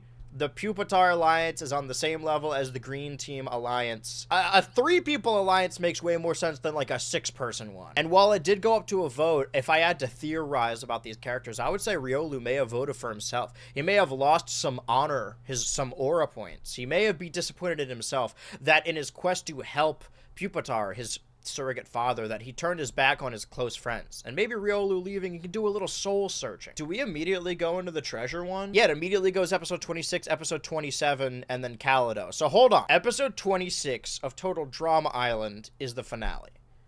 Unless you count the TDI rundown in which it is 27. If you're also counting that, then the Total Drama Island special is episode 28, which I think we're gonna surpass. But again, like I said, final 8. We're actually, like, coming down to it now. If everyone gets eliminated, we may get to the final 6 before this Kaleido region. And I got, like, a whole nother hour of recording. Okay, so Vibrava is eliminated, specifically because Honchkrow in the beginning says Vibrava is a really big threat. And when I heard that, I'm like, what are you talking about? But it makes sense because they're the only two that can fly, and they're constantly fighting in the air. And that makes sense. Like, Honchkrow's just like, oh, this guy's a big threat, let's get rid of him. Vibrava at the end here says, Honchkrow's evil! He's gonna take over the game! Is he? Is he just trying to win? Is taking over the game winning? I don't think Honchkrow's that evil. I mean, we're severely lacking an antagonist. They have Seadra in the background deliver a fake burrito to Pupitar, which Trico ends up eating, and then he's drugged and crazy the whole game. The only villain they have is Seadra, and she's gone already. I suppose we can remove Vibrava from this, but this is even more sad because in the beginning of the episode, again, Vibrava and Ivysaur are like, you know what, we're tight. And Bidoof is back. Does that mean the responsibility of watching Bidoof now falls on Ivysaur and Trico? Trico got, like, drugged this episode. I'm a Mudkip, right? God damn it, there's no fucking way. There's no way. I only have 6 because Dragonair has one. Alright, the first. Is every single nickname I've ever made? Is that why I named my Sceptile Mudkip? I promise I didn't know that going into this. Oh my. Okay. And lastly, the series is way more important than I thought. I'm really glad I came back to do this. I'm glad you guys pushed me to do this. Woohoo! So this is the treasure chest challenge, which again they did post-merge and Total Drama. And they each get, everyone finds a key on Treasure Mountain, a new location. I guess we found some more backgrounds. I really miss that Kreestock volcano. These 7 find keys, Vibrava does not. They easily could have just said, oh, whoever doesn't get a key gets eliminated. But instead, Dragonair gets immunity, and then they all vote off Vibrava. Vibrava lost anyway. But they also get gifts, and a lot of them seem worthless, like the rose incense cures Trico of his drugging, and Espeon gets a family portrait. Dragonair gets a Soothe Bell. Ivysaur gets a Miracle Seed. In the show, they call this like a love knot that Cyndaquil can use to tie herself to her lover. So I don't know if it's like a Cupid's arrow situation. Focus Sash for Pupitar that will make him stronger. And then I'm pretty sure this is a life orb. I could be wrong. So I don't know if these are going to come back. I imagine the portrait and the incense won't. Maybe the Soothe Bell won't either, because none of these guys evolved by happiness anyway. Other than Espeon, which already evolved. I'm locking in my theory. Ivysaur and Pupitar are both gonna evolve using the Focus Session Miracle Seed because it'll make them stronger. Soothpel is worthless. Cyndaquil's gonna use the knot to try and tie the knot with Pupitar, but accidentally do it with, I don't know, someone else around here. And then, if we're believing Vibrava, Honchkro's gonna use the Life Orb to take over the world. That is legitimately fucking crazy that I'm like, oh, I'll just put a random one, and it was the Siptile I named Mudkip. I promise I didn't do that on purpose. Maybe I should look at the other Pokemon I have. The second Mon I got in my Sapphire playthrough was a Linu named Ziggy, but there's no way it's from this show because this is only a name a dumb kid could come up with for their Zigzagoon. Granted, there was a Zigzagoon in Total Pokemon. Oh, dude. Let's move away from my team and instead jump into the final 7, which is Total Pokemon Island Episode 27, Surfs Up, or Down, or Sideways. Okay, so I was wrong about multiple things. Cyndaquil is actually the one that evolves, and the one item that comes back is Espeon's family portrait. Espeon is so caught up in crying over her late husband that she loses her psychic ability and she loses the challenge, and then she's eliminated, but then she gets to see Licky Licky when she leaves the dock. It's a nice little moment. Anyway, they're leaving their orphan daughter all by herself, if we're talking about these contestants like they're dead. The reason Quilava I should explain, this is a surfing challenge. They're all riding surfboards and they're hitting the waves, and this is the first time a Total Drama action challenge has made its way into Total Pokemon Island. I guess he ran out of challenge ideas. But ironically, because this is in the era of action, we know about Total Drama Musical, but the series doesn't come out in Japan. Japan? Oh my god, I'm thinking about Pokemon. Canada. Place Canada. That he sort of accidentally created the surfboard challenge from the World Tour Aftermath episode. Completely accidentally. Again, foreshadowing. They're all surfboarding, and they keep saying that Pupitar is like, oh, he's at a huge disadvantage because he's going to sink like a rock. But again, Quilava is covered in fire. The main crux of this, supposedly, is that the green team now knows that Honchkrow did purposefully remove Vibrava, and they're treating it like he's the big bad who's going to take over, even though Pupitar already kind of betrayed all his friends. I'm not going to take this Pupitar revision history. I mean, if we're ranking the challengers by their morality, the only reason the green team knows this information is because Ivysaur is freely drugging Trico so that he'll be useful. But I guess they're hyping up Honchkrow to be a big bad because, again, they have no antagonist right now. The reason Quilava evolves, or Cyndaquil evolves into Quilava, is because Honchkrow makes her mad, very mad. Okay. Maybe pushing Honchkrow wasn't the right thing to do, but I was pissed off, okay? Jesus! Super pissed off. It's the first, like, swear, He called I think. me weak. There's also a through line where Ivysaur is going a little bit crazy and imagining all of his previous teammates. Are these two the last members of their team? I don't remember what their team was called. Are they the Super Seals? I think so. And also, these two were brought back. So, that's kind of cheating. These two were brought back. Dratini was hatched from an egg. So the only 3 that have legitimately made it since the beginning are Pupitar, Honchkrow, and Quilava. Although, if I had to pick any 3 that I would want to see in the final 3, I mean, that I want to see win, I like Trico, I like Ivysaur. I'm now on Team Ivysaur. I'm sorry, Ziggy. And it is now the burden of the green team to watch after the Bidoof, who does not appear in this episode, so maybe they just don't watch him at all. The kid is now on her own. This alliance is all over the place. She has no one to work with now, so she's the only lone wolf here. But honestly, if we're talking about deserving for the final 3, I wouldn't hate a Quilava, Pupitar, Honchkrow final 3. I mean, if we're demanding Honchkrow be the big bad. Here's my thing. I said I would film these each week for about 3 hours. We just got to episode 27 and now we're in the final 6. But the next 1, 2, 3, 4, there are 4 more videos before the next episode of Total Pokemon. And I got about 10 minutes left in this. So let's at least film all the filler episodes, and then next time we'll come back for the final 6. Sound off in the Patreon comments down below, so that way I know you made it this far. Who do you think of the final 6? And no looking it up, no cheating. Who of these final 6 do you want to see win? The $100,000? Follow-up question, you guys fuck with Neon? We're about to meet Neon, I think. I went to go pee, but I didn't stop the video from playing, and the intro just now stopped. I know! You completely own Chris. And not He only got that, owned. we I'm get interested over to it. see what Neon's Now we voice can is, do because it despite all these the time, characters there's being nothing based you on can Nikki do. Nor's friends, either IRL You know friends what? or online friends, I'm really tired of all of the voices have been Stop. Nikki Nor. Stop. So I want to Hey, see if I am Neon, allowed who's to come probably on, so get Nikki over it. Nor's IRL Yeah, friend Chris, maybe in you real shouldn't life. be so angry all the time. See if it's a different Maybe you voice or should not. just- Also, I remember Katie, I remember Chris, I remember Nikki. I don't remember Neon. So did I not get this far? Crappy life. That doesn't make sense because, again, I remember there being an evil team and a blimp. They got to die together. Or is that Ah, Total someone kill Pokemon me the the other musical? way. So that 2009 really was the I think year we of can get up. Johto. We're alive! Hooray! Wait, it did come out 2000. It came out Why September couldn't you two 2009. just die already. When did Heart Gold and Whoa, Soul whoa, whoa. Silver release in America? Neon! Neon? Oh no. Oh, March Da, 14th, da, da, 2010. da. It's Ray, okay? That says, yeah, Da-na-da-da-da. Ray. So, Heart Gold and Soul Silver weren't out in America yet. Neon caught a cynical and a So yeah, this is all preemptive. Can't believe Nikki Nor subliminally conditioned me to want to get a Totodile. I don't want to keep cutting into this, but I wanted to see what my teams were for the other games. But for Diamond and Heart Gold, I was going through, I was determining my team by looking through the Hall of Fame. And in my Heart Gold Hall of Fame, I didn't even bring my Feraligatr. My Heart Gold Hall of Fame has Infernape. So what happened was, I got stuck in Diamonds. Not Softlock, I just didn't know where Canalave was. I didn't know what I was supposed to do. So I transferred my Infernape to Heart Gold, and then beat the game with Infernape, and then transferred my Infernape back to Diamond, and then got to the Elite Four there. So on both teams, like, sorry to Chomper, but Chomper's never made it to the Elite Four. Katie and Neon know each other. Cool. How?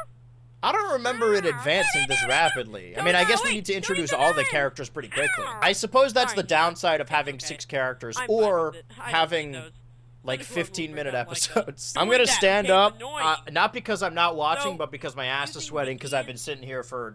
It's going to be 3 hours and a couple minutes, so I might go overtime here. Granted, I did miss 2 weeks. Is this guy evil? Is he gonna try and kill him? I'm here to beat you. What? They're gonna battle! So in the rock, paper, scissors rule, Neon beats Nikki, and Katie beats Chris. But we don't know if there's any convergent there. You defeated the couple Combi and a Vestricoin. Doesn't mean you're strong. At what point did Katie tell this guy about Nikki? Because she's been here the whole fucking time. It seems Neon has stolen Chris's role as the dickhead of the group. That's what's interesting, is that, like, Katie and Nikki are basically the same character. And now Neon and Chris are as well. Why is the episode called It's Ray Okay? Yeah, Neon, I'm sorry. Is Nikki Nor gonna defeat a Rayquaza? Or a Rayquaza? You want these They said at Pokemon Worlds that it's or they said it's Rayquaza. But it's supposed to be Quasar, is it not? So Rayquaze? Just might not cut it. So we need to It's me, Johnny Quasar! And this is my good best friend, pal Goddard! What are you doing? You learned Flail! You can have a berry. Oh, that's cool. They actually... I wonder if they have 4 moves. I mean, we saw Cyndaquil use Fire Blast, which it should not be able to do. Unless Neon bred a Cyndaquil from a Typhlosion. I don't know what you know. I'm still locked in. I'm just back here now. Don't use Flail again, please. Okay. Are we doing a double battle, or these are just 2 battles happening at the same time? Everyone gets a rematch. Or are these supposed to be their rivals? Vine Whip. Feliz cumpleaños.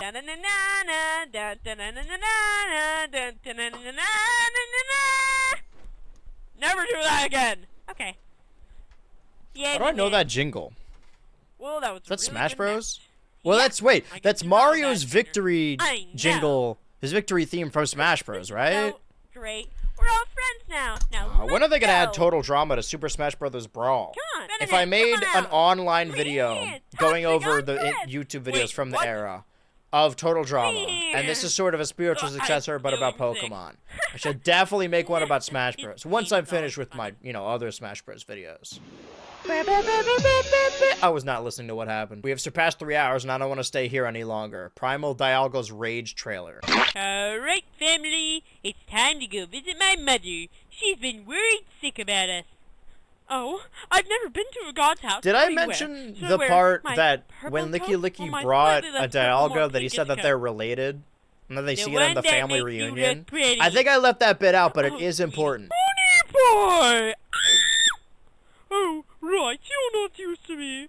Let me drink. Is this a spoiler? Because Dragonair hasn't been eliminated. Palkia's out, and Dialga is asleep.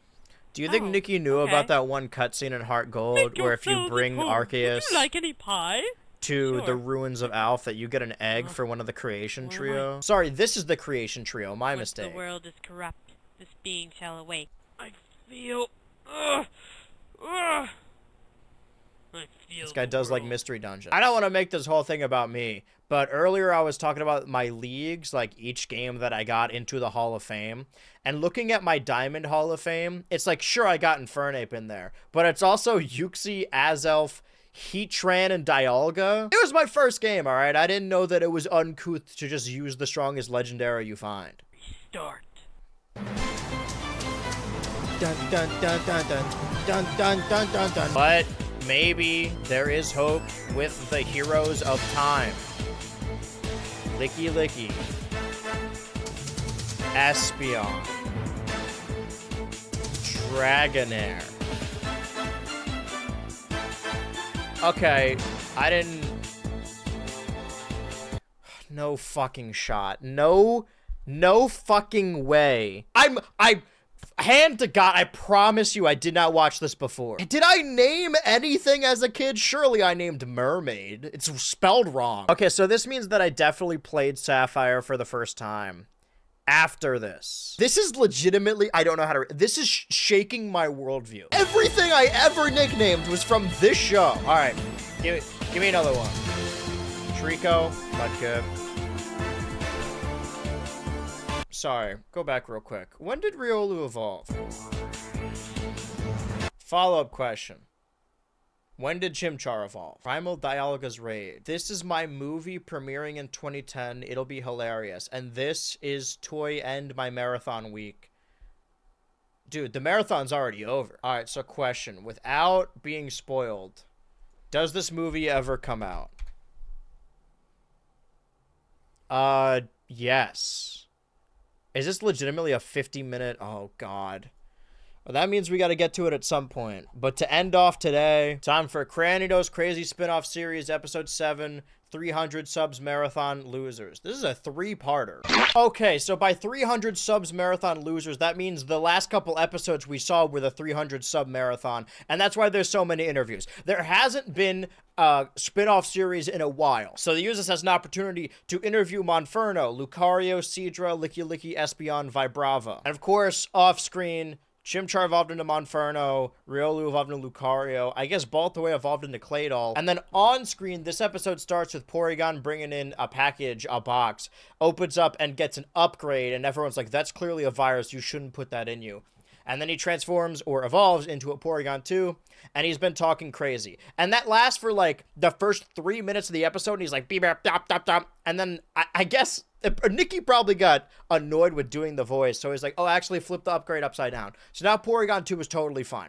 Nothing interesting going on in the Porygon camp. However, we do gain weird additional information because we know in this show that they go over the elimination order and who voted off who. Apparently, when Licky Licky stole the Oranberry from Seadra, it was actually going to be a tied vote, and they imply that they both would have been voted off, which doesn't make sense because Raichu threw out an Oranberry. That doesn't make any sense. Why would Raichu throw the Oranberry if it was supposed to be a tie? 2.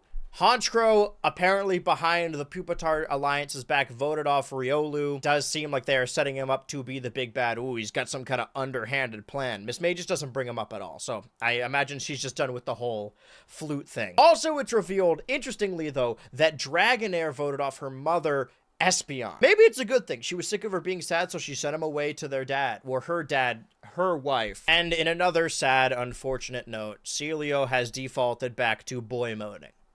You hate to see it. The next episode would be... Oh, it's actually another Kaleido. I don't want it. We've already gone over the 3-hour mark. Listen, I'll come back next time, do a Kaleido, and then we'll see what happens in the final 6. And here sits our final 6. Ivysaur used to be the leader of his team that are now all gone, aside from Trico, who stands on his own. Ivysaur begins to lose his mind. Dragonair eliminated her mother, maybe for underhanded tactics, but also maybe just to make her happy. Now she's finally on her own and can be her own woman. Pupitar believes he's leading the most powerful alliance. But the green team see cracks in this when they learn what Honchkrow did to Vibrava. The question is, Pupitar Not really a question. Pupitar doesn't know that Honchkrow did this for malicious means. Honchkrow could be planning something big to take over this game. Oh, heaven forfend. But the green team doesn't know that Pupitar isn't in on it. So there's a rivalry going on here. Also, everyone keeps pissing off Quilava, and it seems like Quilava might be losing interest in Pupitar in general. These are our final 6. I will be back next Thursday, hopefully, and we actually might be able to see the ending of Total Pokemon Island on top of multiple other videos. I'll see what I could do in 3 hours, but I'm almost hitting the 4-hour mark here. The video you watch is going to be shorter. Sound off in the Patreon comments down below on who you want to win. Don't look up the videos yourself. I imagine you won't, but you know what? I got 3 minutes.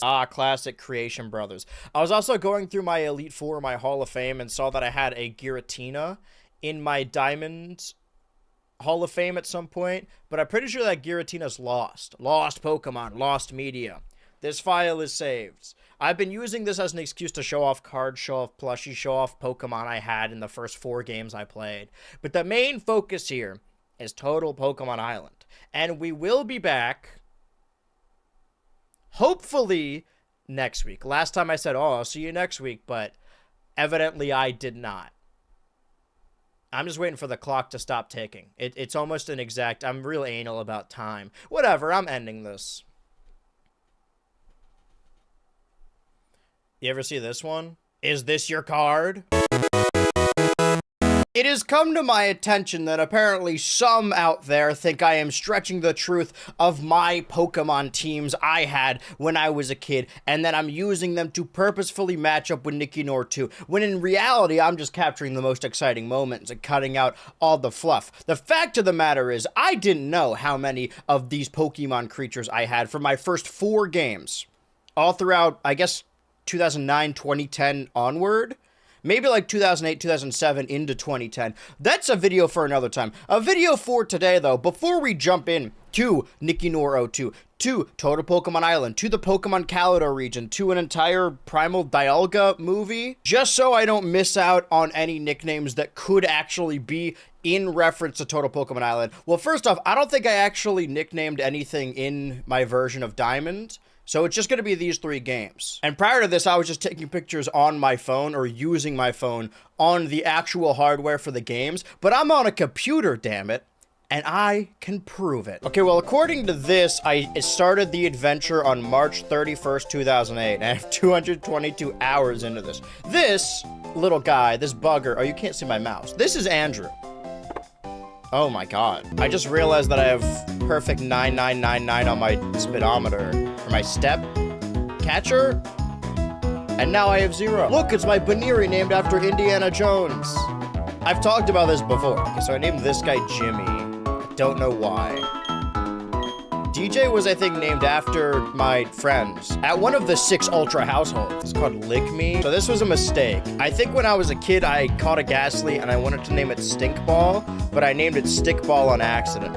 And then as an adult, I did eventually change the name back to Stinkball, but then, you know, it didn't track as well, so I switched it back to Stickball. This isn't about...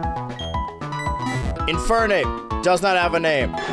Ho-Oh does not have a name, but it says original trainer Ash, which is, of course, my heart gold. Hello? This is a Primeape named Judo Master, but I did not name it. It was from someone named Lindsay, and I'm pretty sure that this was a trade I made at a GameStop. Like, there was an in-GameStop event where people could trade and battle Pokemon. And I wanted to go because I wanted that sense of community. I know that I had an event Darkrai that I got from maybe Toys R Us. Check Cerebi to see if that lines up later, Andrew. But then I didn't have it anymore. So, and I really wanted a Primeape because I saw Ash had one in the anime. That's the same reason I wanted a Haunter. I think I maybe traded my Darkrai for this Primeape because I was a dumb kid. I picture that the person I traded with, Lindsay, the original trainer Lindsay, was also a kid, but maybe it was like a teenager. Dialga from me, Pelipper, me again, Steelix, take a guess. You mean monkey? Mankey! No, that's definitely a monkey. Mankey! Whatever! You're going down, monkey! Mankey! So far, not a lot of nicknames. 1 nickname, and I didn't even name it. Okay, so Hall of Fame 2 is the same, except Steelix and Pelipper have been replaced with Hazelf and Uxie, which I already have. This is also as of, and you can see, wait, June 19th, August 22nd. Did I know, was this just my team at the time? This is a really poorly put together team. Okay, we're seeing a lot more Pokemon here, but the thing about this is, well, first of all, this is from DJ. Like I said, one of my childhood friends. I named the Luxio after him. So, important note, without giving away any names, my middle name is, starts with a J. And 2 of the 6 households that you show the little household graphic, you guys, it makes more sense if you've seen the Total Drama Online video. The 2 people I was friends with, one of which my rival in this game is named after, actually. Because when I was a kid playing this game for the first time, and I guess March 2008, I guess didn't know how to read. I was 7 years old. And my dad was reading the dialogue to me, and he's like, oh, who do you want to name your friend? And I'm like, oh, my friend. And then I said my friends from the Super Bowl household. And I thought for so long, oh, my dad didn't want me to know the word rival for some reason, so he just kept saying friend. But no, in the game, in Diamond and Pearl, it asks, Barry is your friend. It's never once said that he's your rival. There were 3 of us, and we were all friends, and we all had the same middle name. It's a very common middle name. So I was AJ, my rival was TJ, and our friend, or the third one, was DJ. So this Machamp is from him. Level 100 Machamp. I'm gonna skip ahead real quick, actually. This Lumineon you could see is from TJ. I didn't know that they both did the J names, and then they didn't tell me. Let's all put J in our name and not tell Andrew. The reason this is a level 100 Lumineon. You can't tell from the Hall of Fame, but it's also in a Master Ball. I had beaten the Elite Four multiple times, but I couldn't get to post-game content. I couldn't unlock the national decks because I was missing 1 Pokemon from my regional decks that I had not seen or caught, and for whatever reason, that was Lumineon. So I was telling this, I was venting all about all my childhood problems to my good friend TJ, one of the J trio, one of the J boys. And he said, oh, I can get you a Lumineon. And what I thought that meant was that he has a Lumineon in his box that he could trade to me. And I thought that's what happened for years. And then later I went back to this level 100 Lumineon he traded me that was caught in a Master Ball. And I thought, hold on a second. When he said, I can get you a Lumineon, I think he may have action replayed a little bit and did in fact get me a Lumineon. Don't tell Game Freak, but this Lumineon is actually, I've transferred it all the way up and now it's on my Switch. So it has to be legit. As far as I know, plausible deniability, this was a legit Lumineon. But I'm not gonna place this Machamp, this Kricketune, also from DJ. How did he have a level 100 Machamp and Kricketune? I think everyone but me was cheating. Charizard from Ash. I think this was my team in a Heart Gold that I transferred over to Diamond. So I'm not gonna count these as Diamond guys. Lumineon, on the other hand, that's a classic Diamond character. Lumineon is constantly one of those mons that shows up on everyone's list of like most forgettable or least favorite. But I really love Lumineon because it was on my team in Diamond, and also I have a nice little story to tie with it. So I actually do really like Lumineon, more than most. For the longest time, my solid team for Diamond was Infernape and Lumineon. I'm the #1 Lumineon fan, I'm sure of it. I guess by this point I caught a Giratina. When I went back to this save though, this Giratina, like the Darkrai, was not there, but I mean, it was on my team, so I gotta count it. That's like a pattern with this Diamond team. Had I known about Mesprit or Palkia or Arceus, I guess by this point, Cresselia, Manaphy, they would have been on my team. The only non-legends are my starter, a Pokemon I was traded, a Pokemon I probably caught after the Elite Four in that little garden area, a Pelipper, and a now I know it was a cheated Lumineon. Granted, it's still a Lumineon, so it can't be that good. But this Doug Trio and this Victory Bell are legit. This is only number 5 of the Hall of Fame. I promise Diamond is the biggest team. Victory Bell was either because of Leroy or because of James Anime. I'm talking about James from the anime. I don't know if there's a reviewer out there named James Anime. I'm running out of space here, so I really hope there aren't more Pokemon. Oh. Aggron from Zach. I don't know who that is. I did not know a Zach in my life yet. This is also level 100, so there's no way. Scyther from me. I caught a Scyther. Aggron, Scyther. Okay, there's the Aggron. There's Lumineon, Heatran, Judo Master, Macargo, A-G-G-R-O-N. Aggron is a steel type. That is, I don't want to say my diamond team, but if they're in my Hall of Fame, that means I use them at some point. If I had to pick 6 to actually be my diamond team, Infernape, Judo Master, Luminion, I guess Dialga, Uxie, and Azelf then. Rick, Ash, obviously I know Ash, that's my Heart Gold save. Logan is my childhood best friend and the group member and also current roommate. TJ, these are different TJs. September 29, 2009. Aw, sad. Who is Rick? I don't know who this is. Bruno, I believe, is a name used by my, I don't have to keep saying Gummy Bear Brother, by my also childhood best friend and basic brother, Caden. He died in Total Drama Island. No sight of Lindsay, so I will never know where Judo Master came from. I wonder if that was just a name randomly thought of, or if that was somehow a reference to the Peacemaker character, or I guess the DC character. Was it in the comics at the time? By the way, if anyone wants to register my friend code on Diamond. But that's enough of the world of Sinnoh. I want to go back a little bit further. And obviously by back, I mean going back to Johto. What's required to find next route? Return from Stroll. Well, this is a computer, and also my Pokewalker battery burnt out. Like, it doesn't turn on anymore. So this Lapras is trapped in that device forever. This is what I mean, by the way. Ash's first Hall of Fame. By the way, my Infernape moveset was Close Combat, Cut, Ember, and Flare Blitz. This is even before it hit level 100. Like my Diamond version of Hall of Fame, there is the Ho-Oh, but I know that this was an Ash original. Not only do I not know where this Caterpie is, this level 43 Caterpie, but I also don't know where this Raikou is. Nor this Medicham. Tangrowth. None of these are nicknames. Original trainer Bruno, though. Shout out Caden. I brought the Raikou and the Medicham and the Tangrowth to my second Hall of Fame. These are more important characters than I thought.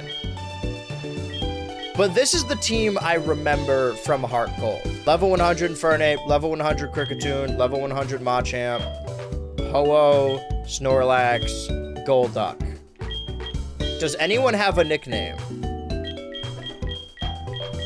Well, what's even the fucking point then? Does anything in this game have a nickname? I guess I'm figuring out now that the Ditto actually wasn't on my Heart Gold team, although I did get it in Heart Gold.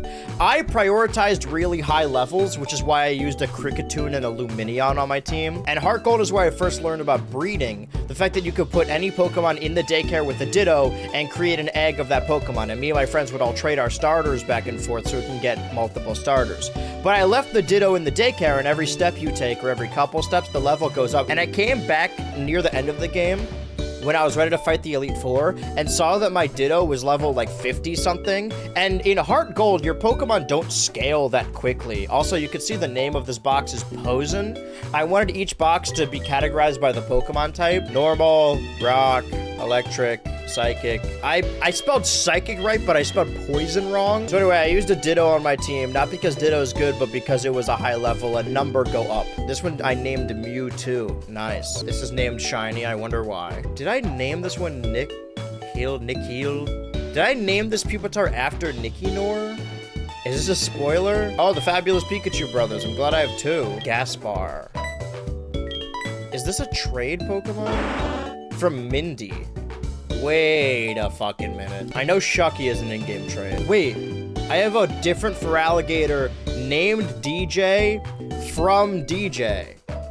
This fucking narcissist named his Pokemon after him. Also worth noting that the movie theater that's next to a Subway that I talked about several times in my Smash Bros series, the reviews are saying it's the best BH Ultra series videos ever. You should check them out. That used to be a shopping mall, and I would go there all the time with my dad whenever there were GameStop events, because there was also a GameStop in that mall. And I went there to get Celebi, to get Shiny Entei, and Shiny Suicune. I guess I missed the Shiny Raikou one. I think one of them happened around my birthday, and I wanted to go there for my birthday, even though it's a free event. Even now, to this day, they're doing events that you physically have to go get Shinies at GameStop. I like going to GameStop for events. It brings me back because I remember that moment so vividly. The same GameStop where I probably got Judo Master in a bum-ass trade. Walk into the GameStop holding a promotional sheet of paper that I think I found like a decade ago and then I threw away. It had to have been before I was a teenager because I definitely would have kept it because I love keeping garbage. And just the smell of soft pretzels while walking into that GameStop next to the movie theater to get a shiny Entei.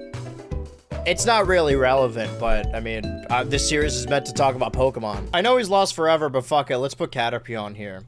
When I was watching the Indigo League on Google Video, I had never played through Kanto. I don't think I had Fire Red by that point. So I would physically print out pictures of the Pokemon from Kanto and cut them out using scissors and then tape them around outside and like throw rocks at them and pretend I was catching them with a Pokeball or maybe like a baseball or a softball or something. And Caterpie really stuck out to me because obviously it was the first Pokemon that Ash caught. Maybe for one of these, since I can get away with doing a lot on Patreon, I'll just watch the Pokemon anime. I mean, how many episodes could it have? 2? 3? Well, that's Heart Gold, and so far we have gotten 1 nickname, and I didn't even name it. So I never actually beat the Elite Four in this game as a kid. I've since gone back on my original hardware, but I didn't back up that save to the computer. Of course, we have Betty. We're familiar with Betty. Claus the Parasect. Hiss Iden the Lapras. That's hilarious. That's a hilarious pun. I don't even think I did that on purpose. Star. Oh, this one's just named Moltres. Zapdos, Articuno, Nidoking. ICU. We were in the ICU. King Blubber. Mean. I'm yelling because the audio is quite loud. The members of my team that I did not mention are Wings the Pidgeot, or Pidgeot, and Bigfoot the Hitmonlee. I probably don't need to put every non-team-based Pokemon on this, right? Because all these ones are in the Elite Four, and so are all these, except for maybe the Ditto in my starter. Or are we prioritizing nicknames? Well, I at least gotta put Poseidon and King Blubber. Those are classics. I kind of like that both Poseidon and Mermaid have the same level of misspelling.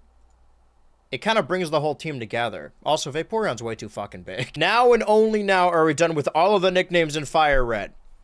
It's a little bit of an issue when it comes to Sapphire. See, Pokemon Sapphire is actually the only game of this lot that I reset. I transferred all the Pokemon out and then I deleted the save. I played it again in middle school, I believe. I don't remember why. And then I reset it a third time so that we could play it actually on the BH Ultra channel. It was the first Let's Play series we did. I did with my friends Ranch and Faye, who have since appeared in later videos. And we never actually finished it. I believe we got to Victory Road, and that was a several-part series. And maybe someday down the line I'll edit it so that it's watchable. And maybe someday we will actually get back together and finish that Sapphire series. If you guys want to watch a Let's Play, if that's something you guys want to see on the Patreon, or just see in general, I will try and make it happen. However, I do still have the Pokemon, and I've put them back in the ROM. I'll just, you know, be in Little Root Town. Instead, actually, I have since put both teams in this save of Sapphire, even though I haven't done anything in the save. I think I'm at the opening town. But I have all of these over-leveled Pokemon from 2 separate teams. This is the second time I played the game. I just chose Sceptile again. No, the real team is Mudkip the Sceptile, Big Mouth the Pelipper, Medicham the Medicham. Why did I really like this Pokemon? This is also the second time I used Pelipper. Bushy the Breloom, Ziggy the Linoon, you are all familiar. And Pickle the Beautyfly, because it was a Child Ultra, Kid Ultra, it is spelled wrong. No relation to hit Netflix animated series Big Mouth. How could I have known? I want to mention, by the way, because I mentioned the anime previously, I don't buy this story that everyone loves that Bye Bye Butterfree episode. Oh, that episode made me cry. Ash had that Butterfree for like 2 episodes, and he tried to get rid of it. The one that's genuinely moving is the same episode, like the exact same plot, except it's Jessie giving away her Dustox. I wanted a Dustox so bad that when I played Sapphire, I didn't really know how Wurmple worked, and I caught one, and then it didn't turn into a Dustox, and I'm like, oh, I guess in this game Dustox hadn't been invented yet. That's why I have Jimmy and Juice. Does anyone else have a name? Jaws. This is named Yak. Is it because of Total Pokemon Island? Yak. Fatty? Mean. There's a Swellow named Lugia. I know it's meant to be like Shark and Torpedo, but his name really is Sharpedo, huh? This guy's here to meet a level 14 Pokemon!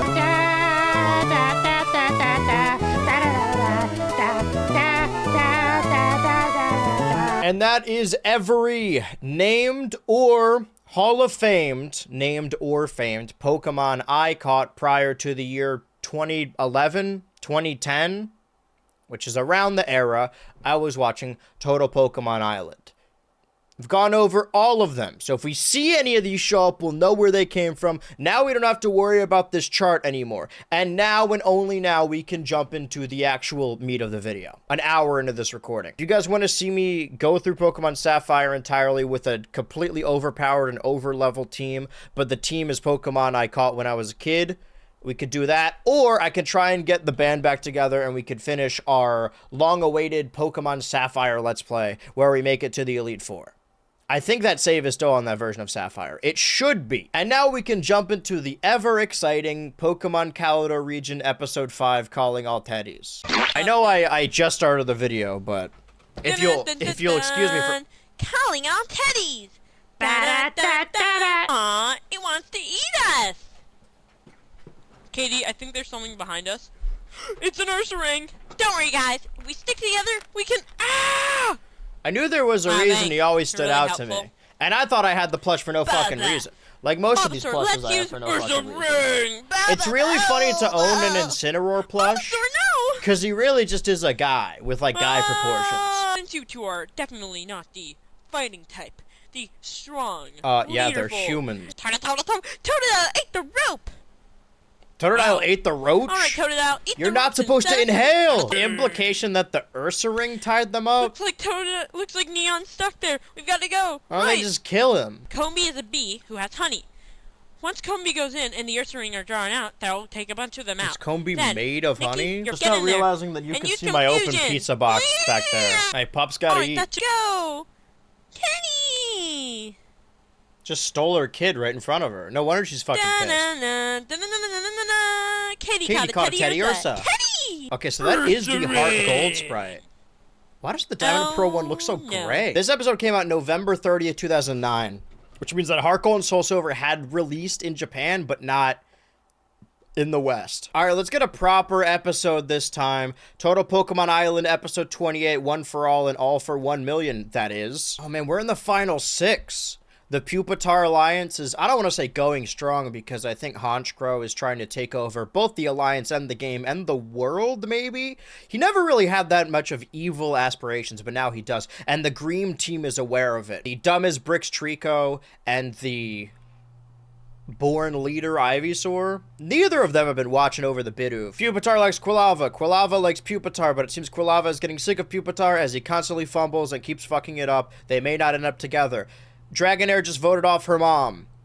And now she's loose in the world. Also, adopted. I cannot stand this fucking show. I was actually excited for this one because it's the final 6. They actually do the final 6 challenge that happens in Total Drama Island where the 6 campers are all handcuffed together. That's not my favorite episode of Total Drama Island, but I think I wouldn't be wrong in saying it is the best one. All the characters are mixed and matched, and I think it's really interesting, right? Dragonair is paired with Ivysaur, and it's interesting that this alliance has 3 members, this one has 2, and the episode begins with Dragonair reminiscing, or rather moping in her room saying, "Oh man, I'm lonely. Sure, I voted off my mom, but I miss everyone so much. I'm just by myself." They handcuff Trico and Honchkrow together. They handcuff Quilava and Pupitar together. So I thought this was an episode that was going to go into these two's relationship, going to go into how Trico is aware of Honchkrow's underhanded tactics, and maybe, just maybe, Dragonair could finally make a friend in Ivysaur. But no. Not only is it not like the Total Drama Island challenge where they have to work together, it's more of like Say Uncle, where basically both people who are handcuffed together have to convince the person they're handcuffed to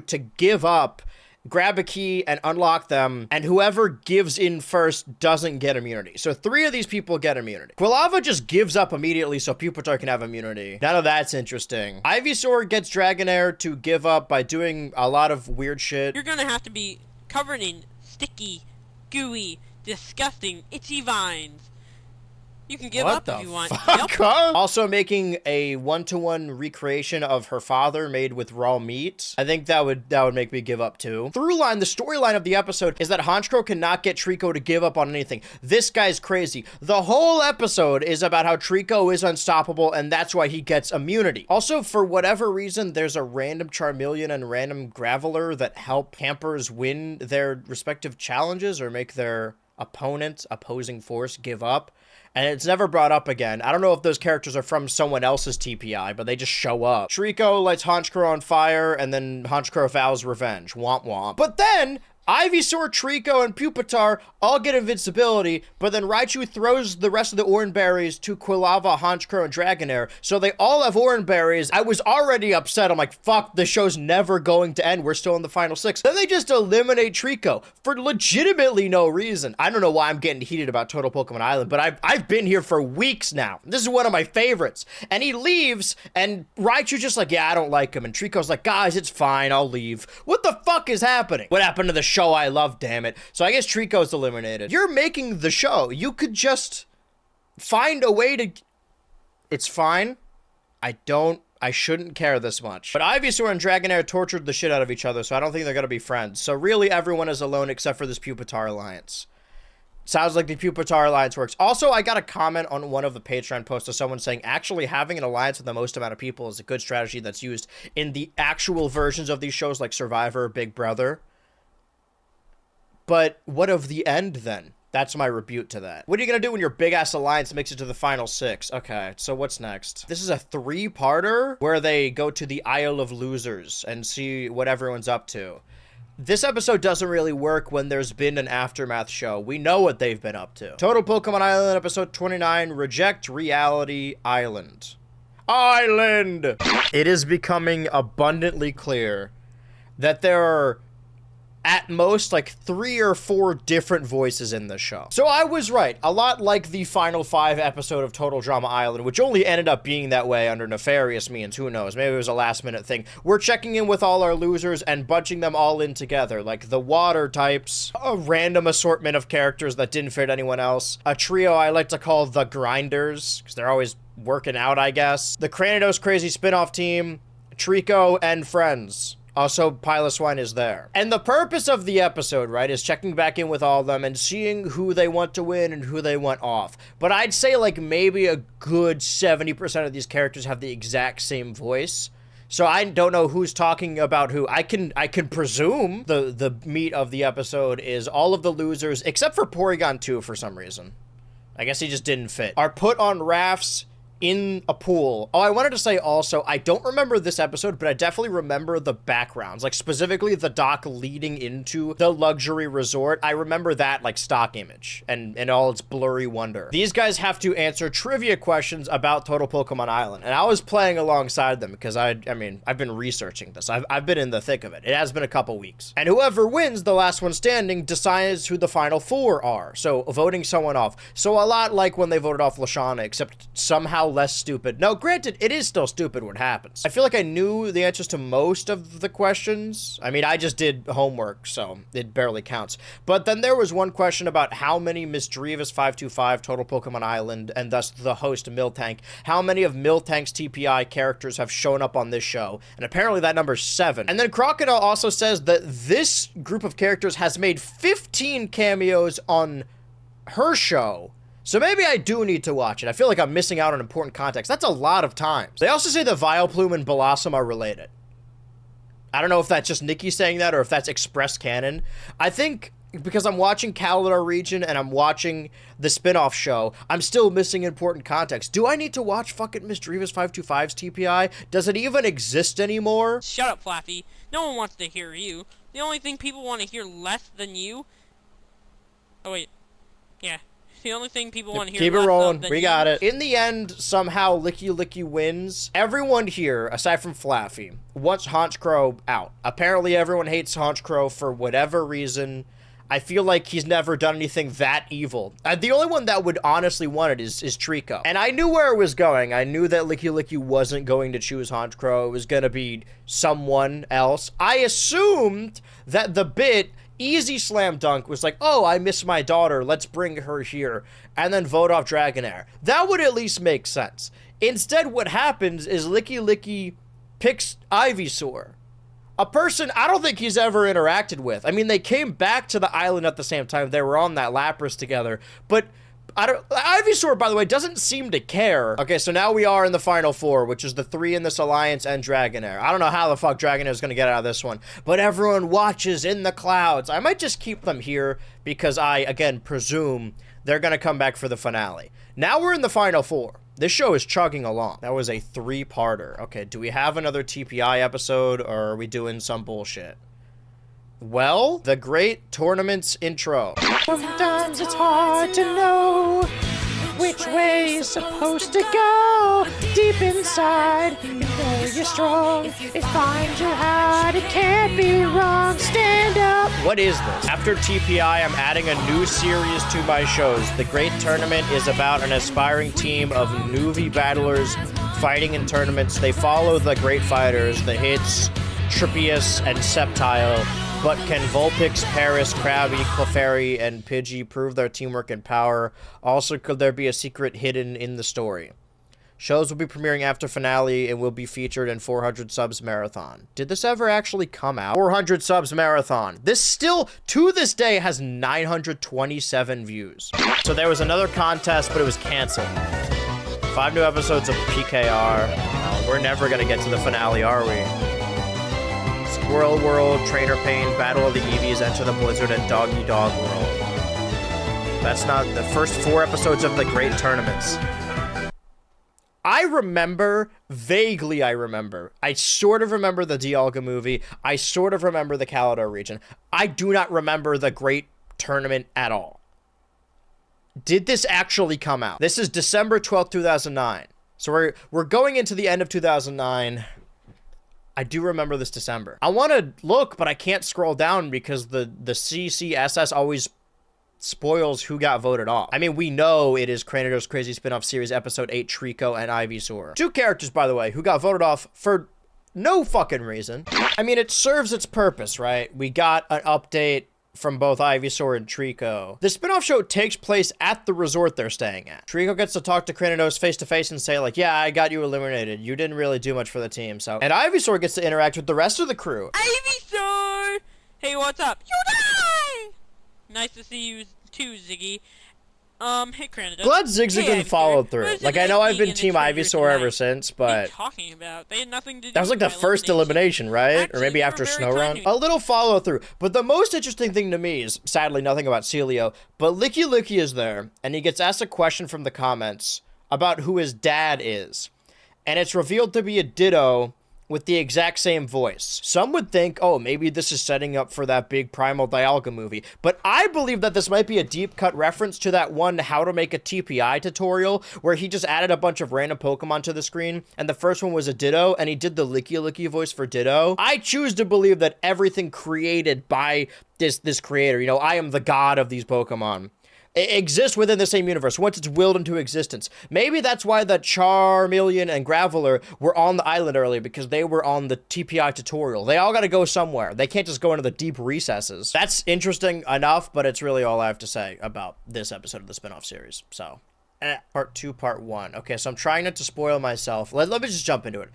Total Pokemon Island, episode 30, Home is Where the Million is, part 1. Am I misremembering? I'm pretty sure he said the game was for $100,000 at the end.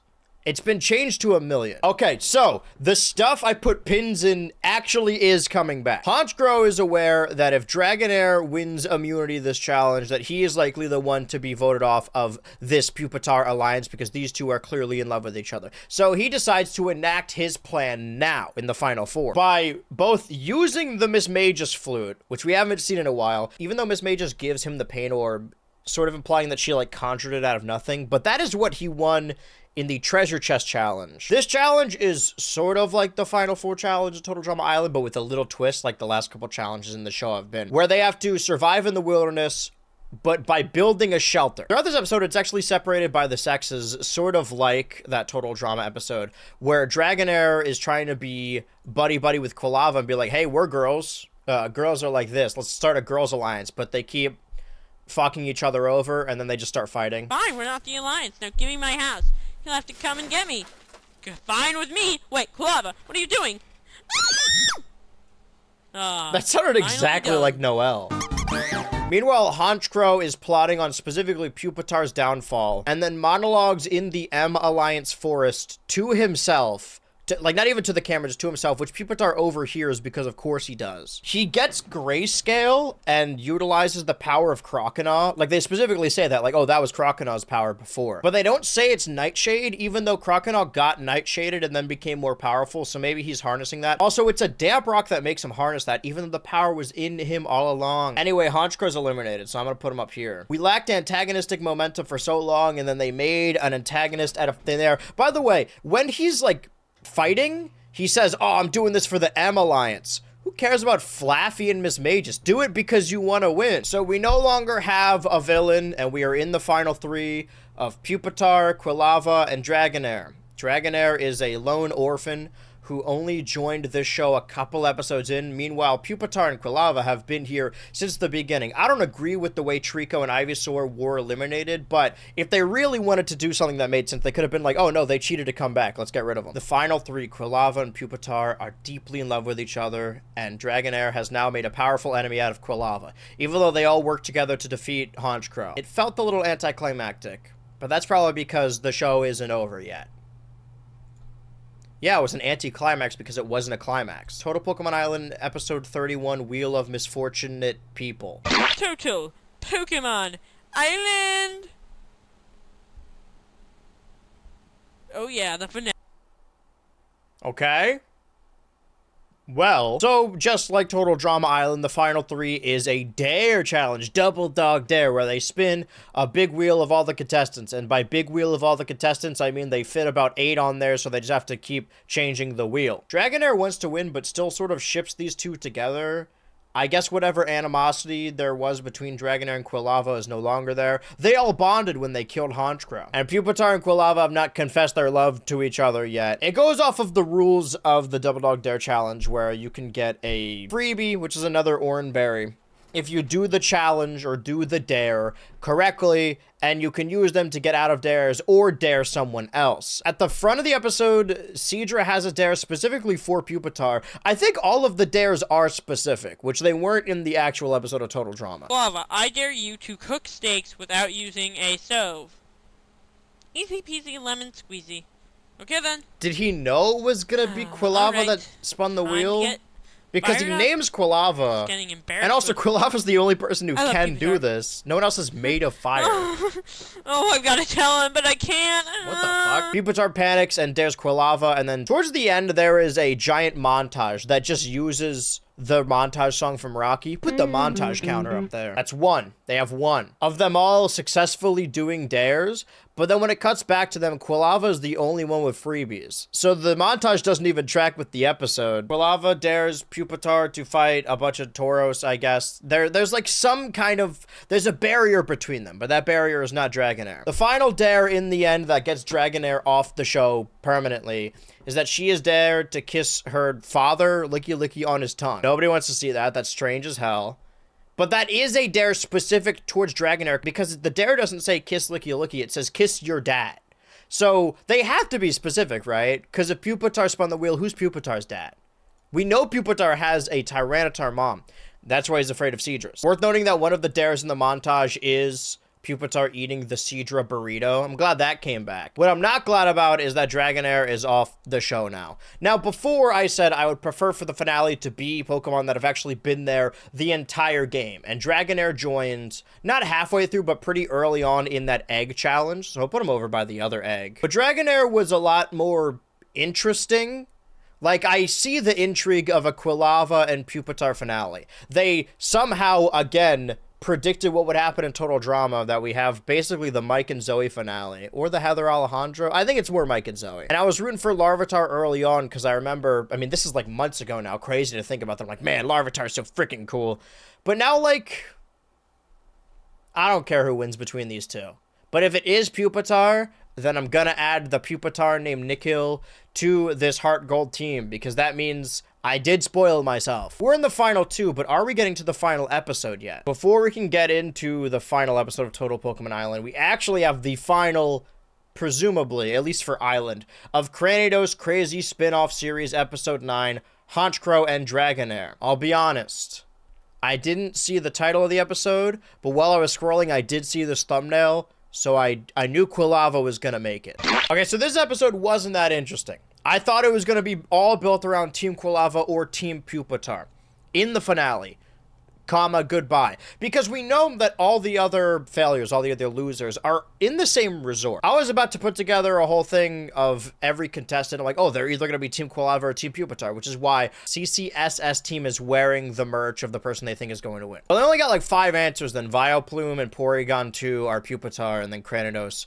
Celio, and Ziggy, for whatever reason, are Quilava. Before I get into the finale, I feel like I understand these characters pretty decently now.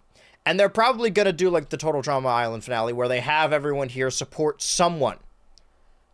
I'm going to try and lock in who I think is going to choose who. Lucario's a tough one, right? Because obviously he has allegiance to Pupitar, but by extension he has allegiance to Quilava, even though she was brought into the alliance later, but he saw the moral failings of Pupitar. I think he's still Team Pupitar. I'm going to put him here. As I will Monferno, and then maybe Licky Licky as well. The interesting thing is I want to put the family together, but I feel like Dragonair would still be Team Quilava. And I think Espeon would also be Team Quilava. Who was in the Girls Alliance? Chinchou was in there, right? And Chinchou's probably going to be with Celio. Who would be Team Pupitar? Or rather, who would be Oh, Seadra, for sure. Seadra's going in there. Well, Miss Magus and Honchkrow specifically tried to take down Pupitar, as did Flaffy, so we could probably put the M Alliance behind Quilava. The rest of these are pretty tough, I'll be honest. I truly do not know. Okay, so Cherim and Chansey were the girls, part of the Girls Alliance. But they don't like each other. And Chansey probably doesn't like Quilava. Let's just put him in there. Why not? Unfortunately, he's on the same team as Cranidos, who hates her. I think those are all the girls in the Girls Alliance. Everyone else is kind of up in the air. Everyone else is kind of like a joke character. Let's assume that Claydol goes over here. Let's shrink him down because he wants to be with Cherim. I'm going to assume the same thing for Ivysaur because he was the team leader when Larvitar was the team leader of the other team. And then let's just put the rest of the green team over here. And maybe like Tailo and Lileep as well? I got bad news for Pupitar. Should we just put everyone else over here? I mean, why fucking not, right? Wigglytuff is way too big. You could tell which of these characters aren't that interesting or important. They haven't been around a long time. I mean, Crocodile and Wigglytuff were around a decent amount, but they're intrinsically tied to each other, and they're just there for bits. Meanwhile, Magmar and Frostlass were voted off very early. I don't know if Magmar would want to be on the same team as the M Alliance, though. I guess let's put him over here. And Frostlass, too. Just to make it a little bit more even. So if I wanted to make it even, I would need to get 3 from here and put it over here. Vibrava, Trico, and Lileep. I don't think it makes sense, but what else am I gonna do? These are our 30 characters, our 30 former campers, former contestants, and we are now moving into the grand finale, the end of Total Pokemon Island, the final 2. I'm gonna save this document, and we will find out finally who is going to win Total Pokemon Island next time. Down in the comments down below, hey, are you guys Team Quilava or Team Pupitar? It's the finale, goodbye. I mean, I kind of like the idea of just putting everything in Sapphire and beating the game with an over-leveled team. Or maybe going back to that old Sapphire Let's Play. I want to make more original Patreon content that isn't, like, that big of a regional like, Natter Chamber videos. Because ideally, those would like to be on YouTube. I would like them to be on YouTube. But I'm open to some bullshit. There'll also be a bracket later today, as you can probably tell by the Patreon. And for those of you who are new to the Patreon and just came here to watch Mako Mermaids and will probably leave at the end of the month, what do you guys think of Total Pokemon Island? I've had to go to the bathroom this entire time, but I've just, for lack of a better term, been sitting on it. Do you want to introduce yourself first to people who may or may not know you? All right. Well, I'm Caden. We grew up in the same area. Yeah, We've basically been in the friends same house. for a very, very long time. Probably, I guess it would be close to 20 years now. That's crazy. So we went to the same schools, all that kind of stuff. And Andrew was basically our middle brother because Riley is the youngest. Mm-hmm. So he was the middle boy. Right. And we go on all sorts of vacations, trips, and etc. Yeah. As well as play games and all that kind of stuff. Some of it was spent at your house. Yeah. A lot of the YouTube stuff was at your house.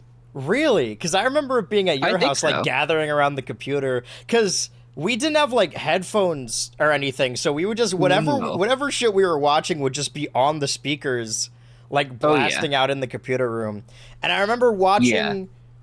It was like a clip from Chowder, but it was like with Family Guy audio edited into it.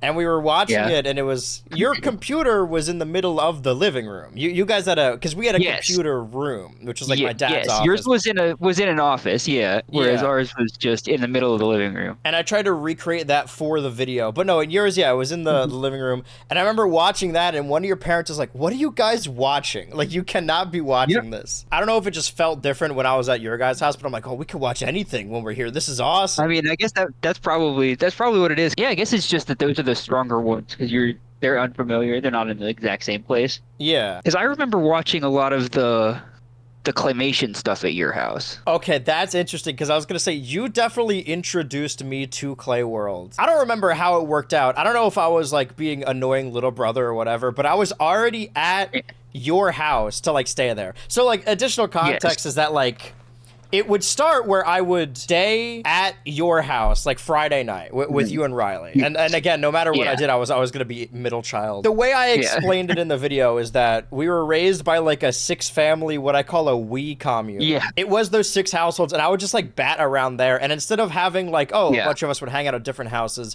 it would be all 15 of us, because we were the only household with 3 kids, and I would just be someone else's middle child. That like all of the kids would go to one house, and the parents would have to watch that, and they would like work in shifts. Yeah. If somebody needs to get picked up, it's like, okay, well, we got 2 people going that way, so we'll just take them. We'll drop them off there. We'll get somebody else, and then everybody will end up at. Everybody goes back to the big house. Right. Yeah, that's where we would go for. This is all like elongated BH Ultra lore where I've told stories. Yeah. When I talked about the Kids' Choice Awards, I was like, oh, we were always at this house that I call the March Madness house now for anonymity purposes, that we would just go there. Because we all went to the same school, and we drove the same school bus because we all lived in the same went to the same.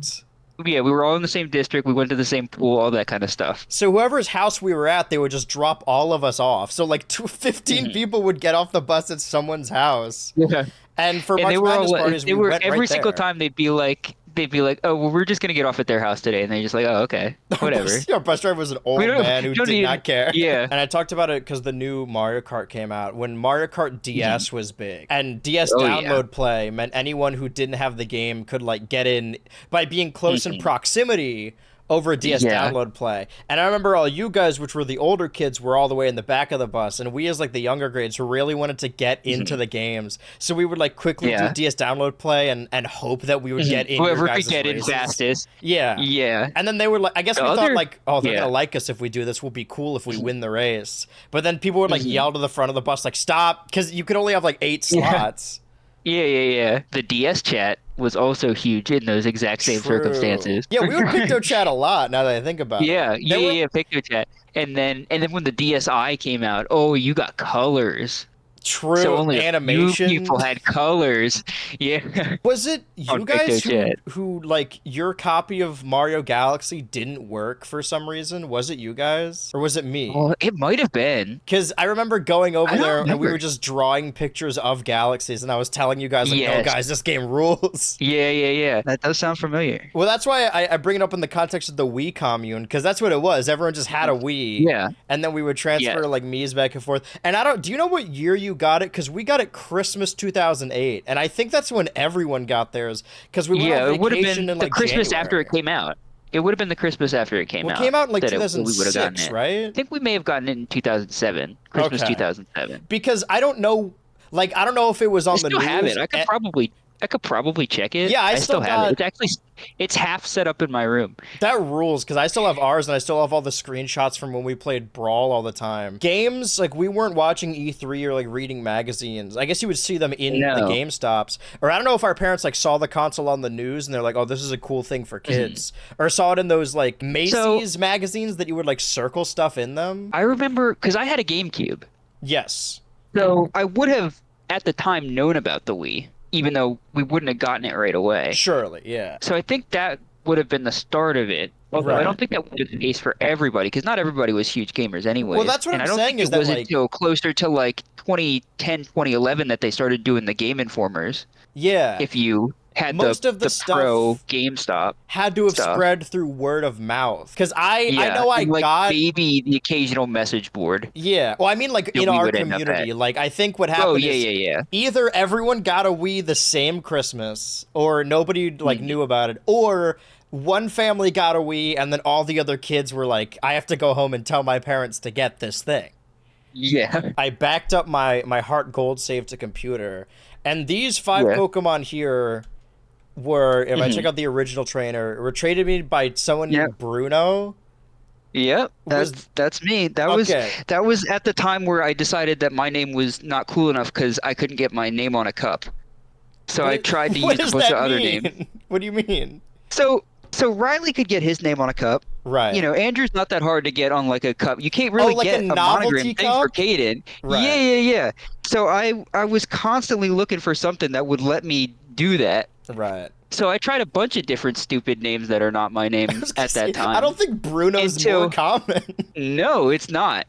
But that's what I was doing at the time. Yeah. Until probably, I guess, when Black and White came out, where I was like, fuck it, I'll just use my real name. It doesn't really matter. So it's these 5. At that point, I was like, oh, it's actually cooler to have a unique name than it is to not have a name. Yeah, but I feel like we all, like, at some point, specifically in Pokemon, well, so I have this Pineco, Pidgeotto, Scyther, Weepinbell, and Ninetales. You'll notice in this game, the original trainer for all these is Ash, because my Diamond save, I named my character Andrew, right? That's my name.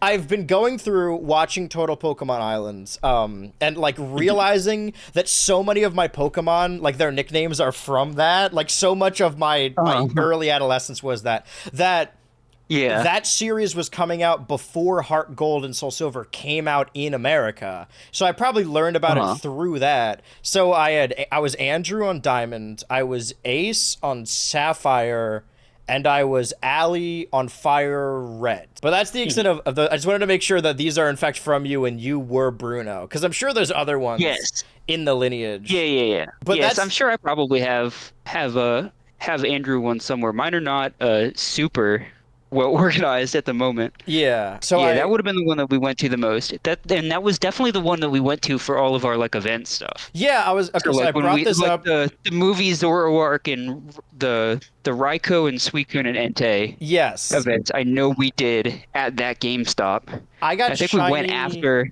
Entei and Suicune after like a movie. Yeah, I have the same. I have Raikou and. I don't have Raikou. I have the other two. Oh, then we probably did go together. Yeah. I think we went together. I think we went and saw a movie before one of them. Yeah. The movie theater is right there. Right. Yeah. That's probably where I saw like my first movie was at that mall. And yeah, I do remember like it being that GameStop being right across from like the Auntie Anne's, and it would smell like pretzels whenever I'd go to those events. I remember going with my dad. But, like, I guess you guys were there. They had a pizza place right near there as well. Yeah. Well, for like, right context, on the corner for by the like movie theater. Everything important I've ever talked about on my channel. That, like, I came across Total Drama on my own, and then maybe some other video games or whatever. But more often than not, because you were ostensibly the cool older brother, you were my older brother, that a lot of it, you introduced me to it. I just said, like, oh, I remember going to GameStop with my dad, but it was actually you guys. It's the same thing with my first wrestling event. When we went to Monday Night Raw, it was your dad that took us, and your dad was ostensibly also a dad to me, because he took us to that black and white tournament in New York. Was it a tournament? Yeah. It was the qualifiers for something, yeah. Yeah. We made it farther than we probably should have, all things considered. We still have those pictures of Reshiram and Zekrom. I think you have pictures of us at a Bakugan tournament that was at Toys R Us. They used to have a video of it online, and they actually did like interviews at the time. They came That's over awesome. and I was in the interview, and they had it on YouTube for a while, and they took it down. So I don't know where it is anymore. Damn. But they had an actual video of us at the tournament at that Toys R Us near here, or where it was Toys R Us, not anymore. Oh no, nothing at Toys R Us anymore. Yeah, the whole thing was filmed, and they had it there. I actually still have the because they gave you like a diploma thing at the end of it, and they signed. The guy that created Bakugan signed it. Was he was there? He was there. He was there. That's crazy. He was there. You gotta send me a picture of that diploma because maybe I had it somewhere. It. That's crazy that we Yeah, met the creator of Bakugan. The one who did all the Western stuff for it. Yeah. The guy who named the main character Dan. Yeah. So I have that stuck somewhere in my excessive Bakugan collection. That rules. I don't think I have any of mine. You guys also had Pokemon toys and plushes, which I didn't really have as a kid, and I thought that was cool. I don't remember why I had it. Do you still have that Mesprit toy? Because I gave that to you as a gift when you got your tonsils removed. I think I may still have it. All right. Well, you got to send me a picture of that Mesprit, of that diploma. I haven't gotten rid of any Pokemon figures that I've ever had. So I should still have all of them. Yeah. I've only ever given away or sold like the plushes, like the little ones, like the ones for the Gen 3 anime at the time.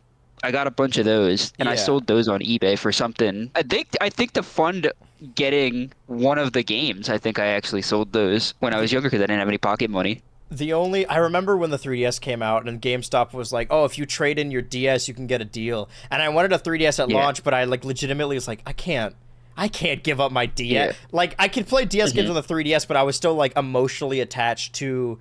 I get emotionally attached to hardware. The CRT I use, like, in my room, that hopefully people are seeing in a picture now, that was the TV that was in your guys... Was it in your room, or was it in your guys' living room?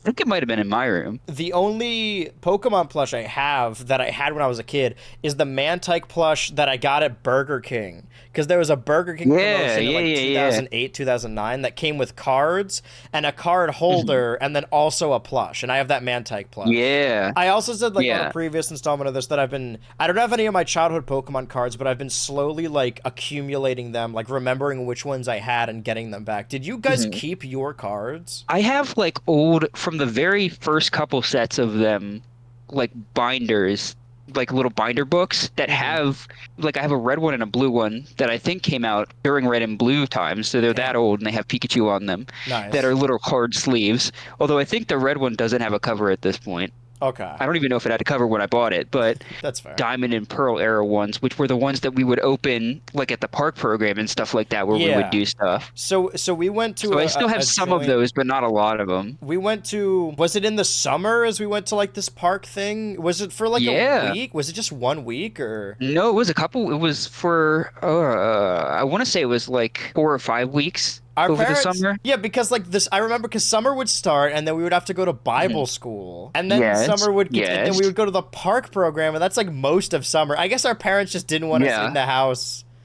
like throughout all of summer. At least the park program stuff was all like 8 to 12. Like it didn't really go on beyond that. Yeah. So it was like. It was, I remember them, like, when I was a kid, I'm like, oh, no, these are adults running this. But, like, it was, like, teenagers or preteens that didn't know how to take care of kids. They dislocated your collarbone. Yes, I broke my collarbone. Yeah. I always used to tell the story around, like, friends and family, like, oh, some of my first Pokemon cards are, like, the ones that really beefed up my library. Is when we were at the park program and somebody in the gazebo just threw a bunch of cards in the air, and then I was picking them out of the sand. Yes, that's right. I told that story like around a family or like just around people. And John, who we mentioned previously, was like, yeah, no, those were my cards. I think it happened a couple of times that they would take cards and throw them in the sand. They were just truly evil. They should not have been in charge of kids at all. They locked DJ in that like metal toy box. I think I spent more time playing with DJ's his sister. Yes, because we would play more together. And the first ever shiny I found when I was playing her DS. Is it the green on Pelipper? Her game? Yes, the green Pelipper. I do remember this. Yeah. Yeah, I think I found it on the bus going to school. It was on the road between Sunny Shore and the Elite Four. Our dads took us to like a football game or something, and it was a long drive to get there. And we were sitting in the back of the car the whole time. I think it was just me and you. And what I did when Heart Gold came out was I didn't finish Diamond because I just didn't know what I was supposed to do. What I was supposed to do is go to Canalave City and then start kid stuff. Right, start the Dialga side quest. I didn't know I was supposed to go back to Canalave because everything was just moving forward. Since then, I had transferred my Infernape to Heart Gold and beaten Heart Gold with Infernape. And then I transferred Infernape back, and I was like, hey, we're going to be on this long car ride. I know you have the instruction manuals, and you're like the Pokemon guy. Can you help me get to Dialga and beat the game? So I think I beat the game like that day. It was like June 2009 or something. Yeah. And that was because of you. Yeah, I still have most of those guides from Gen, like, 2 through Gen. Yeah. Then I was saying, like, oh, you would see something at someone else's house, and then you would do it. You'd be like, oh, this person has this game. Mom, we got to get this game. And I know that, like, my first Kirby game, Kirby Superstar Ultra, which I stole the Ultra subtitle from, I think I got into it because I got into Kirby because of Smash Bros. Brawl. And I don't know if I got Superstar Ultra because I saw other people in our circle with it, or if I saw a Kirby game at, like, Target or whatever, and then I'm like, oh, I need to get this because this has Kirby and or Meta Knight in it. I don't know who got Brawl first, because we would all play it at other people's houses. And I think everybody had it.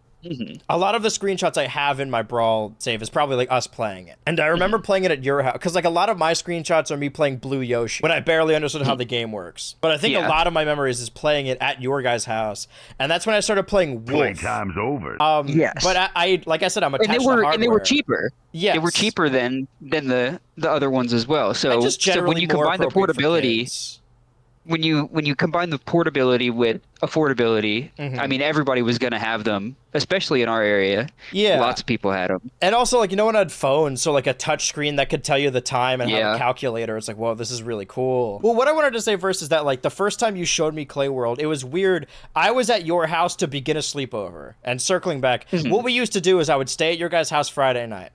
And then it would be Saturday, and they would just be like, you know what, let's just do Saturday night as well.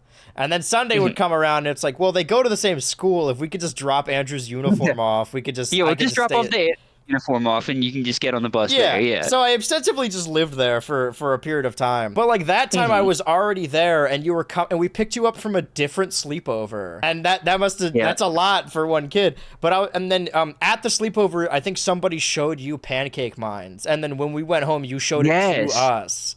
And then, I imagine, well, what you said is we watched a lot of Clay World at my house, which I don't really remember. I don't know if you remember any of that specifically. I think, so I think it may have been when we were rewatching it. Okay. Because at one point we wanted to rewatch it because we were going to try to do it ourselves. Yes. I think we were rewatching it to do that. I think that's what it was. But I remember making clay figures in your guys' basement. Yes. Yeah. I think we did it. I think we tried to do it here. Right. Before we had phones, when we had like iPod touches, right? When that first come out, you didn't have data or internet anywhere, you know? So you could only be on the internet where you had Wi-Fi. So when I was at home or at your guys' place, I was on YouTube on the iPod touch. But when I would like go on the bus or drive to school or whatever, I would download stuff from iTunes to have saved to my iPod Touch. And back then, iTunes was like really less restrictive. So I did download a lot of Clay World and Film Cow videos on my iPod Touch, and that's why I think I got so much into them. Yeah, you were able to download them on the App Store. Yeah. Or the iTunes Store. And that's also and basically how just download it. And I quote ironically, some of they had free episodes in iTunes, and 2 of the free episodes were the first 2 episodes of My Little Pony: Friendship is Magic. Yes, and I was do like, remember that. I should download these because I'm a boy watching these. I bet no other guy does this. And I thought I was like trailblazing.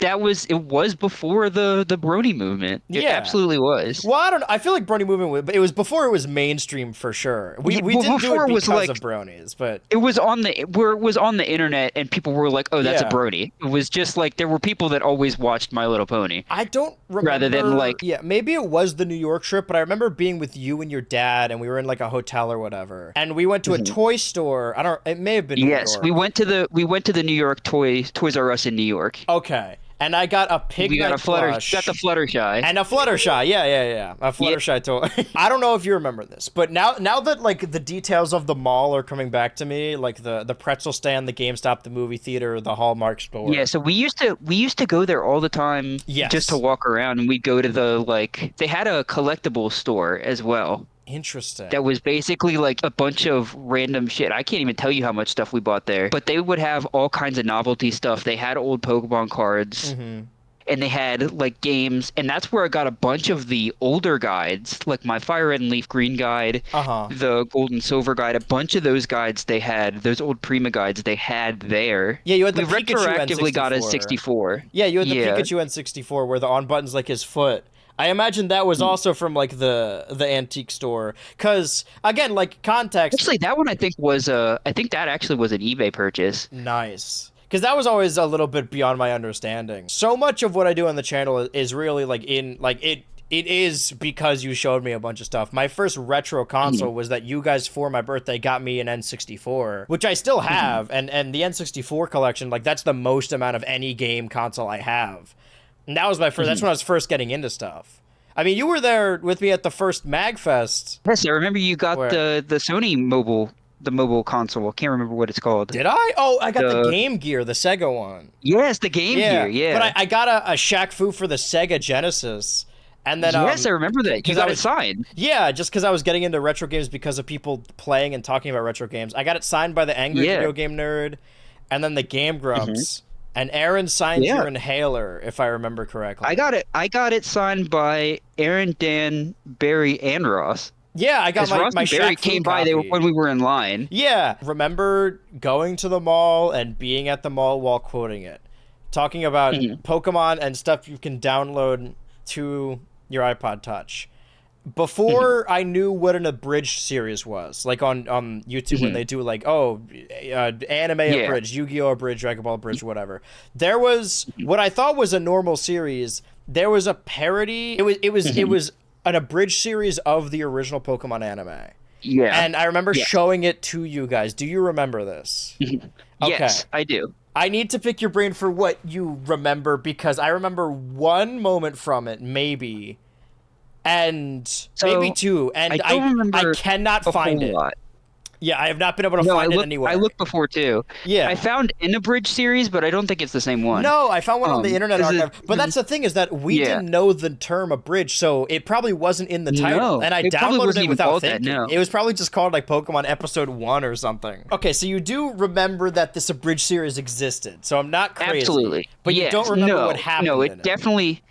No, I remember him making a bunch of wisecracks with Metapod being phallic shaped. Yeah, I remember that. They definitely got to the episode where they're kidnapped by a bunch of Beedrill. That was like the third episode or whatever. This may be a dead end if we don't remember. It was anymore. It was like a YouTube poop of an abridged series. Like it was definitely not like your standard abridged series that you would see now, where people actually like try. Do you think it was like an edit of an edit? It may have been. I don't know, because the thing is, it was just like more like YouTube at that time. Yeah. So it may have just been. It just came off as that looking back at it now, even though that's what YouTube was, because YouTube was completely different then. Right. I mean, just looking at old Flash will tell you that. Watching a ton of YouTube poops and just not understanding what was happening. Like, why does everyone like this Mario cartoon? I'm very confused. Because I started watching the Pokemon anime in Gen 4, but I remember going to your house. I don't know if it was on DVD or like a tape you guys recorded, but you had the bit where they said that Seviper is an evolved form of Arbok. Yeah. I remember you showed it to me. Was that like a TV rip, or was that a DVD of the series? I had DVDs of them. Okay. Because I got the, like, anniversary, I think it was the 10-year anniversary thing, where they basically did a poll of what everybody's favorite Pokemon was, and then they made a bunch of DVDs of 3 episodes each for the 20 top voted ones, and I have that. You mean those are like? But we also recorded a lot of the because we would watch it every Saturday morning. Okay. Do you still have those tapes? On the basement. I don't think so. Okay, because I recorded a bunch of stuff to the DVR. I have the other Pokemon ones, but I don't think I have any of the ones of the recordings. That's another thing is that of stuff I've talked about on the channel. I think I watched Stoked for the first time just because it was on Har Har Thursdays. But I remember I didn't even know there was a second season until I think you showed it to me. I don't know if it was on Netflix or you had it downloaded to your phone, but we were taking a trip I definitely had it on my phone at some point, yeah. Yeah.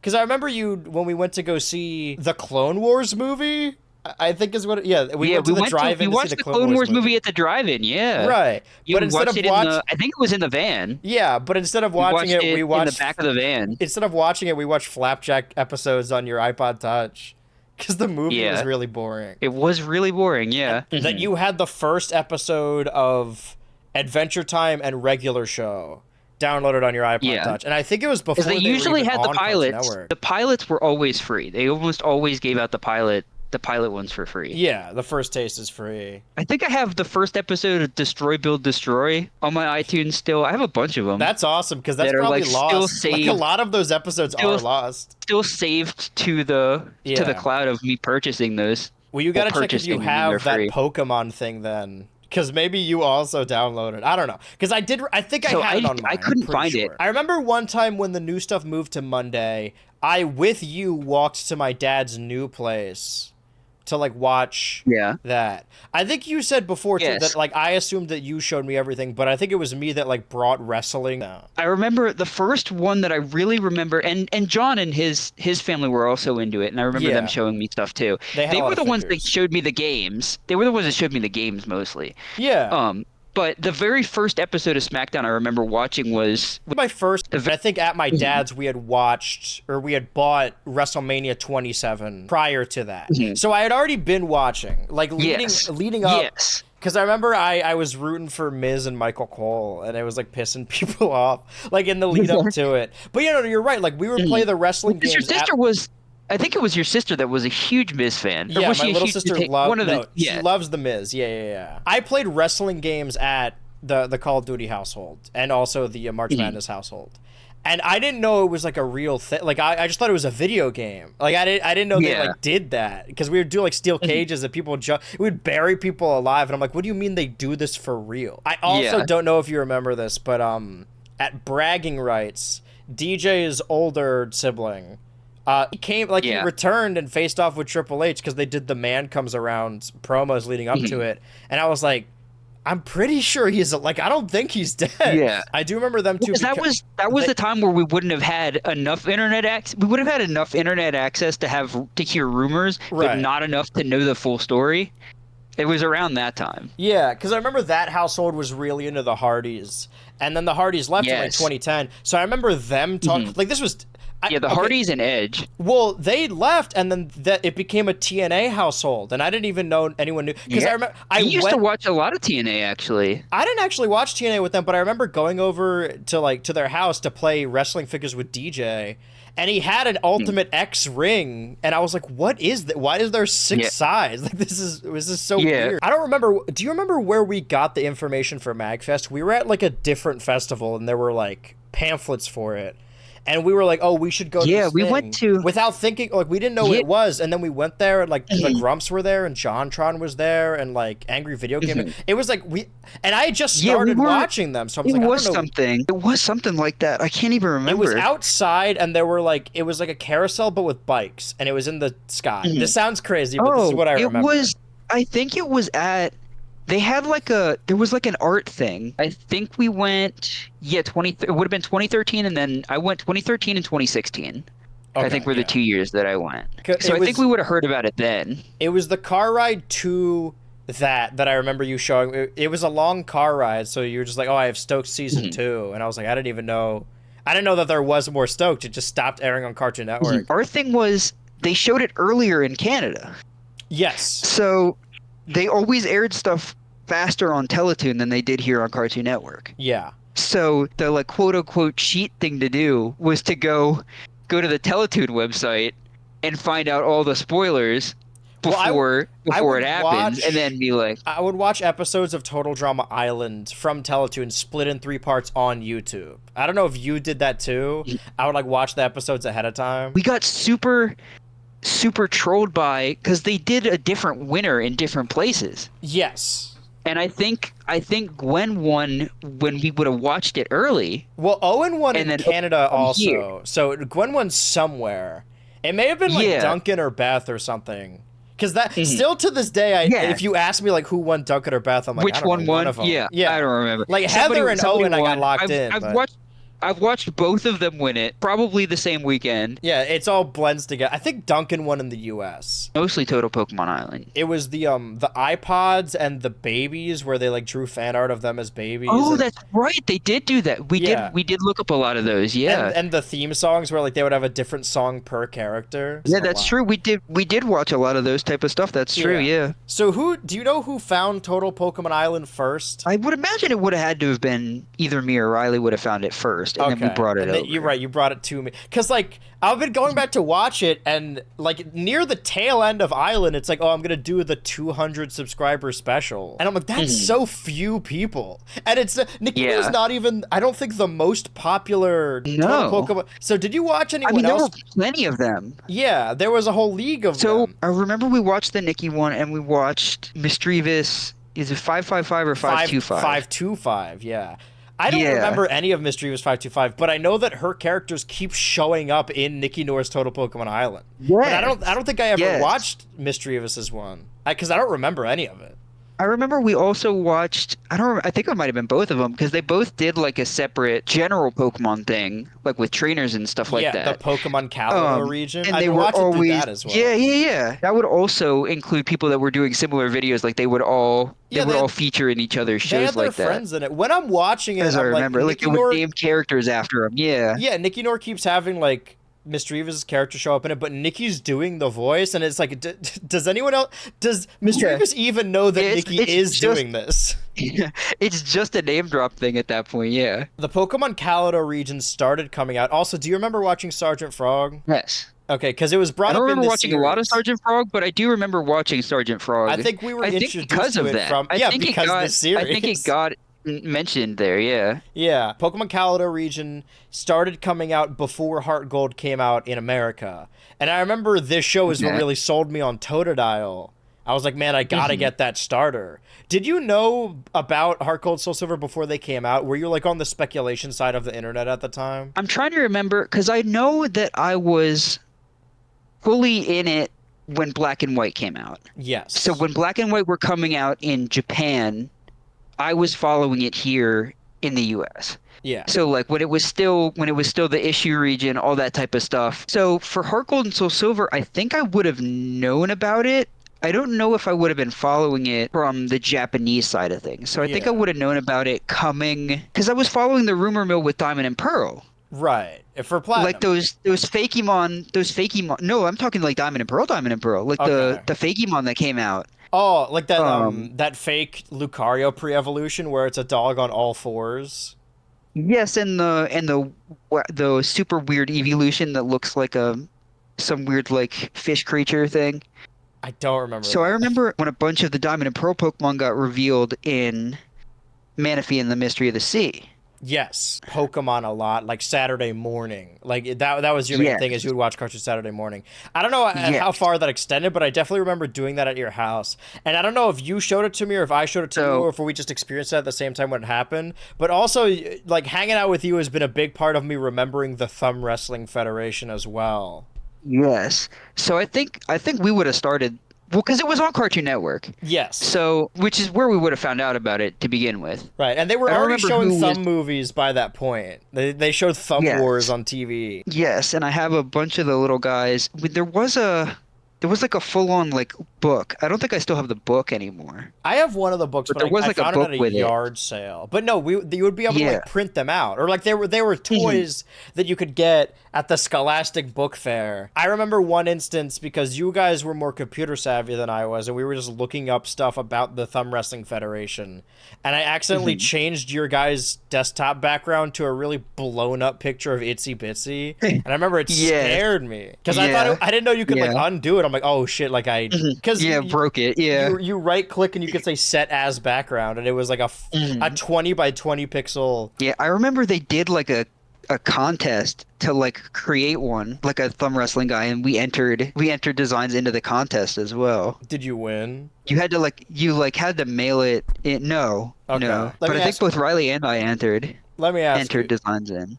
Do you remember Total Drama Island Totally Interactive? It was on the Cartoon Network website. Yes, and you would go there, and every week there'd be a new challenge. Yes, right. And the guy that shows up in the finale is one of the guys that were there. Right. Like basically a create a guy for Total Drama. Yes. And, I think I had one.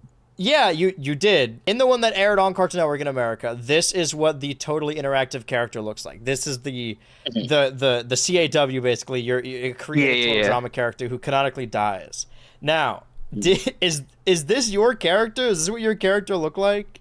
No. Okay. Do you remember telling me that it was your character and that you actually won? No, but I would absolutely believe that. Okay. So what you're I would telling absolutely me, believe that I definitely would have done that. This dead intern is not in fact Caden. It is not me. No. That would have been a good story. Did not die. So as far as Total Pokemon Island goes, I vaguely, I don't remember watching it weekly. I think we watched it a little bit after the fact, maybe. Like maybe a ways I think we binged it. Yeah. I think we binged it. We may have watched like half of it and then watched the other half afterwards. Yeah, because we had that whole weekend together and we would fall in like YouTube rabbit holes. We're like, oh, let's just watch all of this. Absolutely. So I have stopped right before the finale. The last episode I need to watch of Total Pokemon Island is the final episode, episode 32. It's episode 32. Only looking at the thumbnails, I am hit with a nostalgia bomb already. Yeah? It's episode 32 because a bunch of characters came back and then also some eggs hatched. So before I go into the analysis of the finale before the finale, I want to ask you, what do you remember from Total Pokemon Island? Because I'm fresh. I just watched all of it. So I don't remember a lot of the specifics, but I know there were quite a few couples that they did. Yes. I don't think it was this season, but one of the seasons they actually do like hybrid kids. I don't think that was this season. I don't think that was might have been somebody else's. That may have been Mischievous. That might have been the Mischievous one. Yeah. But they did like hybrid things. Well, reskins I know a lot of people evolved it. over the course of it. They were a part of it, yeah. I don't know if you had Photoshop or like MS Paint, but I remember like something like the Pokemon Kaleido region. The thing is that like we both knew how to use PowerPoint because we learned how to do it at school. It was mandatory, and because of that, at home at my house, I made my own Total Pokemon Island and my own like Pokemon region. And I imagine you did the same. I don't know if I still have them. Oh yeah, I don't know if I still have them, but Riley and I definitely did.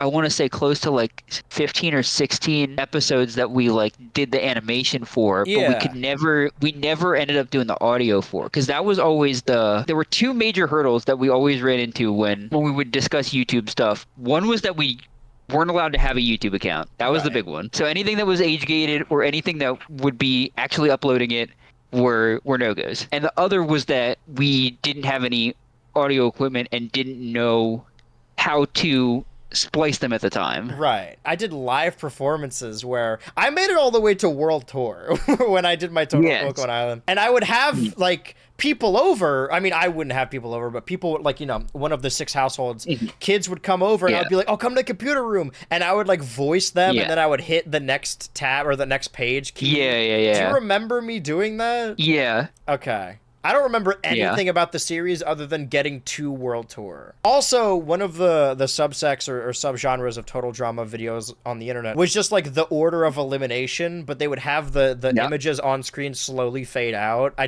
think you guys did one of those. Yeah. And we would just share the PowerPoint files. I can't imagine you remember any of my Total Pokemon Island because I don't remember any of it. I remember there was a Team Staraptor, but that's about it. I don't know if there was a Staraptor on the team or if it was just called that. With my own Pokemon region, I had a self-insert that was... I had to have played Heart Gold by this point, or at least been aware of it, because I watched the advanced anime on Google Video back when like you could just upload anything to there. And when my there character was no copyright. Yeah. Yeah, my character play all the was- copyrighted music in your stuff you wanted. The reason it was Faulkner's Brothers because I was just reusing the sprites that already existed. But I thought you guys were cool because you actually recolored sprites back in the day. I absolutely loved. I did a lot of the like splicing, the recolors, the like. You guys did figure. I used to painting watch as a lot of well. videos. Yes, we used to watch a lot of the videos where people would do the sprite work Mhm. for stuff, and I was huge into those. So I would do a lot of the sprite work for stuff like that, Do you still have and then any of use them those? in stuff. I probably do. Honestly, I'd have to crazy. check the downstairs computer. Yeah, if because the you can get a downstairs picture computer of probably that- has a bunch of it. If you can get a picture of that as well, and even like anything related to Total Pokemon Island, it would really shed light on this whole story. Did you do it in like MS Paint or like Photoshop? Was it just the So paint? we would have definitely done it in Paint. I think we did it in Paint, which at the time I knew like the back of my hand. The only thing I couldn't do really when it came to spriting in Paint was I could not free draw. I was terrible at free drawing. Yeah. But pretty much anything else that made use of just other Coloring. sprites, absolutely I would have been able to do. So like mixing pieces and parts, like putting like because a lot of these they put like, okay, well we'll take the hair from this guy and we'll do this, or I wonder if the website that we used to get our sprites from even works anymore. Well, I got mine. What was the Poke Stadium? But this was Yes. the website where you could make trainer cards, and I thought trainer cards like Yes. there's videos that were like, oh the my god, history. we made so many trainer cards. Yeah, did you make it with your custom So characters? many. There was an MMO Pokemon that was like a flash game. Okay, I'm glad you asked me. That you this, basically because that I basically you could don't go fucking know, but I know exactly what you're up talking and down. about. I brought this up in the Yeah. previous episode, and I brought There this were up in a like video Ruby, before. Sapphire, Emerald Pokemon. Yeah, you could choose from like 25 different starters. I brought this up in a video, and then like people are commenting like, "Oh, it's this thing," and I would look into it, and it's not. I still have not been able to find it, but like, Yeah, it you was out basically of- you walked around on the overworld, and Yeah. everybody you could see other people on the overworld, and then you would take steps, and then you would run into a Pokemon essentially. I'm and so could glad you battle it or brought that could up catch because like it. that's another Yeah. lost thing that I don't know what it. But like we all played it. We played it in the computer lab at school. We play when we get Yes. home. So also additional Mhm. context is that my sisters and mom would stay after for extracurricular, or I would get detention or whatever. And you guys, like your family worked in the computer lab at our grade school. So a lot of like after school, we would just spend time together in the school computer lab. That had not as much restrictions as you would think. And we definitely played like cool math games, and then a lot of that one Pokemon. I have no clue what it is. And it's not Poke Stadium because that made trainer cards. So obviously I think you Yeah. showed me Cerebi.net, like to begin with. That's when like speculation Yes. was beginning to happen. Yes, that would have been where I would look for like the news and stuff. I wonder how it would have been so old by now too. Yeah, God, that was when can't we were even in think. grade school. Yeah, but I remember I had a similar thing where I was trying to find out because I had a computer game that was Pokemon in capsules. It was like a little racing game. It was terrible, but I was trying to figure that out, and I finally found it. And it's like, oh yeah, this is nothing. This is absolutely nothing. But This actually means nothing. there it is. Yeah. Yeah. Well, it's just, you want to tie up this, especially that iTunes Pokemon thing, because like I remember it, but I've never heard. I mean, prior to making the series, I didn't know anyone else had heard of Total Pokemon Island either. Yeah. So maybe when we watch the finale, you'll start to remember some more stuff. So you're saying you don't remember anything about these characters?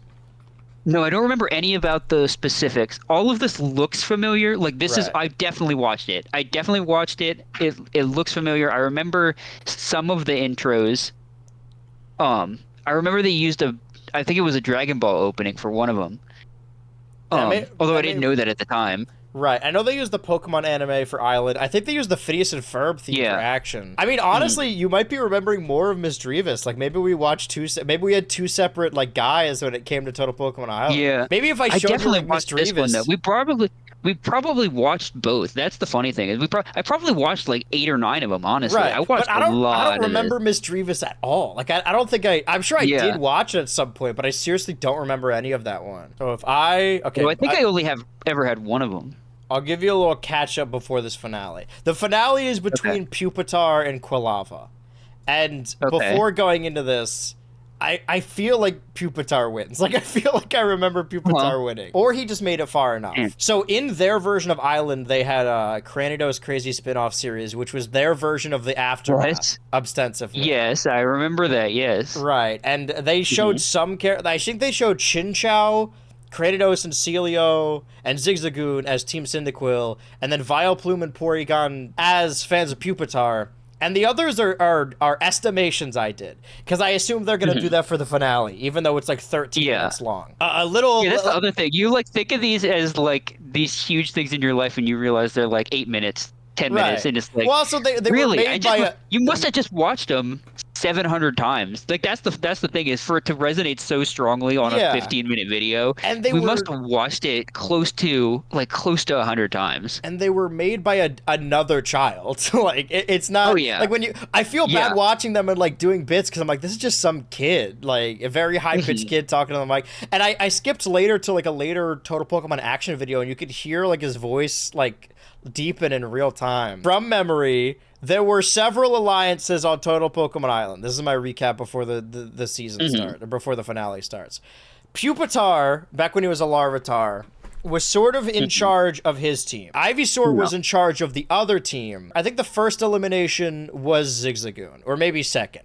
And that's because, no, that was Dodgeball, so it must have been second. Zigzagoon put Tailo on a leash because Tailo and Trico, you know, they're the disgusting brothers. They're always messing with stuff. These guys are the goofballs of the team. Yeah. So Zigzagoon had Tailo on a leash by Ivysaur back when he was a Bulbasaur's decree, and then they lost because Tailo couldn't fly, so they voted off Zigzagoon. And that pissed me off because that's Ivysaur's fault for sure. Yeah. And then Ivysaur got voted off. And then Baltoy took over as team leader and was in love with Cherubi. And then, okay, at some point, Horsey and Licky Licky, when Licky Licky got voted off like 5th, I'm like, that can't be right. I remember Licky. Yeah. Licky I remember him being a big thing in it, yeah. Yeah, and I was like, no, he definitely... No, Licky Licky was at least, as a Licky Licky, yeah. And then just one random episode... After these 4 were eliminated, Trico, Bulbasaur, and now Isidra and Lickitung came back to the island, and Raichu, who the host is just like, yeah, you know what, they're fine. Let them back in the game. Whatever, they just in. Yeah, because I remember a lot more Trico as well. I'm like, does he really get eliminated that soon? So by the time Ivysaur comes back, Zigzagoon's eliminated. Claydol is like, hey, I'm in charge of the team. And Cherubi then falls in love with Ivysaur. And when Cherubi evolves into Cherum, then Baltoy, who is now a Claydol, is like, ill, gross, and he leaves. And then Trico and Tailo are always just faffing about. And their friends... Remember Misdreavus and Honchkrow and Murkrow, they were like a devious duo. Yeah, this is the M Alliance. They were doing evil. So the thing about alliances is throughout the beginning of Total Pokemon Island, Mareep, who is in charge of Murkrow... and Misdreavus at the time would use Misdreavus to use her hypnosis to mind control Magby, Snorunt, Chimchar, Jigglypuff, and also Totodile. So this is like more than half of their team. Already. That all rings a bell, yeah. Yeah, and then they had to get rid of Misdreavus, and then they all sort of lost. Basically, Jigglypuff's thing is that she grows big, and Crocodile just chews on Jigglypuff's hand, and now they've both since evolved. Bagby and Frostlass, I think, are together just because neither of them did anything in the series at all. But these 3 were all hanging out. Trico, Vibrava, back when it was a Trapinch, and Tailo. And then in the egg challenge, they hatched a Cranidos egg, and then Cranidos became friends with Vibrava. But then Trico and Tailo voted off Cranidos, and then Vibrava got Tailo off the show. And then I guess they forgot about that, and these 3 became the Green Alliance when the merge happened, because they were the only characters left not in an alliance. They're like, yeah, whatever, they're both green. Yeah, just it works. You know? And Cranidos did a spin-off series with Porygon, who didn't do much. Oddish. So here's what I think happened. There's a Blossom in Misdreavus 525's Total Pokemon Islands that is ostensibly just Izzy from Total Drama. I remember that as well. They make a cameo in Nicky Noor's, and then when the Oddish and Nicky Noor's Total Drama evolves into a Vileplume, his Vileplume just becomes that same character. And then, like, Nicanor later says that they're related, like they're sisters, but I don't know if Miss Drevis ever reciprocated that. Vileplume is crazy and has an alter ego called Betty. And I know this because I had a reaction, because I was like, oh my god. Let me open this up, actually. That I was documenting my Pokemon teams, right? From Diamond, from Fire Red, from Sapphire, from Heart Gold. And I had an Oddish named Betty, spelled wrong, but still named Betty. And then I was like, okay, like, obviously Arcanine's named after my cat Oliver, Coconut Head, because of Executor. And I wrote all these down. And my main starter, my Venusaur, is named Just a Plant. I'm like, I guess I came up with that. And then I got to a random episode of watching this series where Licky Licky says, that's just a plant, to Ivysaur. And I'm like, holy shit, did I name anything, actually? Or did I just watch the thing? And then there's a bit in an earlier episode where Trico gets drugged and thinks he's a Mudkip, and I have a Sceptile named Mudkip. That's right. And they called Zigzagoon Ziggy in this series, and I'm like, legitimately, did I think of any of these characters at all? Or are they all from this? By the way, this Tangrowth that was on my Heart Gold team, I have the little gummy bear thing above here, because this is from Bruno, this Tangrowth. That was on my team. And then Machamp and Kricketune are DJ. These two are together. Granados runs the show. Porygon calculates votes. Vileplume is crazy. Zigzagoon goes over relationships or whatever. Celio, I suspect to be a trans character. Just doesn't know it yet. I think Chinchou is in love with Celio. Celio told a tragic backstory in the bowling episode that he couldn't bowl because when he was a kid, when he was this field, he was on a bowling team with a bunch of other Pokemon, and he accidentally bowled a Voltorb, and then it exploded. And that was his good friend who died. Sorry, wait. I said Granados was an egg. There were 2 different challenges. One where each team hatched an egg, and one where each team revived a fossil. Right. So they keep adding. That's why we're on episode 32, because 4 challengers came back, and then we added 4 more. Lileep just keeps getting lit on fire, mostly by Monferno, who is dumb as bricks. But Lucario, who was hatched by Pupitar, so is sort of under that tutelage, has been training... I remember the Riolu being in an egg, Yeah, training Monferno, and also sort of Licky Licky. And as far as eggs go, Licky Licky, after coming back to the show... He could, okay, Licky Tongue confessed his love to Eevee, and Eevee's like, you're gross and ugly and are stupid. And then he left the show. And then he came back, and Eevee's like, actually, no, I love you. And then they both evolved. And then they hatched an egg, which was a Dratini, which is now a Dragonair, which is, I guess, their kid. So now they have this kid. And Chansey... Okay, yes, that does sound familiar. Chansey and Cherim also have their own rivalry going on. I actually don't remember. Swinub and now Piloswine was, like, in touch with all of the ice spirits or something. So Pupitar... And this was like in the final 10 or whatever. The Pupitar Alliance was Pupitar, Monferno, Lucario, Cyndaquil, Seadra. There was another one. Oh yeah, and they brought Honchkrow in. Once they got rid of Mareep and Mismagus, they're like, oh, actually Honchkrow's good now. So it was like the final 8 or whatever. And the Pupitar Alliance is most of the team, which is how we get the Green Alliance, because Taylor was already eliminated. There was a Girls Alliance early on when they had their team, and it was... Espeon, I guess Chinchou as well, Cyndaquil, Chansey, Cherim, and then when Dratini was born, they joined the alliance, but then they split up. So Pupitar had this whole alliance, and then Pupitar asked Lucario to cost Honchkrow the game, and Lucario was like, I don't know if I believe in this. This is not okay. But he still stood by him. Monferno also got voted off. Seadra was one of the ones to come back to the island, and her character early on was that she was motivated and determined to fight her way back to winning, and then she just fell in love with Pupitar, and that was her whole character. And then she got voted off because she was unsettling. And then the final 4, Pupitar, Dragonair, and Quilava take down Honchkrow, finally, who I guess is the big bad, even though he has no antagonistic momentum whatsoever. And now they've accidentally predicted the Mike and Zoe finale, where the finale is between Pupitar and Quilava, and they have feelings for each other, but neither have told the other one. So that's where we stand right now with Total Pokemon Island. We can watch the final episode. I want to see how accurate my predictions for... Because I'm assuming it's going to be like the island finale, where it's like, oh, they're all going to choose the person they're rooting for. But that might not be the case. It's always one or the other. It's always going to be something crazy or something not crazy at all. Yeah. All right, well, let's go. It's 12 minutes. Are you ready to start Total Pokemon Island episode 32, 1 million for me?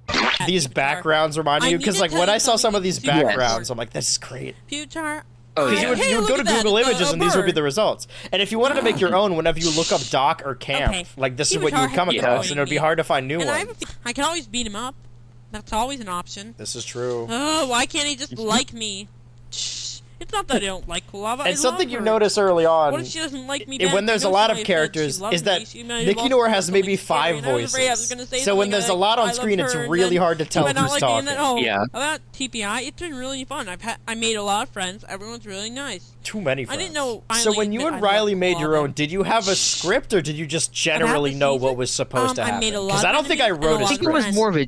I think it was a general thing. Yeah. And I'm glad I met them. Because I'm wondering sometimes while watching this, if there was a script for this, or if he just like, yeah, I know what's supposed to happen. Yeah, just wing it. Yeah. So I think we kind of had like a framework of like, okay, well, here's what the challenge is.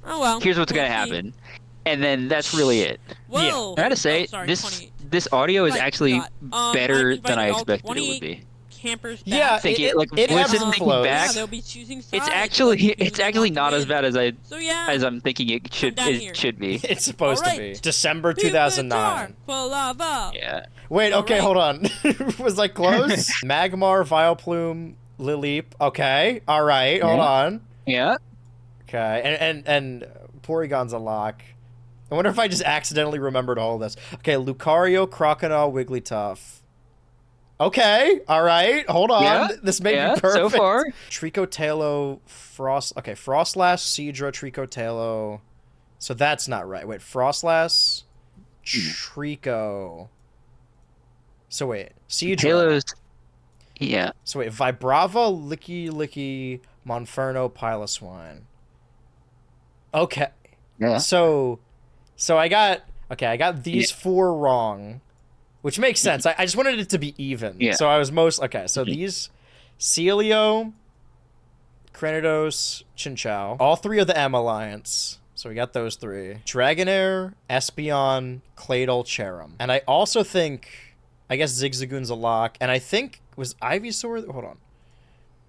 Ivysaur, Vibrava, Chansey. Okay. It's only one off on that one. It's just Taylor. Okay, if we're doing a trade over here, if it's not even, that's a pretty good margin of error, all things considered. Absolutely. I guess I don't know enough about these 5 characters. Also, sometimes in these episodes, they just do the plot of the Total Drama episode. Yeah, okay. Yeah. So that's what. Cubitar eats it, The thing is, they already did this with Seadra. Like, this same thing already happened. Win and he'll die. Yeah. Hopefully. He's coming. Hey, a burrito. Dear Pupitar, good luck in today's Why would he fall for this? This already happened. They drugged Trico. Oh, that's nice. Okay, but why does Flaffy care about Quilava winning? What would you both do with $1 million? Yeah. I do it for educational purposes. You know. Also, I'm pretty sure halfway through the series, he starts Total Pokemon Island saying the winning is $100,000, and then halfway through it switches to $1 million because Total Drama Island wasn't $1 million. That's a weird disconnect. It's like a goofy Pluto situation because there are some Pokemon in this series that are just not sentient. My new boyfriend. Like Vibrava has a pet Bidoof at some point, and we just never see it again. That's right. Yeah. I throw a big party on a yacht. Oh yeah, I'm switching sides. Yeah. Okay, Trico? so Oh, come on, baby. Taylor was Come on, right. I'm a Trico was wrong. Well, Quilava's not a party character. They oh shit! Wait.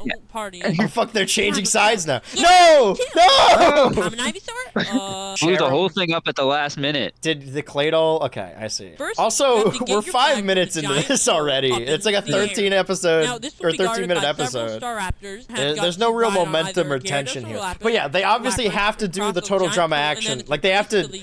We know he's getting Total Pokemon action, but they have to do it. So they can't just be like, "Hey, you're coming back for the next season." They have to do. But I don't remember there being a Total Drama or Total Pokemon Island. I think it just goes to action. No, I think so. Yeah. Out of the way, Buck. Are the teams gonna help them? One of those non-sentients there. But why? Can only say their That's name. true. They're just monsters. Rock tomb. Oh, not the face. I guess they're just dead. Oh, well, that one can talk. Okay, they choose not to. They just choose to say their own name instead. Right. Maybe he just wants to go to the party. So he's doing this so I'll feel better. And, maybe he's like, actually, your idea's way better. I don't actually care that much. Yeah, I don't want to go to college now. I am going to slow myself down so he can win. Because I'm a nice girl. I just and said it for we my are going to parents, be you know. girlfriend and boyfriend. I don't actually want to go. I said it for the bone in my body. cameras so that they would vote for me. Yeah, I'm gonna go there. Hoping maybe I'll get like a participation. Yeah. Get my own reality show. Settlement. Master, why are you not jumping? Yeah, dude. Okay, That's so the thing. Lucario makes sense. I don't know why Magmar and Claydol are this like into helping him. Smart. Yeah. I use my psychic powers. That's better. Oh, so they that's can float him Lucario, up but there. I don't want to get pummeled into a rock. I mean, they could have just had Lucario Alright, throw him thank up there. you. No problem. Or use Aura. Purple aura. Right, the cool effect. Alright, there's filter. 5 minutes left in I'm this. afraid Kulava may have caught on to what I was saying. She won't beat me up because I'm afraid of losing my limbs. If she finds out, she Wait. might actually beat me up, and I'm What really limbs? scared. Yeah, what are you talking? You already lost them. Me back and, Yeah. I don't know. Cheating seemed like the best idea. Your to do. shell. I like to play That's fair, but it. I like to A be shell alive. of your former self. Yeah. That is Gyarados the heart gold fast and sprites of strong, Gyarados and but Lapras. he I gets a remember little those specifically. haywire, and I may not be able to I remember ride him, but getting to the Lapras Lake is of Rage slow and at steady, the March but Madness that doesn't mean house she'll win. and I thinking mean, it was I really wanna win, cool. but I wanted to say also, just I don't know if you think. remember ever watching the Kids' Choice Awards at the March Madness house, but we did that a go. lot. Yeah, And I remember quickly. one Yeah. year We we want watched to at win your this money. house. We I want think a because it party. lined up with I can do the your brother's groove birthday, bag, shake my maybe? groove But I don't bag, remember what come year on. it Probably, yeah. was. Yeah, what he said. We definitely watched a let me Kids' just Choice think Awards for a here, minute. yeah. And Fred was on the It's TV. kind of I crazy to remember look that. back I and had think to do that this. I want to play the fair. Kids' I Choice wanna Awards win were actually fairly. somewhat I want to important. make sure people Yeah. understand. Well, I don't know if If you he's like gonna when we cheat, went to I'm our gonna public cheat. pool. You don't make everything right. People say. Or "You're like wrong, any don't make trip it right." that like I wanted to stay home because well for the public pool wrong Friday means. I nights mean, they if would allow us to swim at night and they would play but, music. Yeah, the And I just wanted to be home Midnight watching Swim. SmackDown. hire a DJ for like $10. You're right. And they'd clear out a bunch of tables and put the set up there. This makes sense, right? Quickly, Chinchou come and on, our Dragonair buddies in are jeopardy. Girls Alliance and Celio's gonna team with Chinchou. Come on, Kulava. Okay. You know, come on. if they intend to have everyone slow down. interact, then All right, again, this let's go. episode's gonna end pretty Gyarados, soon. Why'd you stop? Sorry. Come on. This is just like a pool, like a public pool. Pupitar. Moving through different pictures of water. We have a time, I gotta second. What do you go. mean? You're racing. Come Oh, back they're here. doing relay race. Listen, we can talk about this later. The It's not reject important. Olympics, It's of super course. important. Yeah. And they're coming to the final stretch. Shit. I hope you filmed it all That way. What is wrong with you? It's over there. Kulava. Just in case you couldn't tell by the track. You've been avoiding me all day. I just want to tell you that listen. It's almost like we're fighting or something. They should split the money. I like you. Wait, oh, okay. What? Ah! Yeah. Because I remember evolutions were like a big farted. deal, Mhm. and that they would like burrito glow to before it Pupitar. happened. Yeah. Okay, so this same thing happens almost exactly in Island, except they're not in love with Yeah. each other. Thanks. I love burritos. Yeah. Yum yum yum yum. Oh my god. Okay. Are you okay, Kulava? You ran up. Nobody Yeah, it wins was the just a money. little gas and No winner. We quit. Whoa! Yeah, we And should all the winner unionize. Of total Yeah. Pokemon Island is Why are they on the dock? Lava. Oh, okay. I was I wrong. love you. Shh. Well, I won. So like you can tell that's farted, but I clearly won. him making the noise with his mouth. I'm so embarrassed. Yeah. Pupitar saw me fart and I farted in his face. He thinks I'm a monster now. This he probably is true. thinks I'm gross and ugly and now I'll never get in love with him. He said he liked me. Yeah, but you're a millionaire, or you have $8 Yeah. million. Your first great Yeah, you have $1 million. Good job. See, the It's thing not is, bad. I said in a previous episode, like, it's weird that there's a lot oh of my God, gross it's so out in bad. Total Drama Island, but really won. Good for not her. a lot in Total Pokemon Island, like a severe lack of gross now I'd out. like But to this is the reward only, like, I promise there's not been a the fart winner joke of in any Total other Pokemon episode. Island. No, I believe Everyone that. who's been watching the entire season, thank you. This Oh, is the you're final welcome. episode. Oh, Wait. you're we're welcome, cutting yeah. off. And Is he gonna get that's his a limbs wrap. back? Oh. But this is a Nikki Nor 2 Productions. Also, spoilers for the Kalador region. Now we know their starters. Next thing is Total Pokemon Action Intro. You gotta have the teaser. Yeah, see, it does play Oh, this. that's right. Yeah. The Phineas and Ferb theme. That's right. Because it was 2009. $5 million $5 million. Pokédollars? That's way more. Does Ivysaur like Quilava? We're getting a lot of intrigue get here. New lore. Yeah. I feel like I remember Island more than Action. Oh, Kingdra. Kingdra's now. That's nice. And Flaffy's here. Dude, everyone is here. Yeah. So wait, is it gonna be like Drama Action where some of the characters don't come back? Because surely, like, they've got nothing for Yeah. Frostlass and Magmar, but maybe that's more of a reason to put them in the season. I don't know who these guys. Who is this? Bunch of new guys. Okay. Fuck it. Wait, I remember I there remember being... I remember this. Why do I remember the Pikachu people Pichus? Yeah. in the chocolate fountain. Wait, this is so weird. I remember... This is really familiar too. I don't remember the context for any of this, And but there's this is the absolutely Bayleaf familiar. now. Yeah. Okay, this does seem more familiar. This is weird. Yeah, Skarmory. Why did he add so many new characters? Yeah. Damn, I guess I gotta start Total Pokemon Action Big. This is so many new characters. Like, it's predominantly new characters. Yeah. Well, how many are in action? What's the amount of contestants? Is it also 30? Boys These are the people that get Alliances? left out, right? Yeah. Or no? Well, maybe Cranidos still does his spin-off series. This is a lot. The Tailo sprite has changed. There's a Relicanth now. The Claydol sprite, a lot of these sprites change. But this is the Platinum sprite. That's not the Heart Gold sprite. I think these are a lot of the in-motion sprites from Platinum. Oh, you're probably right, which is why they look like so the weird. Lucario one is weird because it looks like it's punching because I think it's moving its arms. Well, this and the is same with probably like- Chinchou and Claydol and them. This is probably like a good 30. Also, Pupitar got way bigger. Also, Honchkro's blinking. Fuck, take the picture again. Okay, so that came out the same day as Islands. Total Pokemon Awards announcement. If people want to see more Total Pokemon and more Nicky Nor in general, then I will return to this series. Caden, if you ever want to watch Total Pokemon Action and the Pokemon Kaleido region, let me know, because I think this was a very informative time. But I think we've exhausted potentially everything we could talk about in relation to Total Pokemon Islands. Maybe this will incentivize you. Yeah, it's almost like there really isn't actually that much to a series. Where it's all memories. Where like one kid just sits there and speaks into a microphone for 20 minutes and probably spent like 5 hours animating a thing in PowerPoint that goes nowhere. Well, I probably spent like close to 100 hours doing absolutely nothing in PowerPoint. So. Yeah, me too. Oh, I wish I still had mine. Well, I appreciate the interview. This is additional context. I did bring you up as Caden as the person whose character canonically died in Total Drama, but now we know that is not the case. Yeah. But No, it's not the case. Don't believe what you hear in the papers. Right. I only lied about that one time. Right, and then it gets continued over on. Well, if people want to get the truth, they got to pay for the Patreon. Well, obviously, you got to pay for the real news. Right, You it's only like give the surface level you of go stuff. to the Wall It's Street real life. Journal, and it's behind a paywall. You can't just get it for Exactly. free.